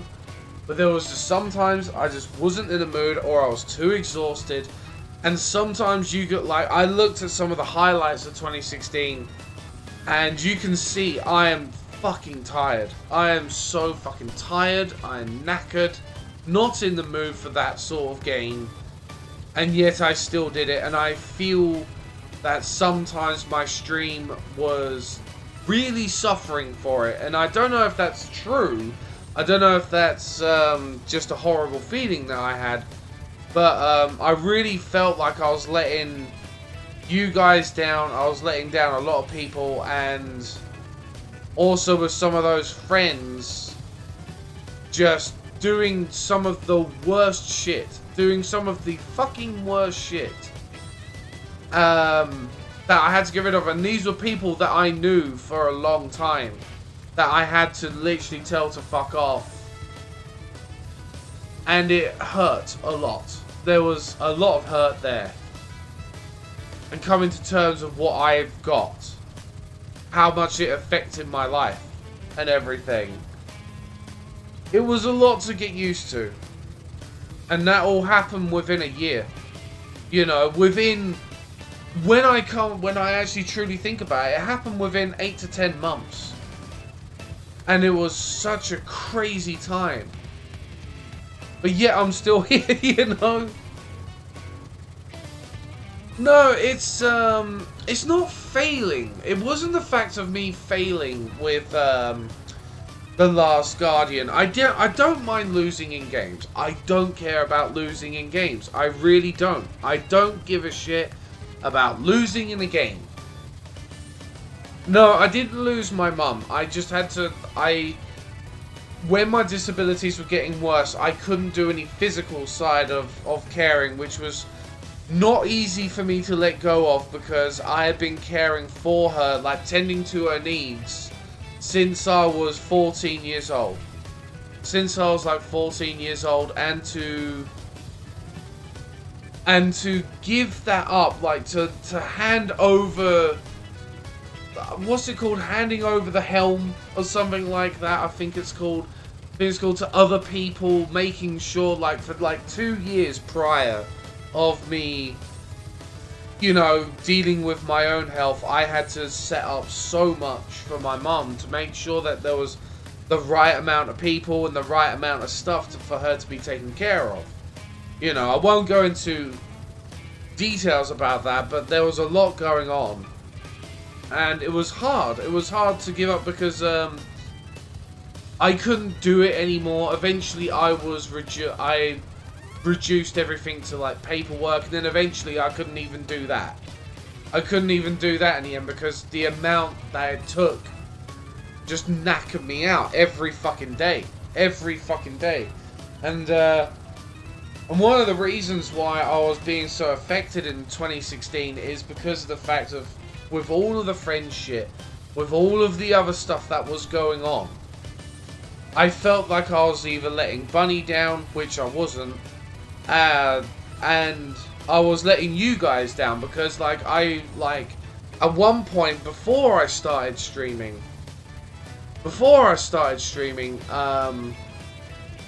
I didn't know that there was many other gamers that tried all these games or wanted to see this sort of stuff that I do, and I didn't know at all. And thankfully that's gone now, you know what I mean, like thanks to you guys. And I didn't want to let you down. I really did not want to let you down, but 2016, it was, God, probably one of the hardest times. Probably one of the hardest fucking times I've had, not just with streaming, but with life in general, and so much shit was changing. It was like every other day something was changing, and it was just so hard to get hold of. And plus, planning to move so far away from an area which was the only thing I'd ever truly known.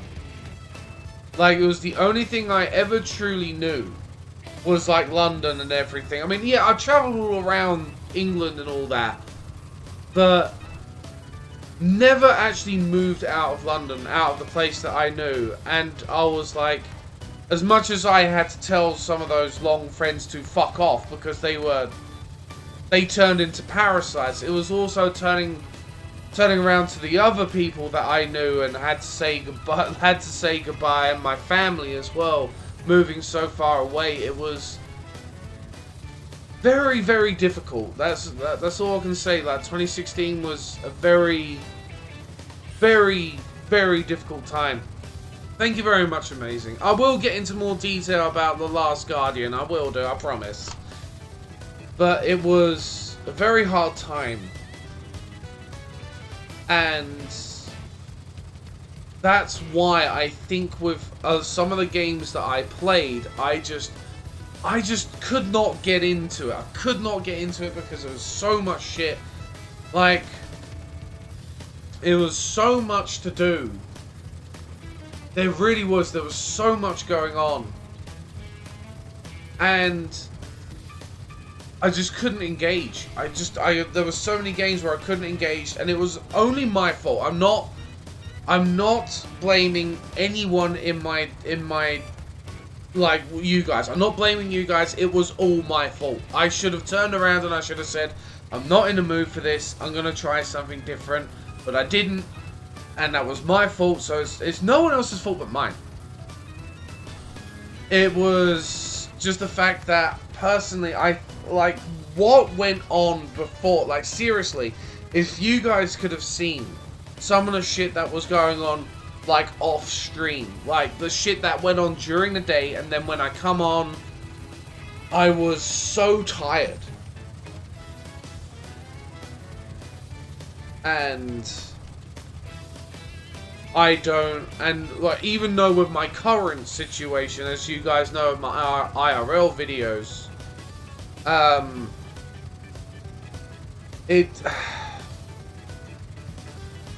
it's been a very strange time, and I never wanted to let you guys down, or like, I know that you guys have turned around several fucking times and said that I've never let you down, you know, and I'm so glad I didn't. But that was my main worry, because I didn't know if I could continue the streaming, like those weeks, like, because you know that before I moved, for a couple of weeks I didn't stream, and I couldn't stream for like maybe about 6 weeks. Maybe about 6 weeks I didn't stream, and I was just like, oh, for fuck's sake. You know, the day that I found out that I could come back on and my internet was back on was an amazing time. It was just like, yes, I can get back into streaming. I can do all this shit again, you know. And I was so fucking happy. And that's why, like, now... That's why, like, now, with my streaming, the reason why, like, I know that you guys have said that I've changed a little bit, like, what I do. You know, like, I play what I want to play and what I'm in the mood for and everything. And that's the reason why, because last year, because there was so much going on and I was putting myself through some things, like forcing myself to play some games, it nearly made me, because there was so much going on, there's nothing of what you guys did, but it came that close for me to throw in the towel with it all, because there was just so much shit going on that I nearly did, that I was just like, I just wanted a break from it all, because it was like every fucking day, you know. I know, amazing, and that's the reason why, like, and that's why, like, some of the guys here can tell you, because they've been, like, with me for a long time, you know, because amazing, like, you're relatively new here, and there has never been a time on this channel that I've turned around and said, no, you're obligated to be here. Like, I'm like, I know real life shit can get on top of you so fucking bad, like super fucking bad, and that's why, like,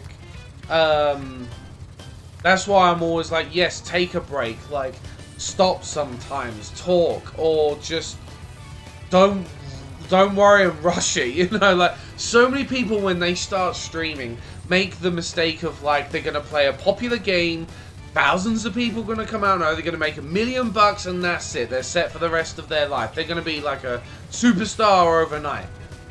Does not happen. Does not happen with streaming. Does not happen with, like, YouTube. Does not work that way. Does not work that way at all. And you got to do what you want to do when it comes to that sort of stuff. Bugger everyone else. They're like, if people want to see A, B, C game, whatever, they're already going to find people that are already doing it. That's why it's just like, play what you want to play. You know, and I had to relearn that. Like, relearn to play what I wanted to play. Like, and that's what I do now. And I'm actually much more happier now.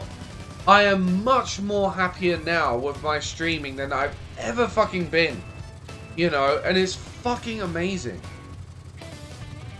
Getting used to subs and bits and everything is a bit more weird, but, you know, I'm just trying to roll with the punches there.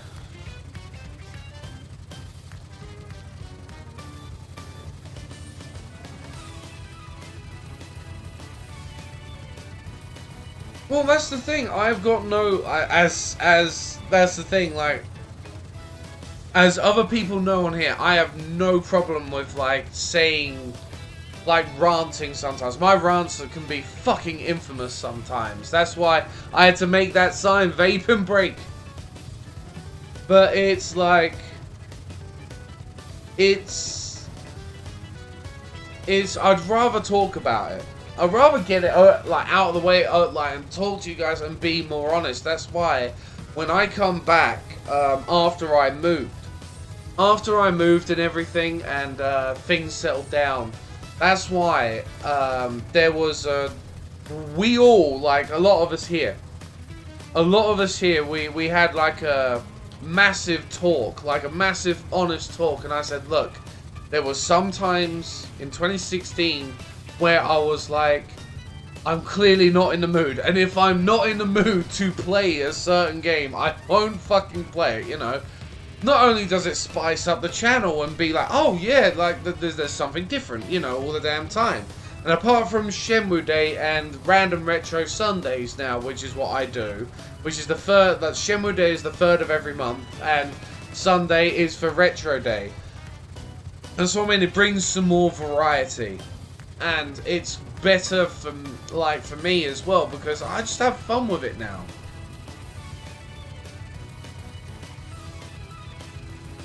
Well, that's what I say all the time, Amazing. It's like, be more fucking open, you know. And there's a difference. Like, a lot of people, when they say, like, oh, be honest with me, they're not actually saying be honest with me. It's like no, sharing my opinion, you know, like sharing my opinion. That's what they're actually saying. The only car that can open. Oh my god. But that's why, like, there's a difference between like sharing your opinion and being a complete dick, you know. And a lot of people think that if you don't agree with them or you have your own opinion, you're being a dickhead. It's like, no, you're not. You're just sharing your opinion, you know. You know. That's why, like, when it comes to me and my opinions, I try my best to be, like, try and see both sides of the coin, you know, as best as I can, you know, as much as I can when it comes to many, many things. I try and see it from, like, both sides of the argument. I'm very much a fence sitter in that way, you know, but, there's like, I think a lot of people, like, when they actually hear a proper opinion, it's like, no, you're being a dickhead. Like, no, it's not that at all.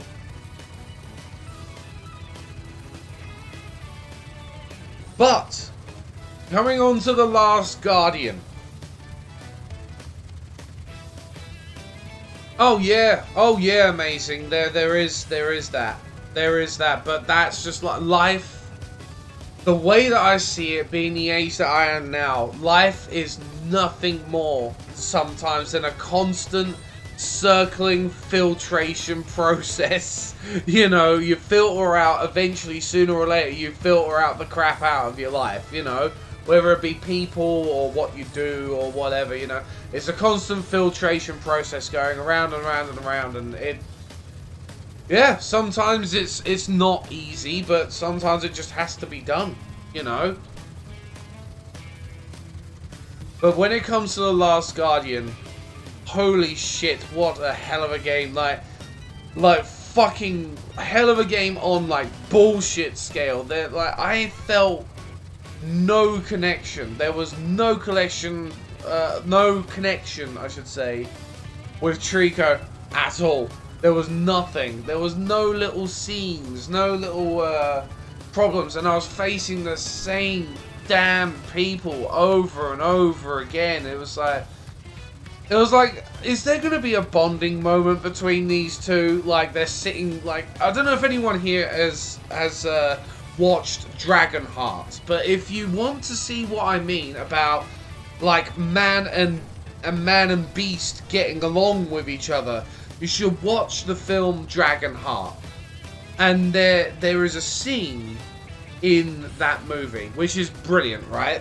Basically the dragon is voiced by Sean Connery, and I can't remember who the actor is for the dude. I can't remember his name. But basically, they've been fighting for more or less like the majority of the film, not majority of the film, majority of the beginning of the film. Like, they've been fighting. And they come to a point where it's like a funny little stalemate happens, and they have this amazing scene where basically the dragon starts to get hurt, and I won't say why because it will spoil the film of why. And there's this amazing scene where they're just sitting by a bonfire, and I know it sounds really fucking crazy, but basically he's really hurt, the dragon's really hurting. And he puts like this wet blanket over him, right? He puts a wet blanket over him to soothe his wounds, and he like the hunter, who like, which is the guy, you know, he hunts dragons, you know, and he basically stays up. He's already tired, but he stays up all night to watch over the dragon, and that's where they first have this bonding moment. And I know it sounds like cheesy as hell, but that's a real bonding moment, and there was nothing, absolutely nothing like that I played that game for what, 12 hours, something like that, a long time I played that game, and there was just nothing like that in that whole entire time. Nothing, absolutely fucking nothing.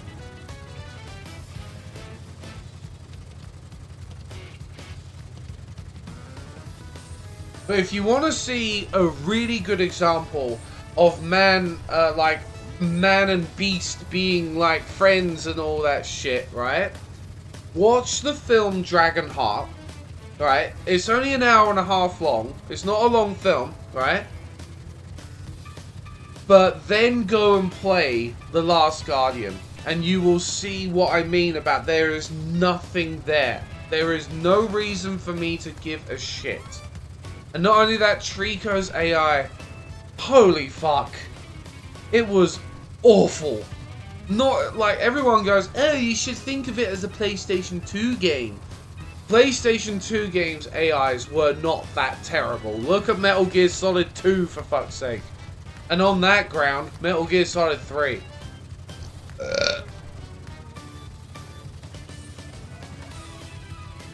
Trico was not the chosen one. Chosen one! I'm coming! And that's another thing. Watch Kung Pao Enter the Fist. Fucking funny.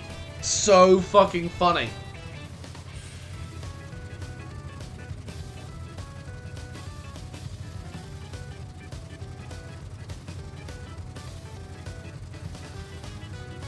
The amount of times, though, amazing, that there was like this blatantly, like, what happened? Alright?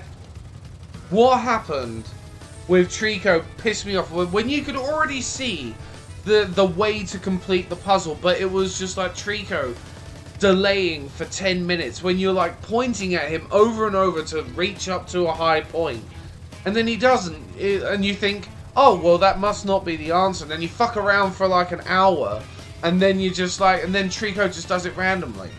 It's like, well, why didn't you just do that in the fucking first place? Oh, he's acting more realistic. No, he's acting like a dumb twat. If you want like realistic animals, go work in a veterinary or something like that. I don't know. You know, go to a zoo. Go to a fucking zoo.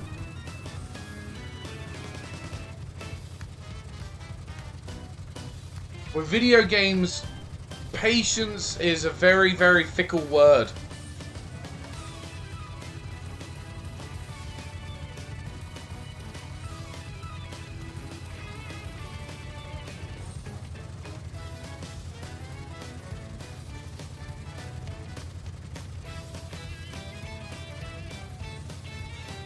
Right, I'm gonna try and do this fucking level.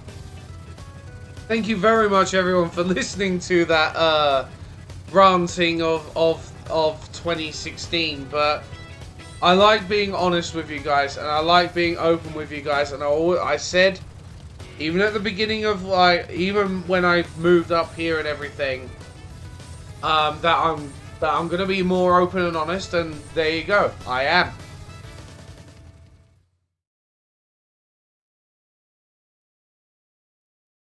I just blame the fact that it was just like, oh, well, it was a PlayStation 2 game. It's like, fuck off with that excuse. I'm like, not all, like, PlayStation 2 games, okay, you had some games with the most dumbest AI, but that's no excuse.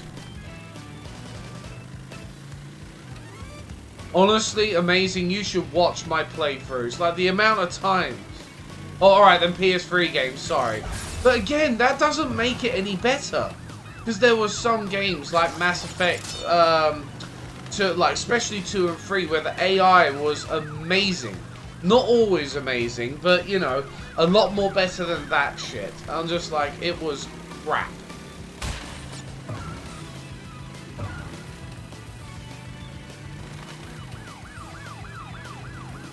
See, like, games like Mass Effect had such good AI, where if you pointed a gun in their general direction, they would duck to get out of the way to not get shot.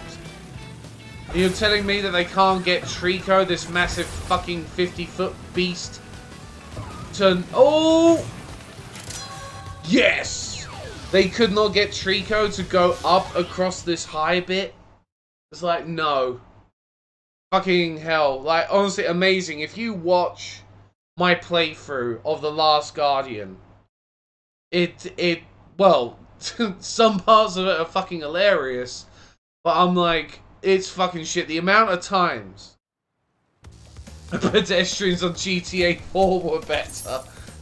You know what? The thing is, I can't disagree with you there, GM.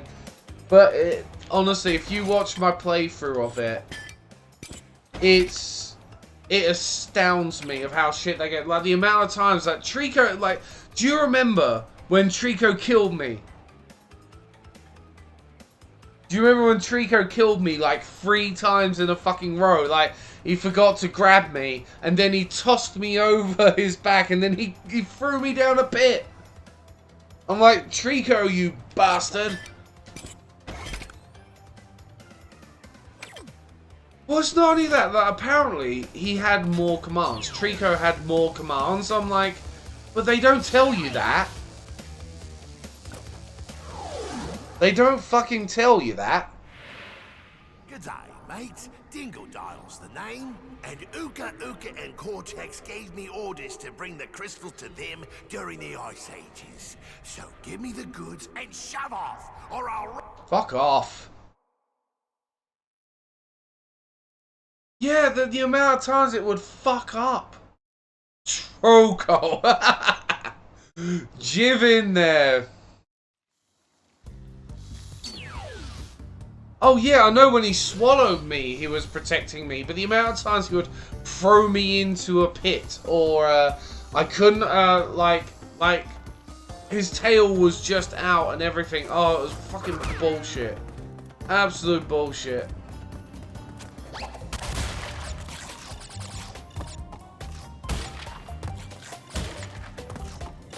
Like, oh, his AI is better on the PlayStation 4 Pro. That's not working in its fucking favor.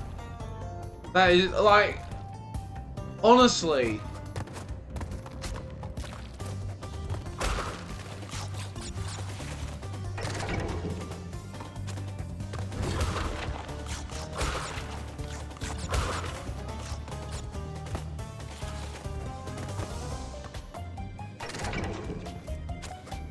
Like the animation, oh shit.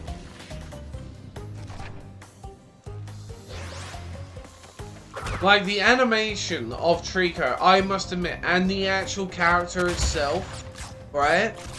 The actual character design of Trico and the animations were, alright, I'll give it that, absolutely brilliant.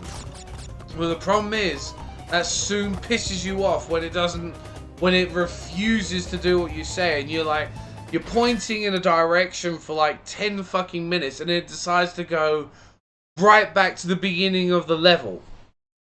And it's like you've spent like an hour climbing this fucking tower, and it jumps all the way back down to the bottom. Why? Is it the same on the PS4 Pro? Oh, well, there you go. Another thing not in his favour.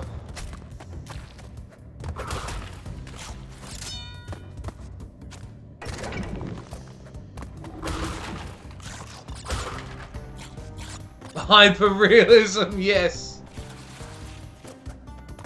Yeah, the animations and stuff like that, fucking solid, you know. But shamefully, it just didn't work. Like, I don't know what it was, it just didn't feel good, you know?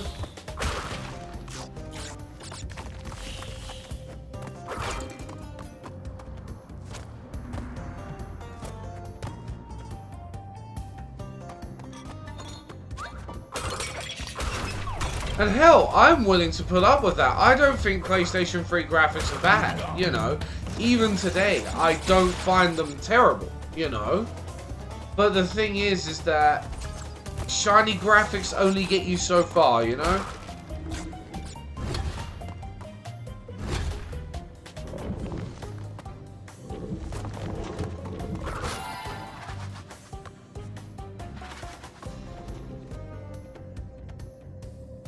Yeah, the oh shit. The optimization for The Last Guardian was poxy. You know, there was parts where it would slow down, where there wasn't exactly much going on the screen. Like, I could understand if there was like a lot of background stuff going on and stuff like that, or there was hundreds of characters or something, but there wasn't really much going on the screen sometimes. It would just slow down for no reason.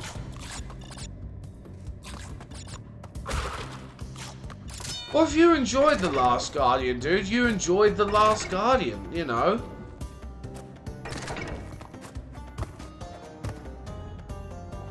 I think, you know, taking what you just said, GM, I think that was another problem with the game, is it kind of suffered with Duke Nukem Forever syndrome, where they put a lot of years into the development, and they're... Alright, like I said, credit where credit is due with some of the animations and stuff like that, right? But there was a lot of that game that I don't see what took 8 or 9 years to make. Then again, maybe with that sort of game they were being truly ambitious, you know? I mean, the wind detail on Trico's feathers, for instance, were fucking awesome.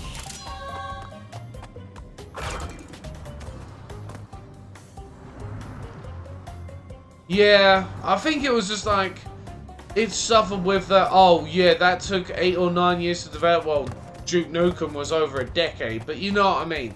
Same sort of thing. I think, I personally didn't mind the graphics being, you know, more akin to a PlayStation 3 than PlayStation 4. Not got a problem with that. I love the graphics of the PlayStation 3. I think there are some, even to this day, there are some beautiful PlayStation 3 games, you know. But I just think it was just like the mechanics and everything of the game and the story and bond. They're like, I would have put up with everything else of the game, right? I would have put up with everything else of the game if there was a better bond. That's what I felt what was missing with The Last Guard. That's what ultimately disappointed me. Yes! Oh, God. Yes, I do. I remember. I can't remember what the character's name is out of Tekken, but there's this one part where he looks like he's doing a Bruce Lee, pumping himself up, and his mouth goes into like the biggest duck lips. And that blonde guy, his hair was like a solid brick on his head. I remember that, yeah. Jesus Christ. Yeah, I think that was his name. Going, oh man, yeah, I do remember that shit. But your point being amazing.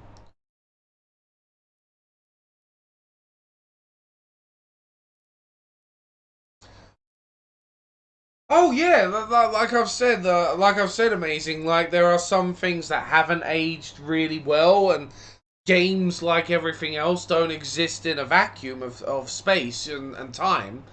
You know, I mean, one day people are gonna look at this game, like this game that has come out like less than a fucking month ago, and they're gonna go, "Cool, that looks so old now." You know, they're gonna get to a point. You know, it's gonna happen. I like the way where I've caught the tiger. Look at that frame where I've caught the tiger. It's like, the moon. But yeah, I admit, like, it's gonna be the same in about 10 years' time.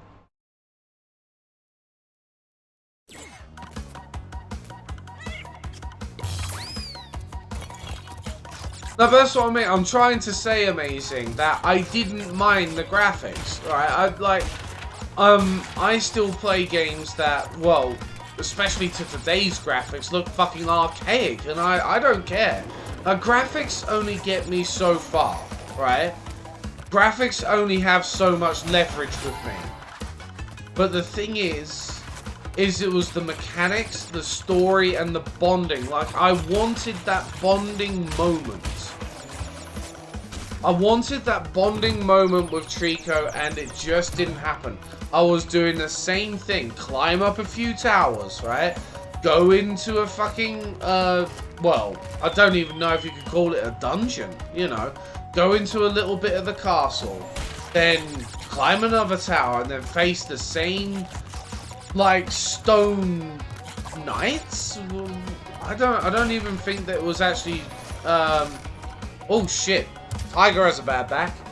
But it was like facing the same fucking dudes over and over again. And I was like, where's that bonding moment? You know, that bonding moment where, you know, they really get along. Because at first, Trico didn't want anything to do with that boy. In fact, he knocked him out, what, 2 or 3 times at the beginning of the game?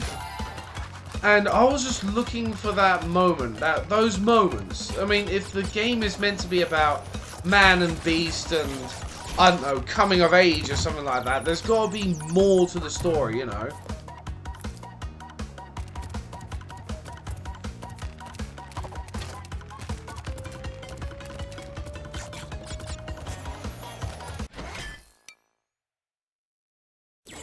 Oh yeah, but that's what I'm saying, like, graphics, oh shit. Graphics only have so much leverage, and I don't mind. Like, I love playing Xbox games. Like, there's been tons of Xbox games and Dreamcast games and PlayStation 2 games, and even earlier than that, Jesus Christ. There's even been Game Boy games on this channel. If you look at my completed list, you'll see what I mean about the variation of games that have come out that have been on this channel.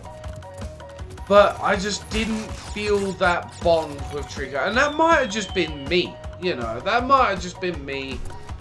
I just think there needs to be a bit more sway, you know.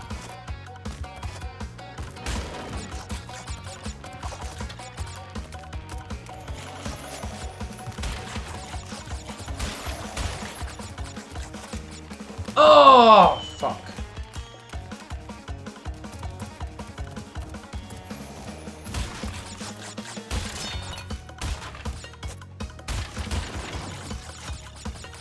And I mean, I know, like, you take that, like, this game, it doesn't have much narrative, this game, you know. Woo! It doesn't have much narrative apart from you must defeat the bad guys, you know. But it's just, this is meant to be a fun little oh, I don't know how the hell I'll survive that. This is meant to be like a fun little 3D platformer, you know. Not much, you know, narrative going on there. But when you have something like The Last Guardian, that is relying on you to have a bond with this creature that, to me, wasn't there. That's where it's just like, you know, I didn't like it too much. Yeah, exactly. Well, how did I just survive that one? Yeah, we're all different. If you like The Last Guardian, you like The Last Guardian. That's totally and utterly fine. I'm not going to be like, you are not allowed on my channel anymore. You like The Last Guardian, you know. You shall be cast out, you know. I'm not saying that at all. But it's just like, I didn't get along with The Last Guardian. You like The Last Guardian, you know. No, it didn't click for me. Exactly. That you couldn't have summed it up a lot more better right there. It didn't click with me. It really didn't. It's a shame. Like, that's why I felt like it was a disappointment to me. Because I was like, I thought, like, what I was really looking forward to, more than the graphics, and somewhat the mechanics, you know. I could have even put up with a bad AI. I could have put up with a bad AI and everything. I could have put up with that shit. But what annoyed me more than anything else, and this has to do with the development time as well, is if you have something like that that's taken 8 to 9 years to develop, and there was not much story, at least to me, you know, there was not really much bond or story or anything like that, I'm like, what was you doing with your time, you know?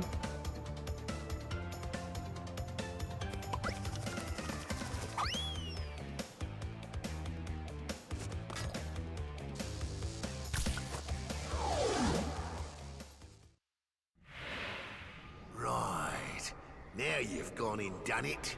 Them crystals are mine.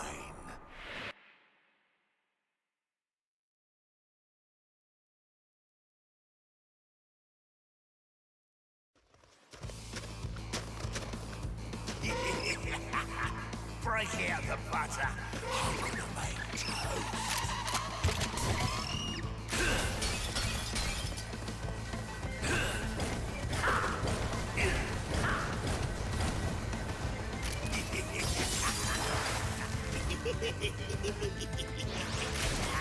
Yes, drinking it up.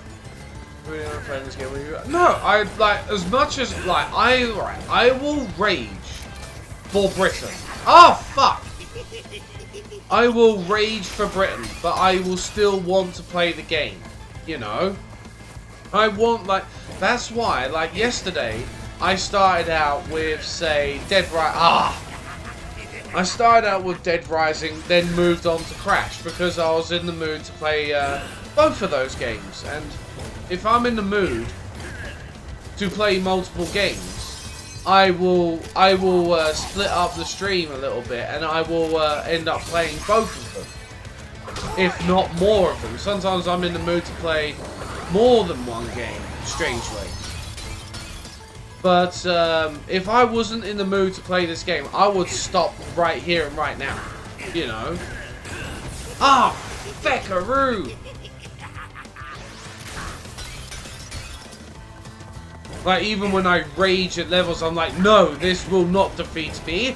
I will fucking do this. Ooh. But if I didn't want to play it, then I'm not going to play it, you know?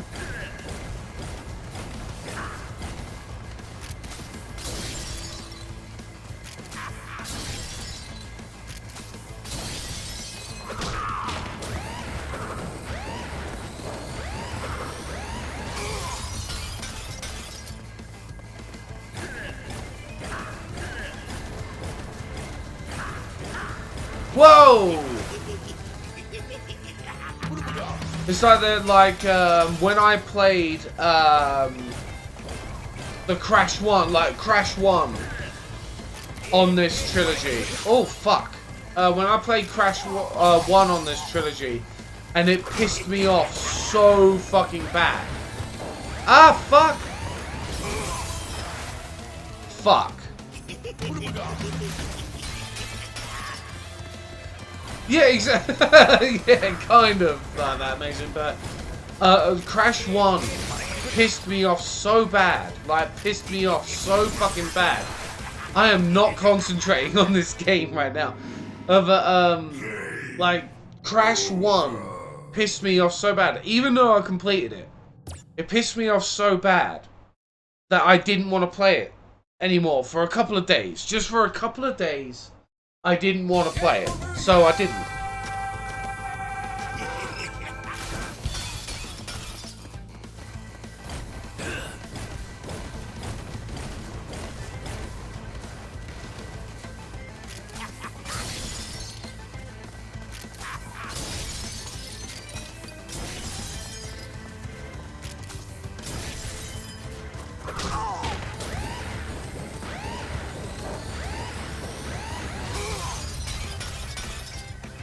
But now, like today and like yesterday, I was in the mood to play it. So yeah, it was all fun times.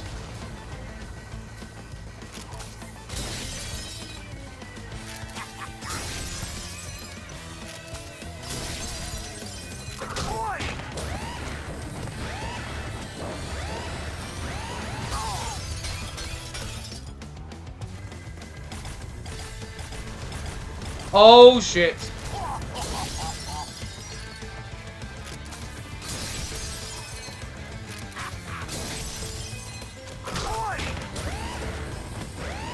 I can't see.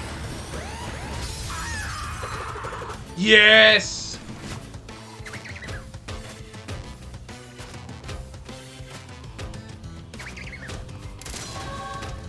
What's that? Jump twice as high. Nice one. Oh, cool. So, hey, I get a double jump. Thank you very much, GM.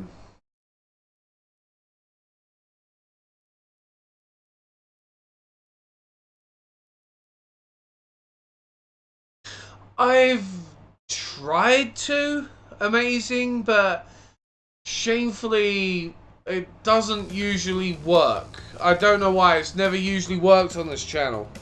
Or my channel, I should say.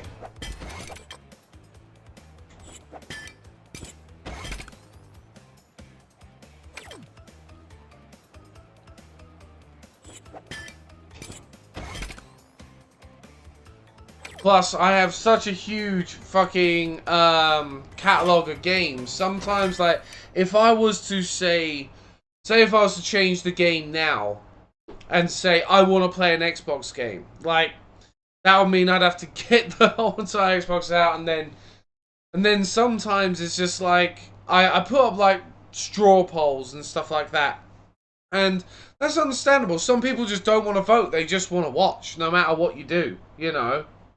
You just want to watch, have fun, have a laugh, and talk to the streamer, you know? And that's totally cool. But that's the thing, like, requests and stuff like that, they don't usually go very well. Anyway, you know, they don't... Oh, fuck, I just dropped my thing. I'll get that in a minute.